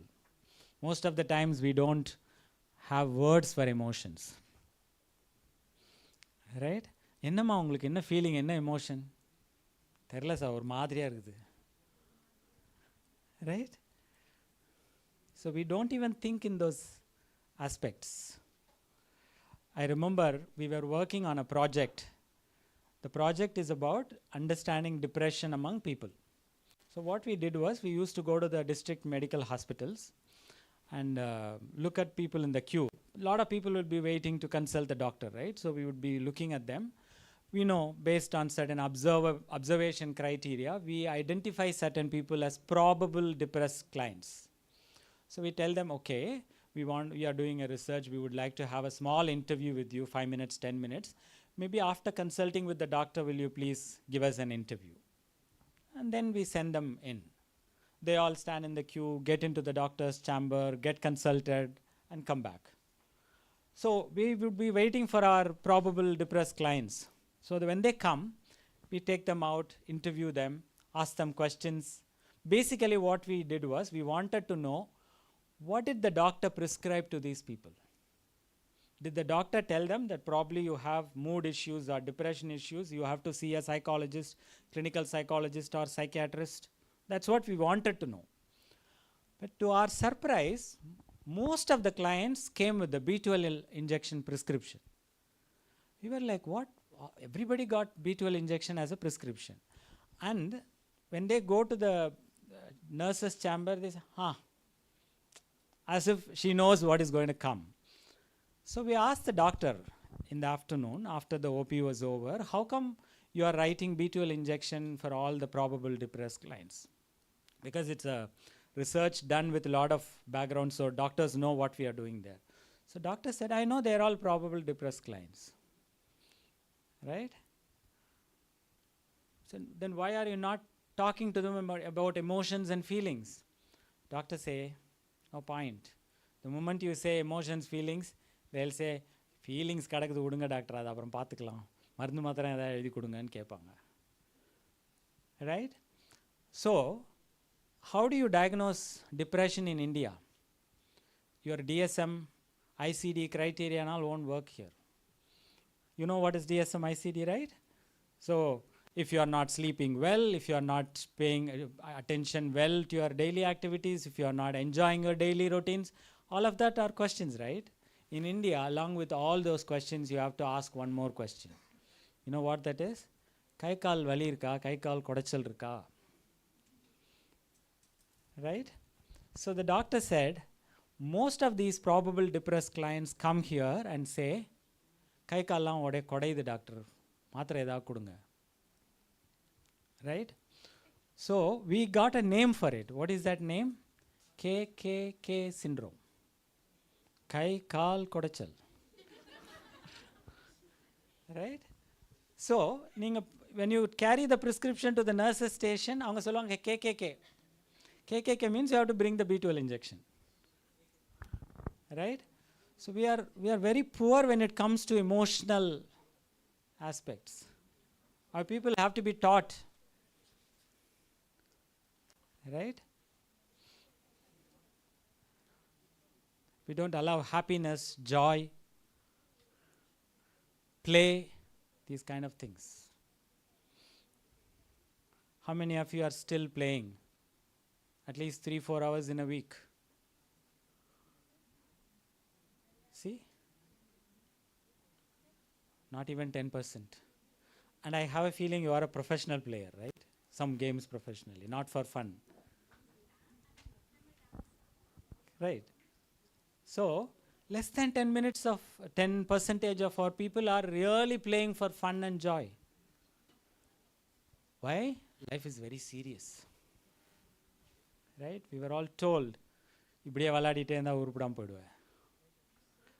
The problem with people when they come to counseling and therapy is that we would be telling the opposites of what they have learned for so many years.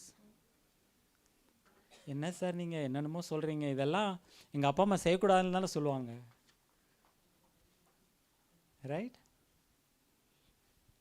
So we all have become programmed entities when it comes to relationship. Right? When you are introduced to another person, வேகமாக hand shake பண்ணிவிட்டு ஒரு 4-5 question கேட்டால் relationship is over. There is no real interest to know the other person. Right? You know Indian way of greeting? ஃபாரின்லாம் நீங்கள் போனீங்கன்னா எல்லாருமே ஒருத்தர் hi சொல்லிக்குவாங்க, தெரியலனா கூட ஹாய் சொல்லுவாங்க. You know Indian way of greeting? இப்படி பார்ப்பாங்க, இப்படி கீழேருந்து மேலே பார்த்தா அவங்க ஹாய் சொல்கிறாங்கன்னு அர்த்தம். உடனே நீங்களும் கீழேருந்து மேலே பார்க்கணும். Right? And world has become very, very competitive. நீ ஃபஸ்ட்டு பேசுகிறியா, நான் ஃபஸ்ட்டு பேசுகிறேன்னா பார்க்கலாம். The community where I am living, sometimes people will be இப்படி பார்த்துட்டே போவாங்க. ஹலோ சார் அப்படின்னு சொன்னோம்னா, see, world is very competitive. Right? Genuinely knowing another person, talking to another person, there is no value for these things nowadays. Right? So the fundamental point is, with all our childhood conditioning, we ourselves are imperfect. Right? But we are applying this perfection to others comfortably. Right? At a place where you have to be happy, you would be very sad. I remember when I was working in one of the companies, I joined just 1 week time. One of my colleagues was talking about இந்த பொம்பளை பிள்ளைங்களெல்லாம் பெற்று அதுங்களை படிக்க வச்சு அதுங்களை கல்யாணம் பண்ணி கொடுக்கறதுக்குள்ள, it was only 1 week for me, so I didn't know him. I thought probably he's seeing a boy for his girl. So I asked him, என்ன சார் பொண்ணு பார்க்க எதுவும் வந்தாங்களா? என்ன சார் பேசுகிறீங்க அப்படி, என்னாச்சு, போன வாரம் தான் எனக்கு பெண் குழந்தை பிறந்திருக்கு. Right? So you have ultimate reason to feel excited and happy, and you are going 25 years ahead to feel sad. Right? So in my opinion, as a practitioner, please do not live in the past and future when it comes to relationship. Please be in the here and now. Show some genuine interest to like your fellow being.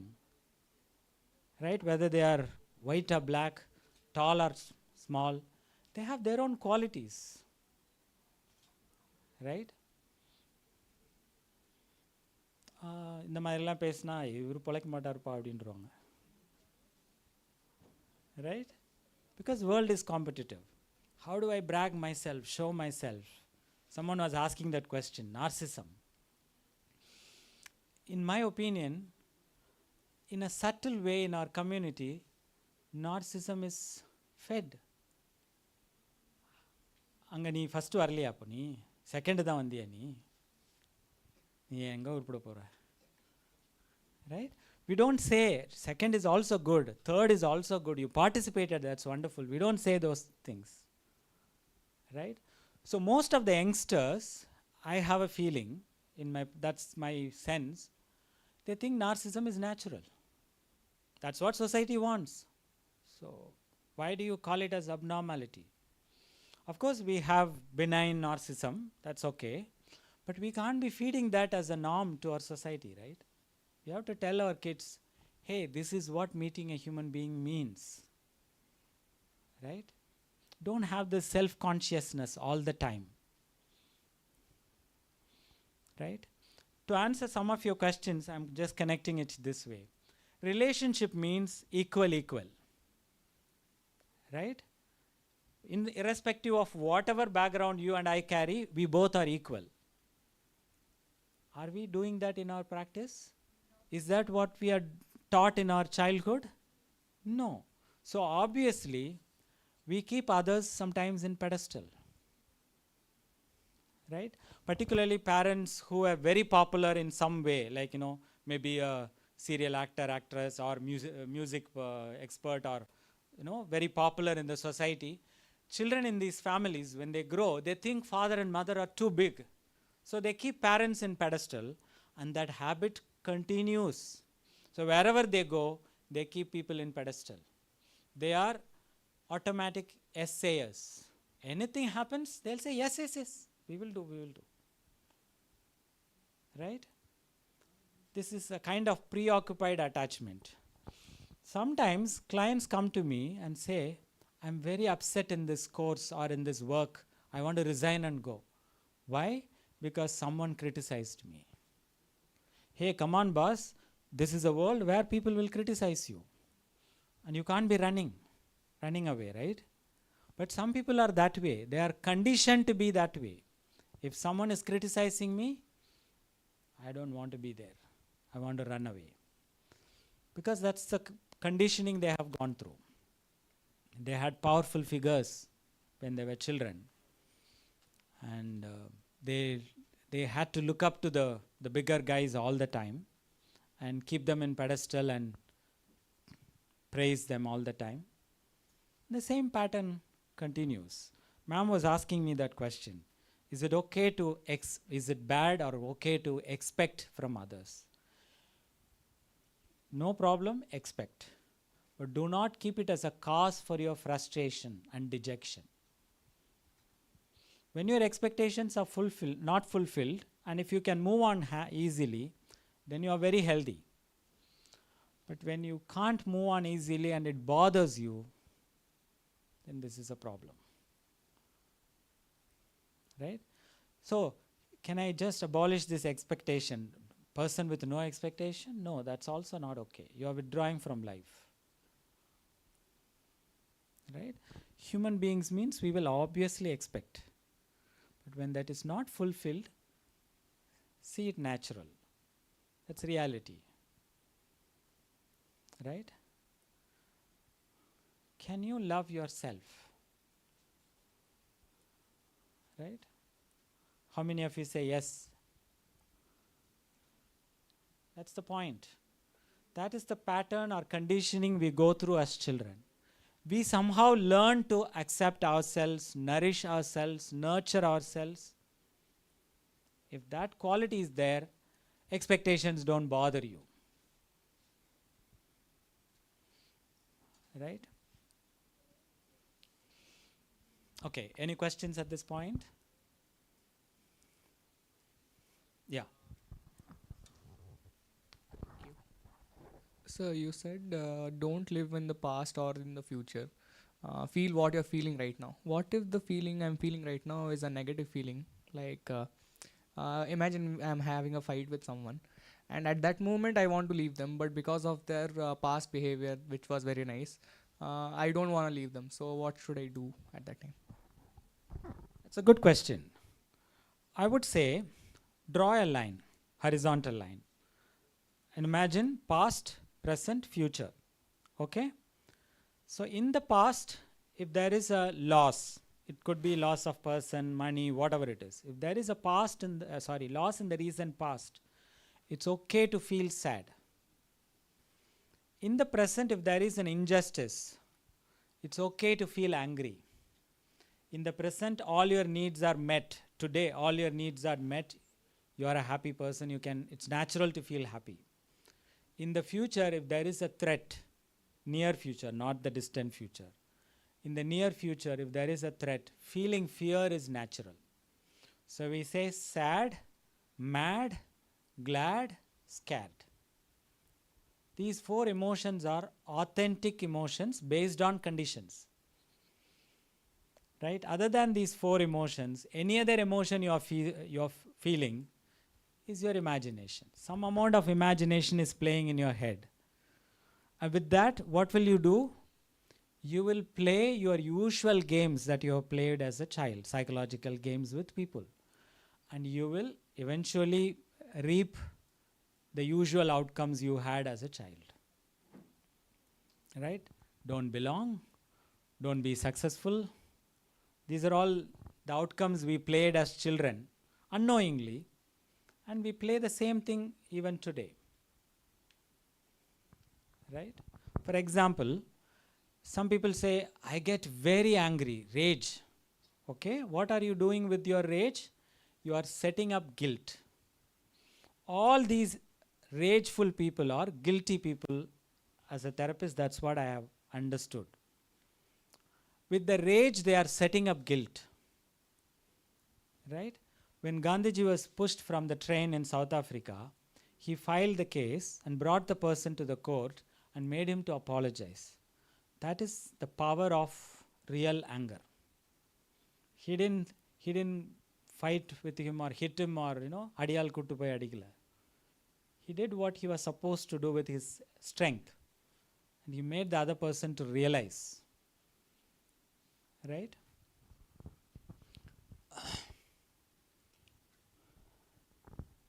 So, with your 4 authentic feelings, sadness, anger, happiness, and fear, you can lead your life in a relaxed manner. But the more and more you bring in the imaginations, you are setting up something negative. For example, rageful people set up guilt and don't belong. Most of the time, why we don't belong to somebody? Because we enjoy our rage. எனக்கு கோவம் வந்து நான் அவ்வளோதான் தூக்கி போட்டு எல்லாத்தையும் மெரிச்சிடுவேன். We enjoy that actually. Right? Because it satisfies a fundamental weakness in your mind. Right? I don't have to feel that I'm weak anymore.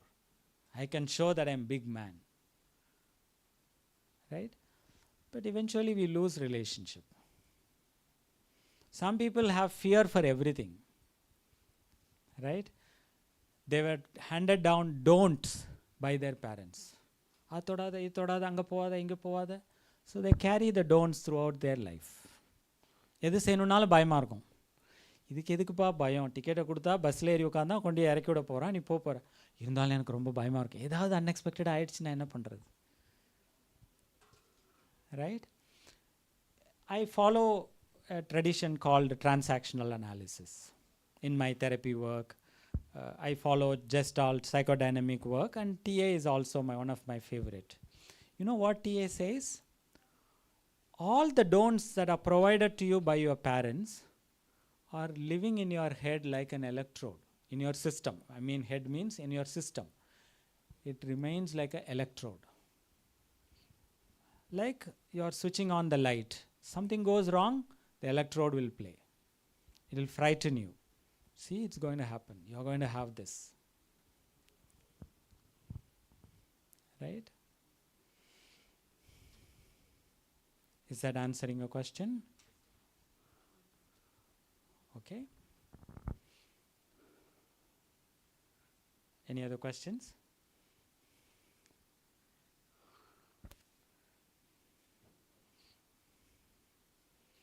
I thought you were racing to ask a question.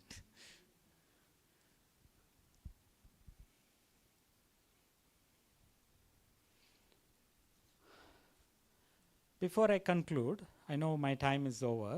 Before I conclude, I will give you one small thought. One of the other important conditioning that you carry from your childhood is the need to be perfect in everything. Right? This is also a handed over material. A lot of the time our parents hand over this unknowingly to you. Most of the things what your parents do to you are all happening in an unknowing way, not that someone wanted to spoil you. They thought you will be very good by doing things well, being perfect. But what happens as the days pass when you try to be perfect and try to perfecting your perfection, you become a neurotic. Right? So spend some thinking on that. What am I doing on that? Am I falling into this compulsion of doing things in a perfect way? Most of the time what I see is people get easily bored. You know why? Because they are carrying this compulsion in their head. Whatever I do, I need to do perfectly. If I can't do something perfect, then there's no point in doing that. Those are the people who get bored easily in life. Again, we are missing the vibrance of here and now.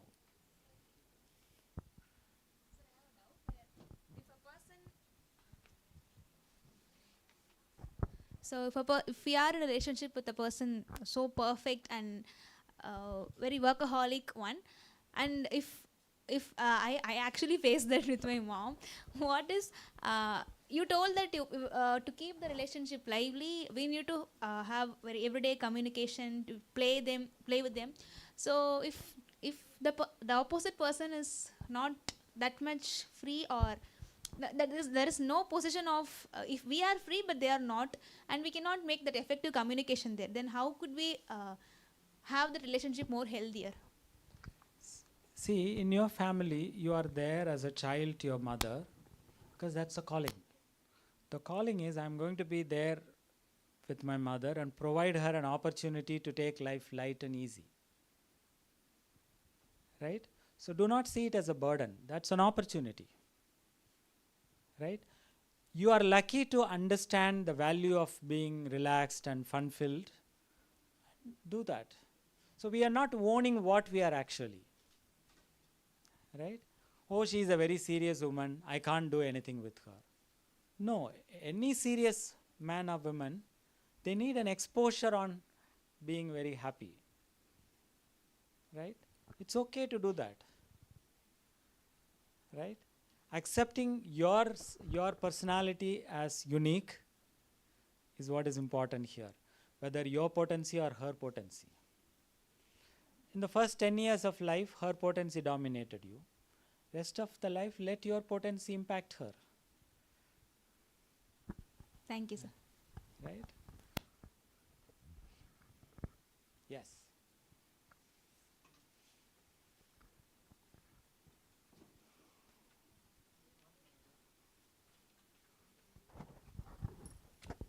Hi, sir. Sir, let's say you had what do I say? Like a childhood where you had no parental love, and you are starved of that feeling and love, and you're not nurtured with it. So you go around looking for that love and satisfy your void, looking for it in someone. And it's starting to affect that relationship, be it a friend or be it like someone you love or something of sort.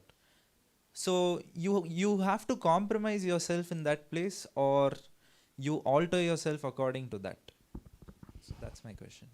Right. Compromise is not a healthy one. Healthy alterations are good. Right? So what we do in therapy when clients present issues like that, okay, you didn't have love of your parents. When you were starved of love, what did you decide about yourself, about others, about the life? We work with that belief. We help people to see whether those beliefs are healthy. For example, one of the persons would have decided that I am not going to seek this love anywhere because love is bad. I didn't get it as a child, so I'm not going to be a loving person anymore. Some people may decide that way. Some people may think or believe that I have to beg for love. Some people might think I have to earn love. I have to do something worthwhile to gain love. Right? In therapy, we work with those beliefs. We see whether those beliefs are healthy. What is the positive, negative outcomes you will get with those beliefs? We provide that awareness to the client and we help them to take right calls. Right? Like you said very well, It's not about begging for love. It's about alterations. How I want to make alterations there. Is that helping you? Thank you, sir. Yeah.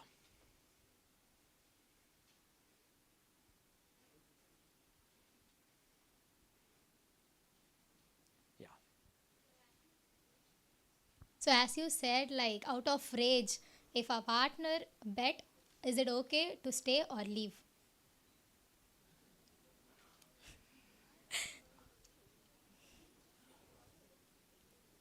It's totally up to your call. But Okay, they if I are were you, no, they are actually a person who show everything out of rage, love or hate or disgust feeling, everything out of rage means we should adjust to it or give a second chance, or should we leave at the point? it depends on your values. It's a value loaded question, so I'm not answering that straight away. Okay. But I will answer this way. If I were you, I would speak about this to this person and say, this should be the last time you do this. Right?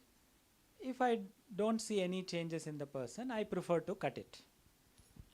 So once it happens and they didn't change themselves, second time it happens, we should leave. Yes. Thank you. That is based on my values. But there are people who would say, I don't want this.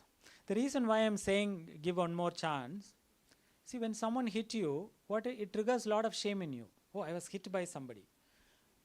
Life gives you an opportunity to deal with the shame.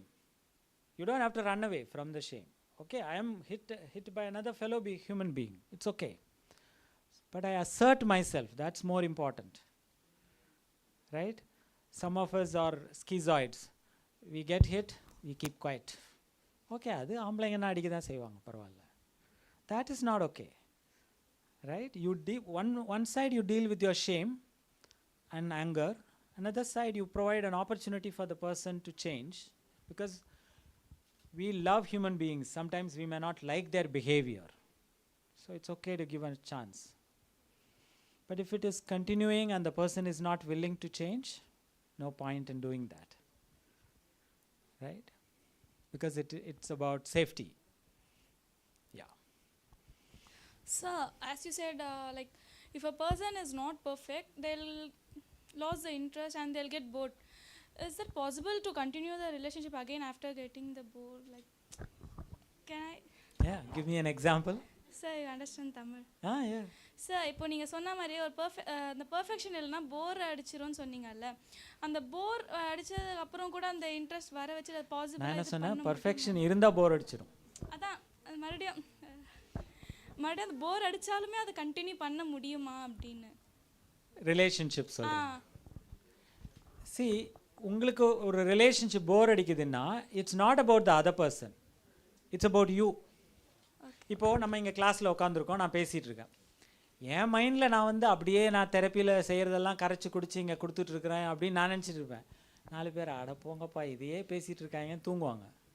So getting bored is not about me, it's about the person who is feeling it. Okay. So it says something about you. Right? It says something about you. Who will get bored easily? People who want everything to be perfect, who are not open to new experiences. Is that answering your question? Slightly. Okay, maybe I have to ask with example. I know you are having some situation in your head, you are not putting it out. Good. Maybe I assume this way. Sometimes boys and girls get bored in the relationship, right? Right? So you getting bored is your material. It's not about your partner. Sir, my doubt is guilt parent பண்றாங்க அப்படிங்கும்போது how to deal with that. இப்போ டீனேஜர்ஸாக நமக்கு தெரியும் அவங்க guilt ட்ரப் தான் நம்மளை பண்ணுறாங்க. Psychology படிக்கும் போது ஆப்வியஸாக நமக்கு தெரியுது. பட் அதை டீல் பண்ணுறது we are facing challenges. How to deal with? You need to really work with someone to heal the guilt. Right? ஏன்னா இந்த பேசிக் லெவல் கில்ட் எல்லாம் நீங்கள் பார்க்குறீங்கல்ல, இதெல்லாம் வெறும் சர்ஃபேஸ் தான். இது எல்லாத்துக்கும் டீப் டவுனாக ஒரு கில்ட்டு இருக்கும், ரூட் காஸ் இருக்கும். அது என்னென்னா, you should not have born at all. You should not have born in the way you did.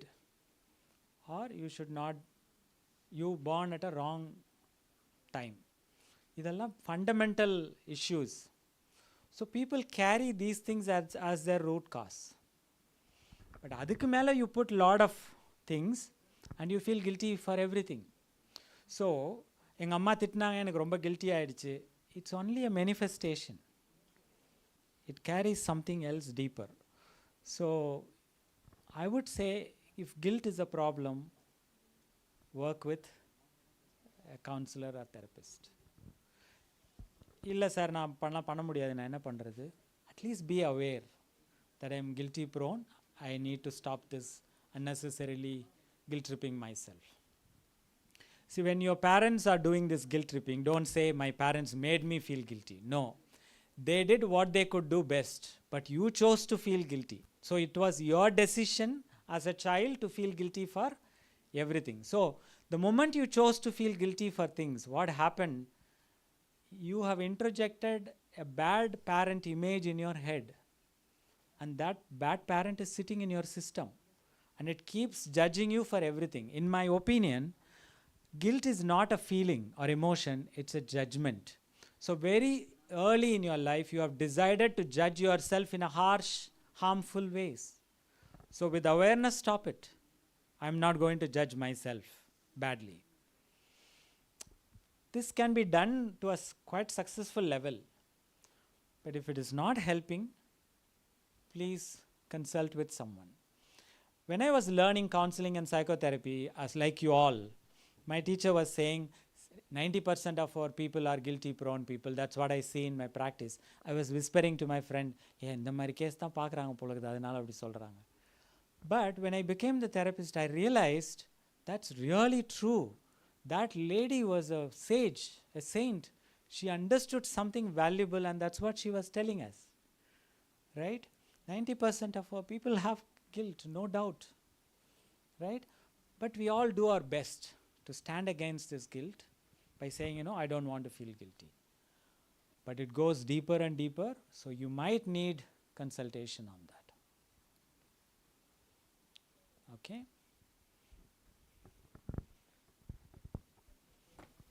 Hi sir. Actually நமக்கு பாஸ்டில் ஏதாவது ஒன்று ரிலேஷன்ஷிப் இஷ்யூவோ ஏதோ ஒரு இஷ்யூ நமக்கு ரொம்ப நெகட்டிவாக ஃபீல் ஆகி we went to some depression அந்த மாதிரி இருந்தோம். Even if we find someone new, அவங்க இல்லை பட் சம்மன் நியூனாலும் அந்த ஒரு இம்பேக்ட்னால we are not trusting the new person. அதுலேருந்து how we can come out? So when a relationship gets closed and you are going to the next relationship, what is important is how the first relationship hurt you. Sit down please. How the first relationship hurt you. And for that hurt to happen, what was your vulnerability? What was the vulnerability you had, weakness you had, you got hurt? That need to be healed before you start another relationship. So when my clients come with relationship issues, the first thing I tell them is, hey, till the time we complete therapy process, will you give me a contract that you will not start new relationship? Because I have seen it in practice. They will say, okay, I ended up with this man. Okay, and another week she comes and says, I started with this guy. But you will be wondering, the same things that happen here will begin to happen here after 2-3 weeks. And doing therapy with those people is very difficult because by the time they become very emotional. So my first contract with these clients is that, hey, will you not get into any relationship until the time we complete therapy here? At least 15 sessions. So this is a rule I would apply to marriage also. If you are moving from one friendship to another, one marriage to another, one love to another, heal yourself and go. And psychotherapy believes that you had problems in your relationship because of your vulnerabilities, not because the other person is bad. That's only 5%. 95% it is our vulnerability why we had problems in relationship. So it's important to heal before we go. Okay, should I stop here? Sorry, sir. Last question, like 1 minute. ఒరే నిమిషం. Sir, do I have time or should I stop here? Okay, this as a last question. Okay. so how single parenting affects the relationship with the parent as well as the partner? Okay. You all may say single parenting impacts all of that, but in psychotherapy we have a different view on that. Anything that happens in your life, what is the decision you are taking? For example, there is a story in therapy. There were two children, sit down please. There were two children reared by a single parent. Okay? And her typical stylized statement when boys are naughty, she'll say, you naughty children, you are going to end up in the asylum. ரெண்டும் உங்களுக்கு கிறுக்கு தான் பிடிச்சிருக்கு, பைத்தியக்கார ஆஸ்பத்திரிக்கு தான் போக போகிறீங்க. That's her stylized statement of saying. Both the children ended up in the asylum. Like she said, one as a doctor, one as a patient. So it is not the parent who decides the script of children. It is you. What you decide. One of the children decide, okay, I will end up in the asylum as a doctor. The other one took it literally. So, sometimes single parenting has its own challenges. Sometimes one of the parents being very harsh will have an impact. Everything will have an impact. But the impact is determined by you. And whatever you have decided, right or wrong, you can redecide it anytime in your life. That capacity we have. Right? Do you all know the Nobel Prize money is actually coming from the patent that he got for dynamite? Right? So, how did it happen? He happened to see his name in the obituary column one day, and the obituary statement was, messenger of death is no more from today. So he asked this question to himself, is this the way how people are going to see me after my death? Dynamite is not a bad invention, it's a good invention. So he created the Nobel Trust. Right? So any time we can redecide. So instead of worrying about I had this weakness, that problem, this problem in the childhood, my dear friends, I invite all of you to check what was your decision when you had difficulties and problems in your life, and work with those decisions. Right? And when you are ready to redecide, life begins to change. Even if you go to a therapist, that's what's going to happen. We help you to redecide. All right? With that, I stop here. Thank you again for patient listening and a lot of questions. Happy to be here. Thank you. Thank you, sir, for your valuable time in answering every questions.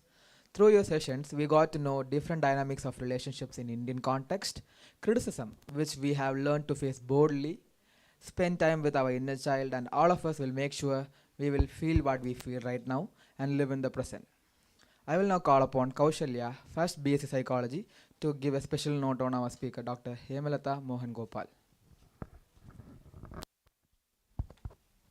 Thank you, Mr. Ashwin. I am very delighted to introduce Dr. Hemalata Mohan Gopal, the former Deputy Director of the Forensic Science Department, Government of Tamil Nadu. Dr. Hemalata's journey in forensic science is nothing short of extraordinary, marked by a dedication to excellence and a trailblazing spirit. Her academic powers is evident from her background, graduating in physics from Stella Maris College, Chennai, and upgrading postgraduate degrees in forensic science and psychology from the University of Madras and TNOU respectively. She further honored her expertise through specialized training in forensic psychology at the premier National Institute of Mental Health and Neuroscience, Bangalore, and completed her doctorate in the field of forensic speaker identification. With over 35 years of experience in criminalistics and forensic science, Dr. Hemalata has become a pioneer in her field, notably recognized as the first woman forensic scientist appointed in the Forensic Science Department of Tamil Nadu. Her expertise extends to specialist forensic software tools with an expressive track record of handling over 3,000 cases, including her high-profile investigation like the Rajiv Gandhi assassination and the Coimbatore bomb blast. In addition to her professional achievements, Dr. Hemalata is actively involved in the academia and research, serving as a guest faculty at the University of Madras and delivering lectures at various esteemed institutions.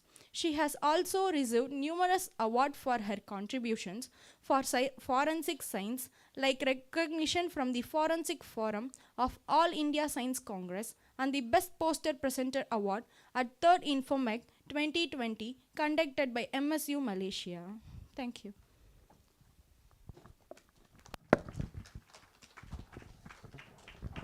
I request Dr. Ravi sir and Jayalakshmi ma'am to facilitate our chief guest.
Thank you, sir. Thank you, ma'am.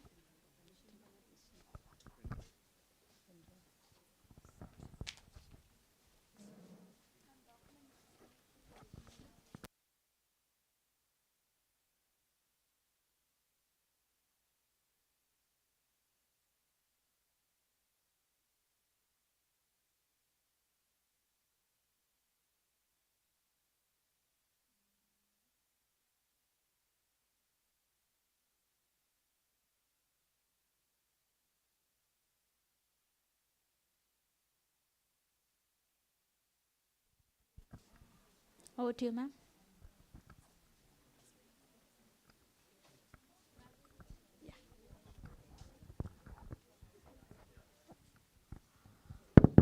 Good evening, my dear students.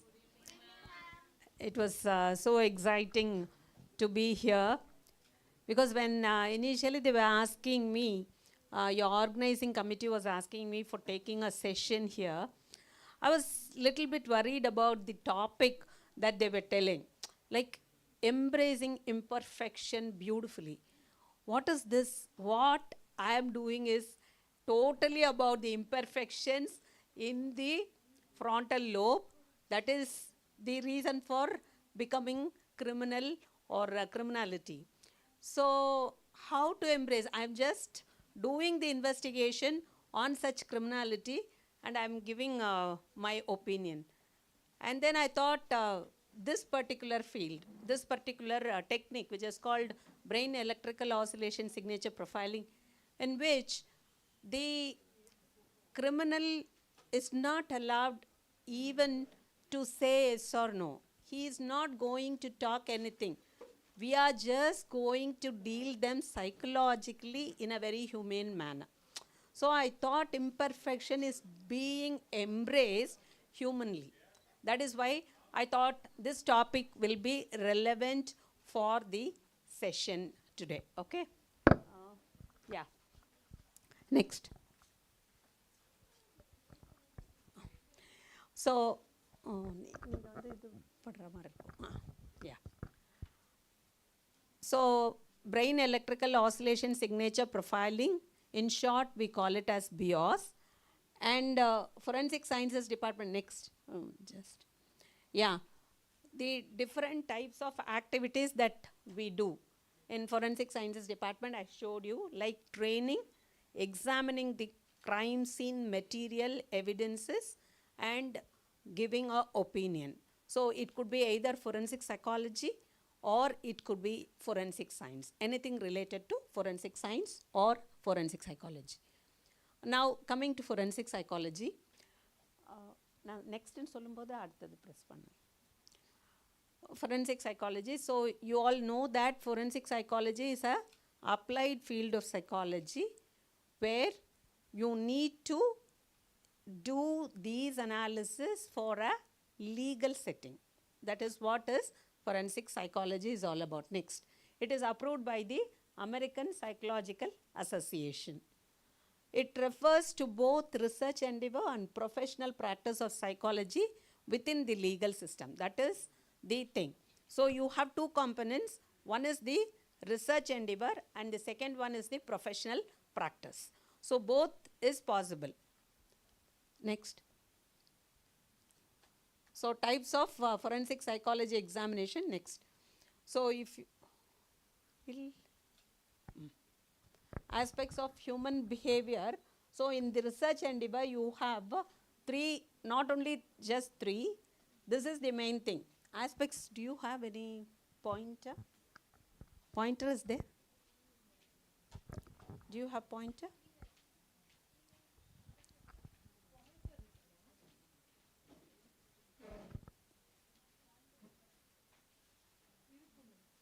It's okay. So under the research endeavor, aspects of human behavior related to legal process we are going to examine.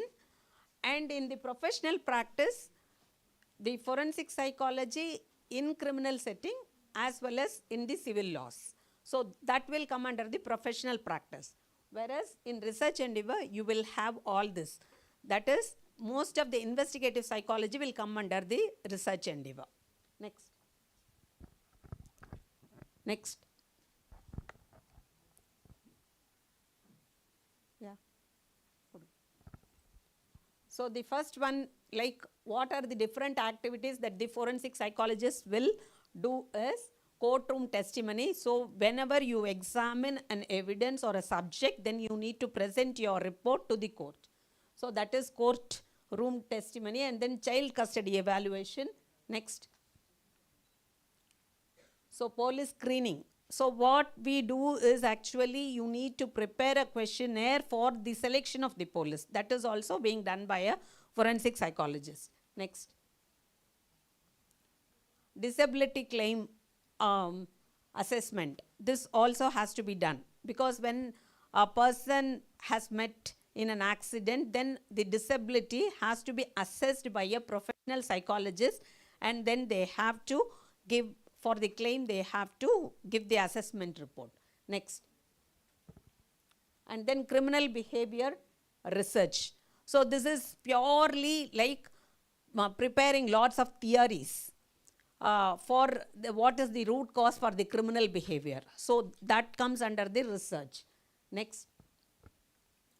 And then prevention programs for juvenile. So juvenile, child custody evaluation, and then disability claim, all these things comes under forensic psychology. These are the various activities performed by a forensic psychologist. Is anyone here specialized in forensic psychology?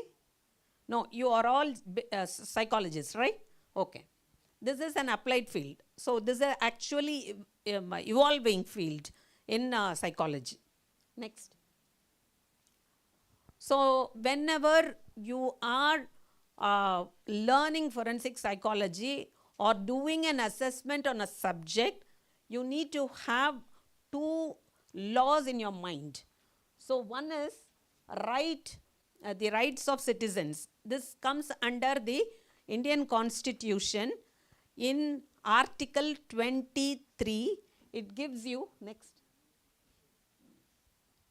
right to remain silent. Accused can't be compelled to witness against himself. So that is Article 23 of the Indian Constitution, which gives the right to any subject who is undergoing the test to remain silent. Even though he has been accused of a crime, he can remain silent. Okay, that provision is being provided by the Indian Constitution. The next one is right to privacy. No person can be allowed to be devoid of his private life. So that is also Article 21 of the Indian Constitution gives that particular right for any citizen. And one more thing you need to remember is the Magnatin rule. The Magnatin rule says that if a subject is claiming insanity defense, this comes very often when a person is accused of a crime. Naturally, he will go to take the defense of insanity during the commission of the crime. In that case, Magnatin rule states that what are the two components for a crime? What are the two components of a crime? What do you consider as two components of crime? One is mens rea.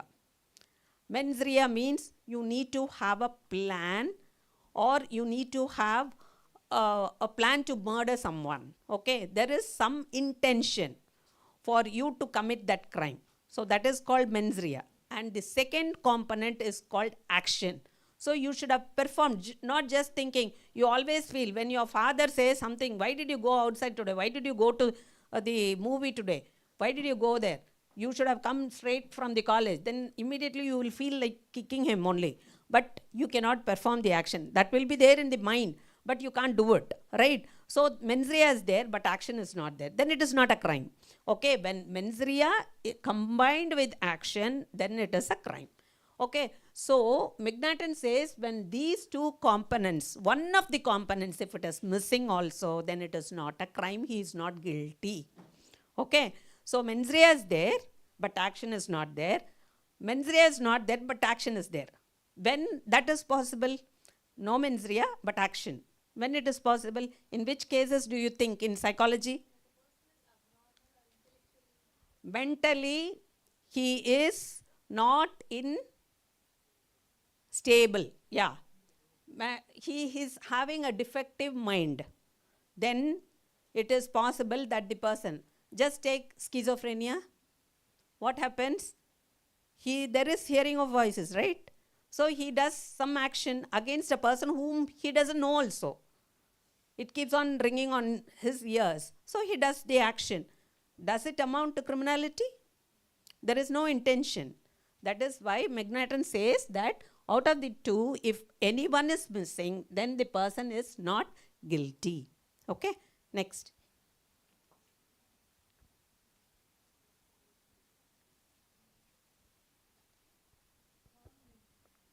What? இல்லை என்கிட்ட கொடுத்துருங்க, இங்கே வச்சுருங்க, நான் பண்ணிக்கிறேன். That is far better. I will have control on me. Empty.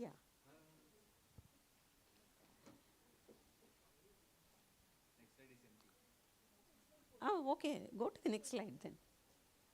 Yeah, okay. Sorry. It is empty means delete it, maybe.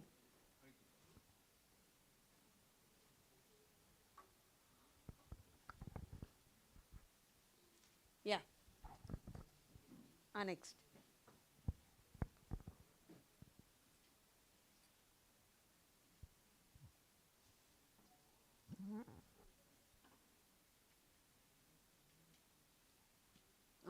Oh, stop. இந்த mode போலே slide show போங்க. Next. Okay. So now basic psychology is very, very much needed for all these techniques. So it's all psychological techniques that is used in forensic psychology. So now we will see one of such techniques, which is known as brain electrical oscillation signature profiling. It is in short called BEOS. The technique is referred by various names. You can either call it as brain mapping, you can call it as brain fingerprinting. So there are many names, and in US it is called brain fingerprinting. In our place in India we call it as BEOS. Okay, next. So brain electrical oscillation signature profiling is an EEG technique, electroencephalograph technique, by which a suspect's participation in a crime is detected by stimulating electrophysiological impulses. So what we are going to do is to present the probes. By seeing the probes or listening to the probes, you are stimulating certain physiological experiences within the brain which is going to be measured. Okay, so that is what is brain electrical oscillation signature profiling is all about. Next. So who has started this technique is C.R. Mukundan, who is a neuroscientist and a professor and head of clinical psychology of NIMHANS. You all know what is NIMHANS, no? National Institute of Mental Health and Neurosciences, Bangalore. It is a premier institution. And then he is the person who has developed this technique. His works are based on research pursued by American scientist Lawrence Fairwell. So Lawrence Fairwell, what happened in 2000, in the year 2000, there was the Twin Tower blast. You all know Twin Tower blast. So during that time, there were a lot of terrorists who are to be examined. So they cannot be examined by normal methods. So you need to have use some specialized techniques for them. So what Lawrence Fairwell did is, he used electroencephalograph to find out, to read the minds without them telling anything. He was inducing or stimulating the mind through certain probes. So based on that, he did this electroencephalograph. He used electroencephalograph for crime investigation. So that was the first case in the world. After that, India was the second country to adopt this technique, but we have modified the technique much more than what the US were doing. Okay, so in 2001, we were second in the world to adopt this technique. So that was done by Dr. Mukundan. And then it is a non-invasive technique. So people generally say narcoanalysis, oh, they will put the drugs, they will inject the drugs. No, here it is not. This BIOS is not an invasive technique. It is a non-invasive technique and uses neuropsychological methods of interrogation. So we are using only neuropsychological methods to investigate the case. And then it measures changes in electrical activity of brain associated with knowledge elicited by probes. So what we are going to do, we are going to stimulate the experiential knowledge of the person, and the brain activity associated with it is being measured. Okay, next. So objectives, what are the objectives of WIOSP? Next. So the first objective is to identify the perpetrator of the crime with certainty. So that is very, very important. We need to identify who has done this particular crime. That is the role of forensic psychologist, okay? Nothing other than that. So with certainty, you need to find out whether this particular person has done this crime or not. The second objective is to exonerate the innocent from the list of suspects. So unnecessarily, we should not include a person who has not connected to the crime. So you need to exonerate the persons who has not committed the crime. That is the second objective. The third objective is to find out what is the role of the person in that particular crime. So if, for example, if 4 people have gone and together they are committing a crime, their roles will be different on the victim, right? So one would have just hold the legs, one would have just pulled the hands, and one would have guarded the scene, the other would have actually killed the person. So what is your role? You have been in the crime scene, but what is your role? So each and every subject has got different roles. So this also can be examined and you can establish like what is the person's role in that particular crime. Okay. So that is the third objective. And then the complexity of the brain, you know, how many neurons are there? Any idea in your brain? Billions. Yeah, nearly it is 80 billions of neurons are there in one human brain. Okay. So all these neurons are produced when? When you grow, it is being produced? Or when you are in fetus, it is being produced? When you are in the fetus itself, it is produced. And you know, 2.5 lakh neurons are produced every minute when you are inside the fetus. So that is the amount of the neurons that is being produced even in the fetus stage itself, and which is very, very important for the functioning of the brain. Next. Next. Okay. Next. What are the functions of the brain? This is, I've just simply put a little functions that the brain performs. One is like some temporal lobe, parietal lobe, and then frontal lobe. Each and every lobes perform certain functions.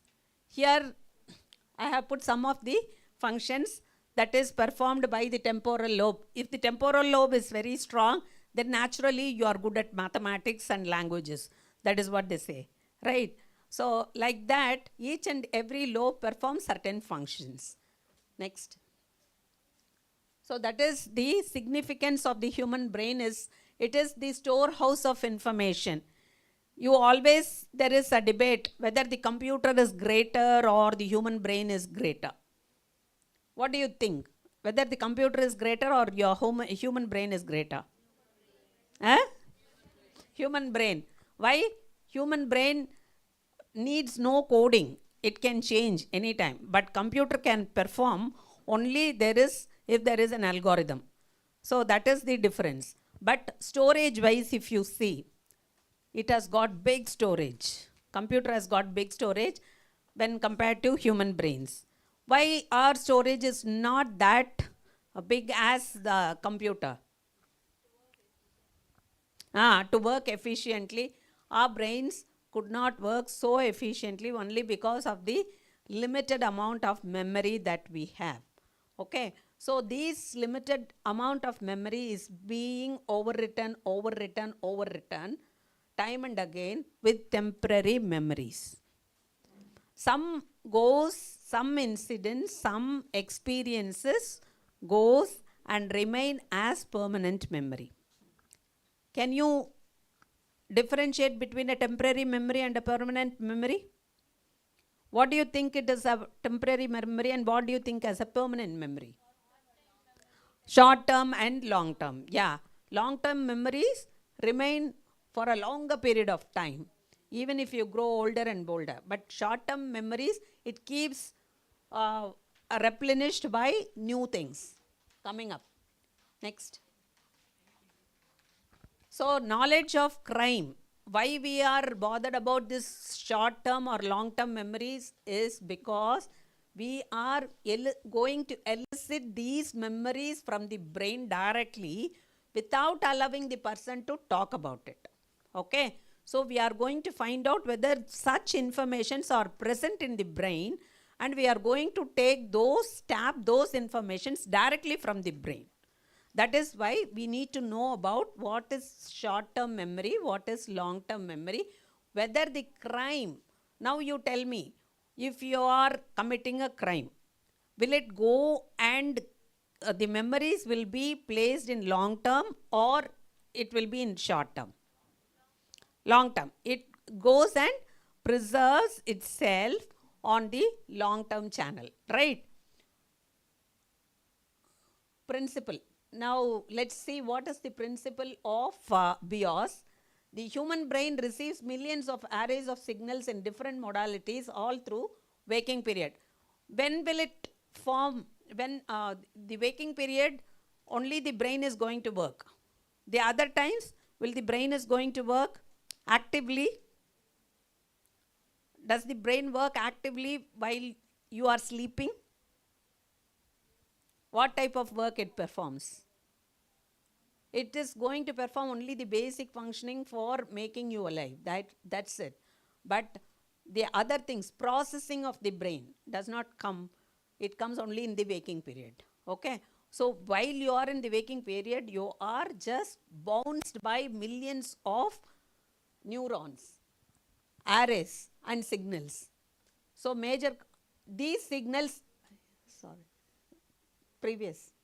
these signals are classified and stored in terms of their relationship perceived as function of experience and knowledge of an individual. So what does it mean? So whatever the signals that you are perceiving during your normal functioning, it gets stored in your brain either as knowledge or as experience. Okay. What do you mean by experience? What do you mean by knowledge? For example, if I'm asking you, sir gave you one test in the last, previously, Mr. Veera, what is his name? Veera Pandian, sir. So he gave exercise. So will you remember, this is an experience. He did not just tell it. He asked you to write it in a paper. And he also told the answer for you to verify and make what mistakes you have done or what the correct answers you have given. That also you went through. Is this an experience? You have participated. So this has become an experience for you. Whereas if I'm going to just talk, then it is going to be a knowledge gaining session. It will not be an experience. Experience comes only when there is a participation of you in that particular event. Okay, so we are going to make use of all this in creating the BIOS exercise, or how we are going to program it. It will be based on that. Next. Next. So now, see, there are two things. The brain is, as I told you, it is full of 86 billion neurons. So the work it does, it's so immense.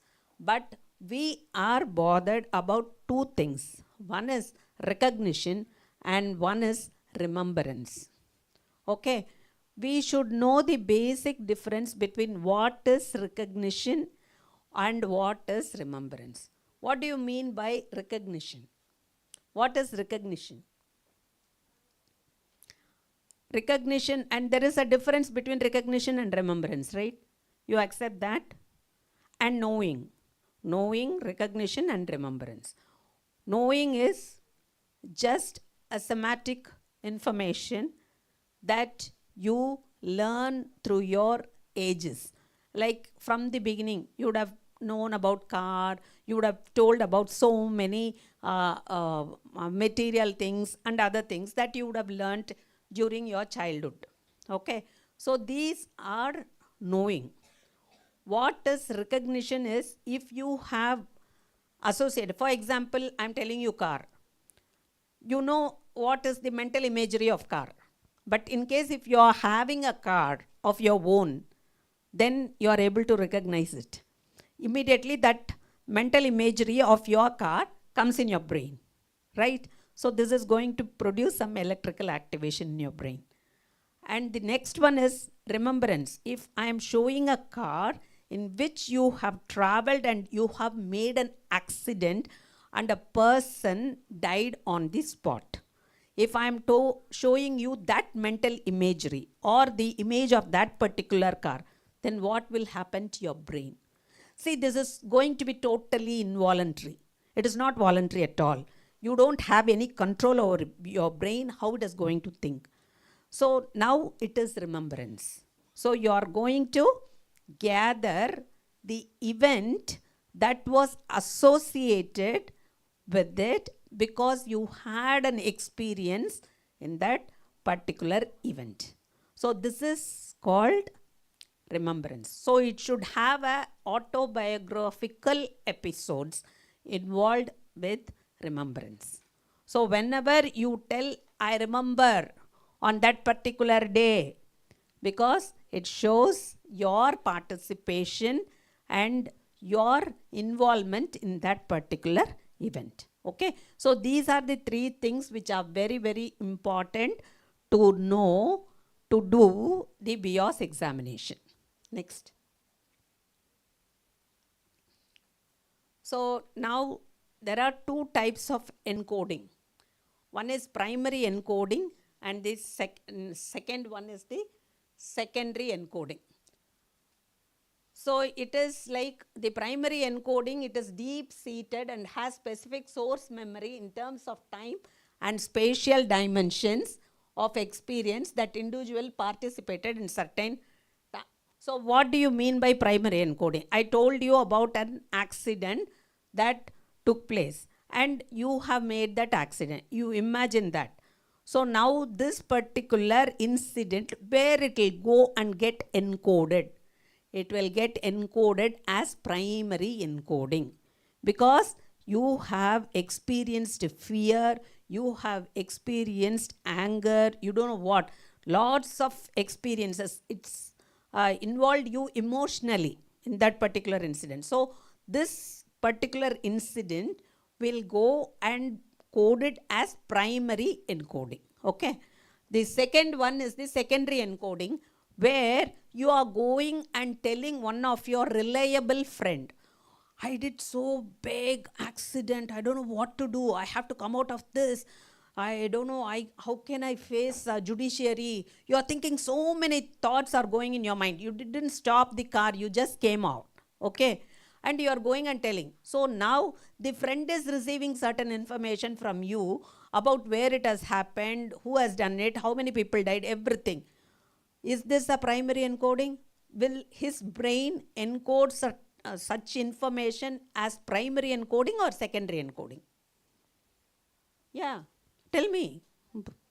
Yeah, it is going to be a secondary encoding, because he doesn't have the experiential knowledge or experience in the participation of that particular event. So it is going to be a secondary encoding. Next. And characteristics of activation. See, there are two different types of knowledge. One is the experiential knowledge and the second one is conceptual knowledge. This two knowledge is going to activate your brain. Maybe it is an experiential knowledge or it's a conceptual knowledge. Both of them are going to activate the brain, because we are going to record the activities of the brain only. Activation, and you are going to record the electrical activity of the brain. So experiential knowledge is related to the primary encoding, whereas conceptual knowledge is related to the secondary encoding. What is conceptual knowledge? Yeah, you receive so many information from the books or from the media or from the papers. All these information you gather about a particular crime, you will be following. If it is a very sensational crime, then you will be following for example, Aruchi case.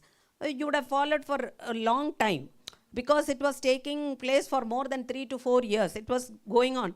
So you will be getting all the information through the media or the paper. But that doesn't mean you were in the crime. Okay. This problem we also face actually. Next. Because we go, our part of nature of job is visiting the crime scene also. So when we go to the crime scene, after the commission of the offense, when we go there, we collect lot of evidences left on the crime scene. So these evidences, we are visiting, we will be the first person to visit the crime scene once it comes to the police. Okay. So we know where it is happened, who is the victim, everything. But so will I have experiential knowledge? If my brain is tested, will I have experiential knowledge about that particular crime? Tell me. Will I have or not have? What type of knowledge I'll be having? I'll be having conceptual knowledge. I'll not be having experiential knowledge, but I'll have conceptual knowledge. So, because my brain is evoked by the room in which it is, the crime was committed, or by showing the victim's photograph, my brain will get activated.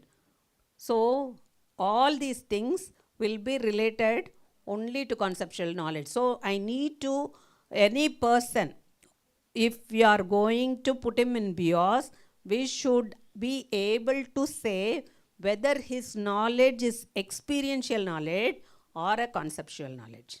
Otherwise, a wrong person will be indicated. Okay. So that is very, very important. So procedure. What is the procedure for conducting a BIOS test?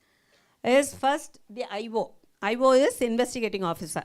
So the IO has to come to the forensic sciences department with all the evidences that he has about this particular subject, why he is suspecting this particular subject as involved in that particular crime. So he has to produce all the reports, he has to produce the observations, the notes, and also the photographs. All these things, and he has to give his own statement of version how this particular crime has been committed and who is involved, why he is suspecting this particular person that he has an involvement in the crime. So he has to give that statement. So that will become the hypothesis 1. And the next step will be, when the suspect is produced, he has to undergo pre-test interview. In the pre-test interview, you have 2 things. One is you need to take the statement of the suspect. What is his statement or what is his version? Why he has been brought here unnecessarily? He always claims not guilty only. So he will tell his version. So that will become hypothesis 2. Okay? And he has to undergo the assessment. What all the assessments? What all the assessments you think that he has to undergo? Psychological assessments. What? Projective personality test, objective personality test. In case neuropsychological assessment is needed, he has to undergo neuropsychological assessments too. So these are the 3 different types of test or the assessment he has to undergo. And the third step is acquaintance. Acquaintance with BIOS. The procedure. You have to make the suspect or the subject to understand what you are going to do on him. So what will be the outcome of the particular test? How it is going to affect him or not affect him. So you need to make him understand that this is the procedure we are going to do on you, and whether you are interested to undergo this test or not. Then he has to sign informed consent. So once he signs the informed consent, then you can examine him in BIOS. So the fourth one will be the instruments. Like, what are the instruments that we are going to use for BIOS? One is the neurosignature system, and the second one is visual auditory stimulus probes. So these are the 2 instruments that will be involved other than the EEG recording. Okay. So these are the instruments, and then the final one will be the report generation after the examination. So these are the various procedures involved in conducting a BIOS examination. Next. So this is what I was telling you: projective personality test, subjective personality test, and so what you can give one name for projective personality test? Rorschach ink block, and then objective paper pencil. Okay, MMPI, Minnesota multiface. Okay, next. So thematic A perception. This is Rorschach ink block. Next. Thematic perception test. Okay. Next. So 2-way process. The brain of the perpetrator is activated by presenting 2 types of probes. One is the auditory probes, and the second one is the visual probes. So now I'll tell you in simple words what are probes. Anything, any stimuli which is going to activate your brain. That is probes. It could be either visual, it could be either auditory. Okay. Next. So, so a picture word is shown to an individual. So first thing you need to do is to ensure whether the person's brain is working normally or not. That is the first thing. You cannot do for an abnormal person or a person who is not having a stable mind. So such people you cannot do the BIOS test. So you need to ensure whether the person's brain is normally working or not. For that, you need to show some pictures. They are called neutral pictures. Neutral pictures, they are just semantic, that's all. See, for example, if I'm going to show you sunset, what sort of a activity you will produce? It's a neutral word. It's a neutral picture. So the activity, the brain is processing that you know that. It is like knowing. So you are producing electrical activity for knowing. Okay. So next will be the control pictures. Control pictures is something not related to this particular incident, but when you are doing the interview with the subject, you should have asked him about his past very heartfelt incidents or events. Then he would have narrated. So from that you show some pictures. Okay. So this is going to be control for the present event under question. Okay. So you are invoking the feeling or the brain activity which is similar to the present incident under question. So that is called the control probes. Okay. And then next.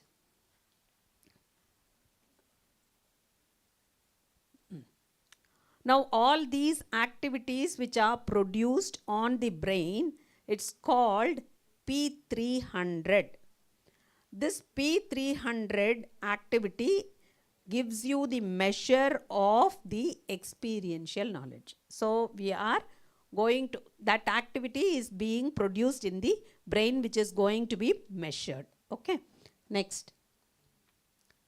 So there are, in the electrical cap you have 32 electrodes. So all these electrodes are fitted in the electric cap, and the electric cap is put on the subject before taking the BIOS test.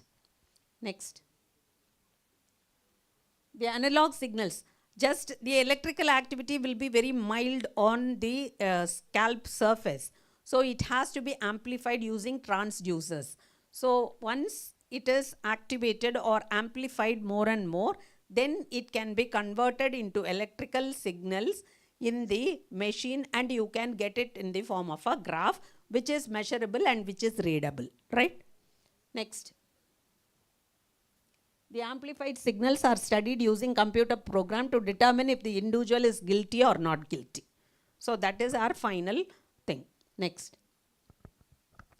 This is the procedure of BIOS. Next. Next.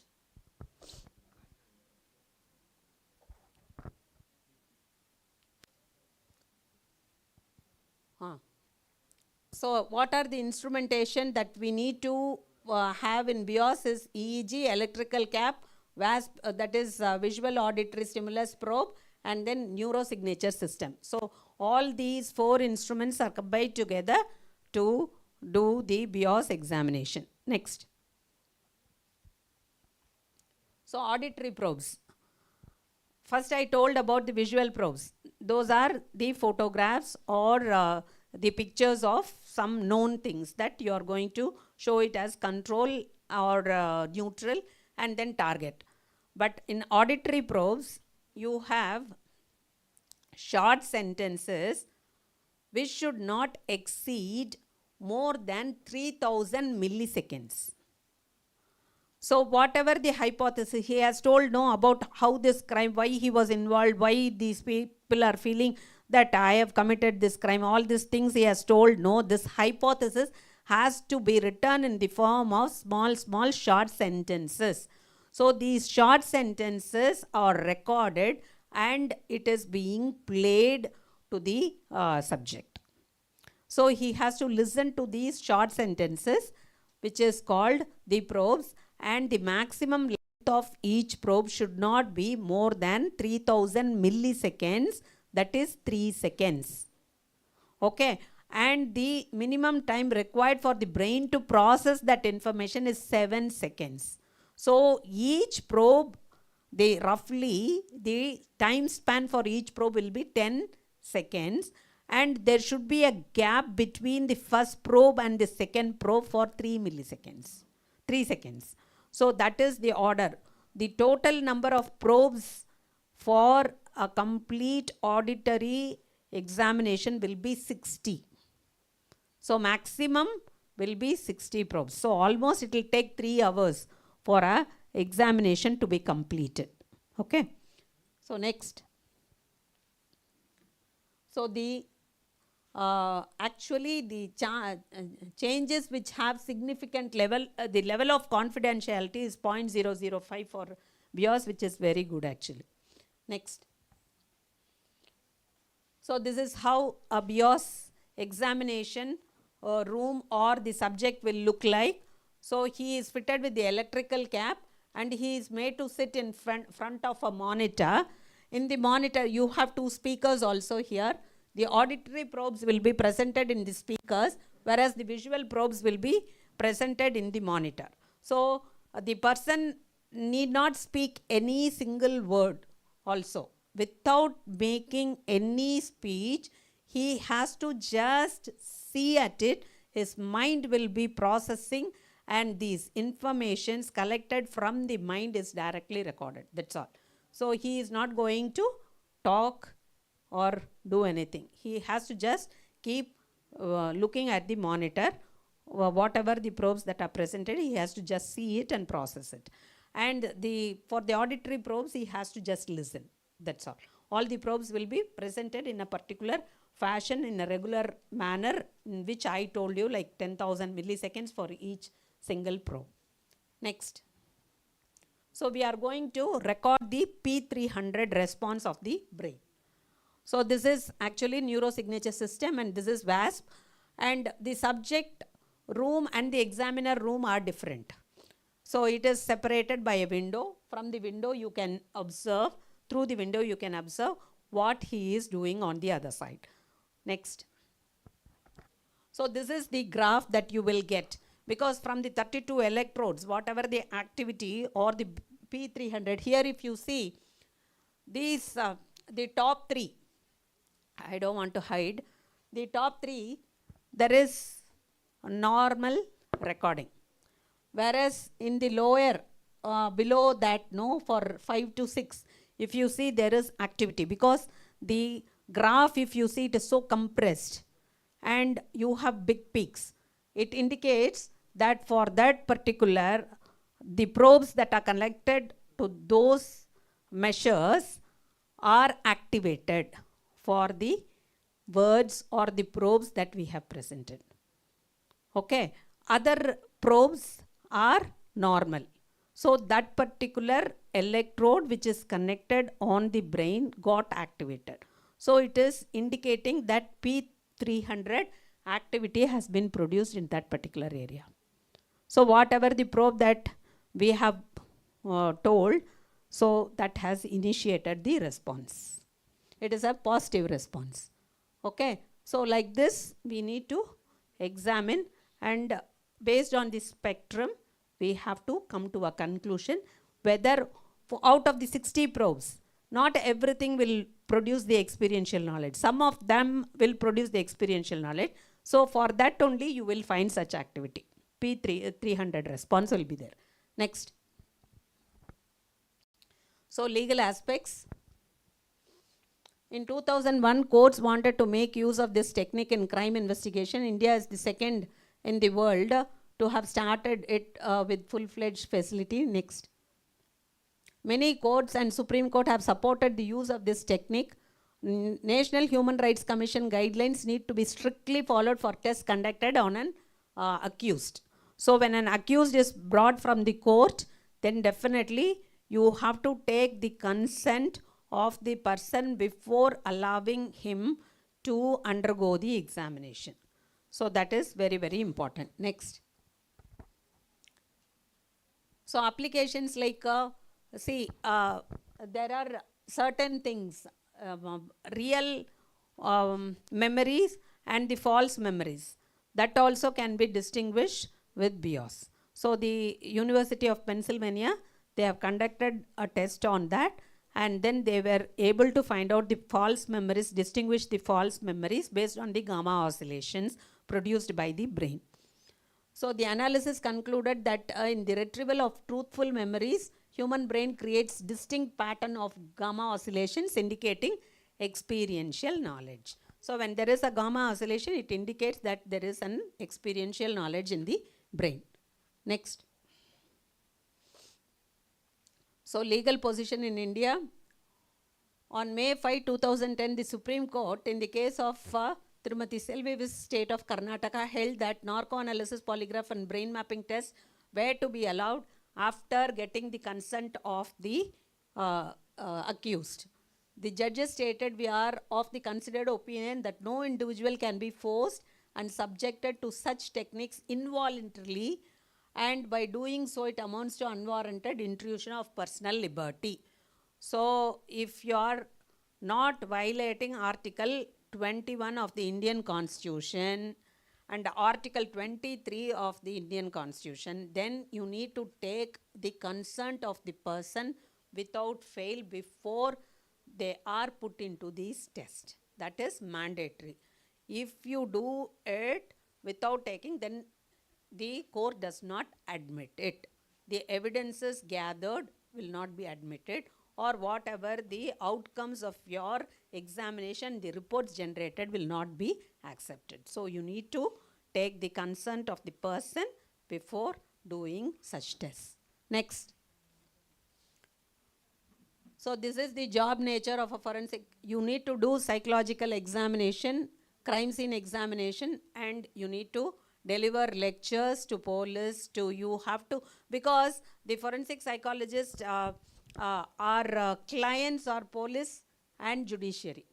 So you need to first, if you are producing an evidence, then that has to be appreciated. That has to be recognized.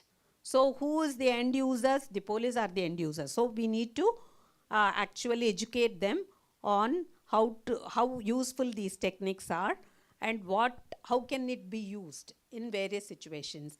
And then even judiciary, you need to educate them. Otherwise, when it is presented in the form of evidence, they'll not be able to appreciate the evidence. So both the people we need to do. Next. That's all. I think these are credentials. It's okay. Thank you. And any questions, I'll be happy to answer. I think I have completed in time. I was given 50 minutes time. I think I've finished it. Is there any questions, students? Did you understand first? I have a great doubt about whether there was any lack of understanding about the technique itself. Did you understand the technique that you understood? So ultimately, you are going to do only one thing. You are going to tap the experiential knowledge about a crime from the brain directly, and it is going to be measured. That's all. That is what BIOS is all about. Ma'am, do forensic people and criminal psychologists work together? Yes, of course. I happen to be a forensic psychologist, so I do it on my own. But there are a lot of people who are clinical psychologists and they are employed in forensic sciences department for doing narcoanalysis, brain mapping and polygraph tests. Investigative psychology is being done only by the psychologists, and especially clinical psychologists in some places and psychologists with forensic psychology background. It is there, then also you can. Any questions out there?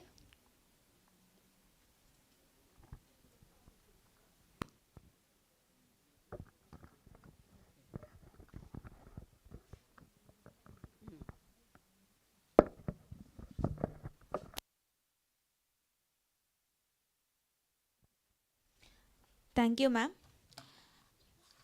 Information is not knowledge. The only source of knowledge is experience. You need experience to gain wisdom. It was beautifully explained by our ma'am. She explained various things like bios, different kinds of probes, legal aspects, and the interesting job nature of criminal psychology, which we many of us were curious to know about in the field of psychology. So thank you, ma'am, for conveying us this beautiful seminar.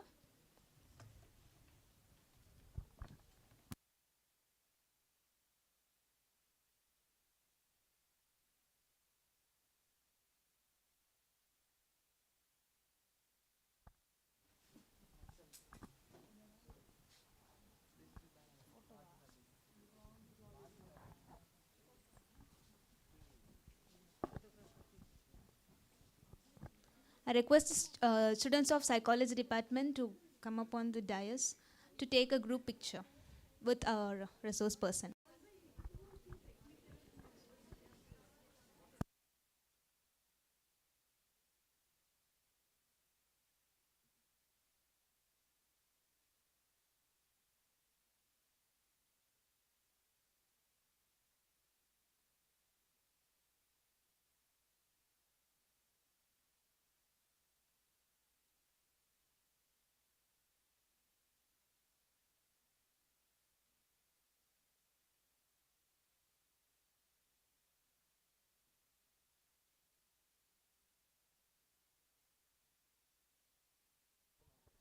I request the students to assemble fast onto the dais.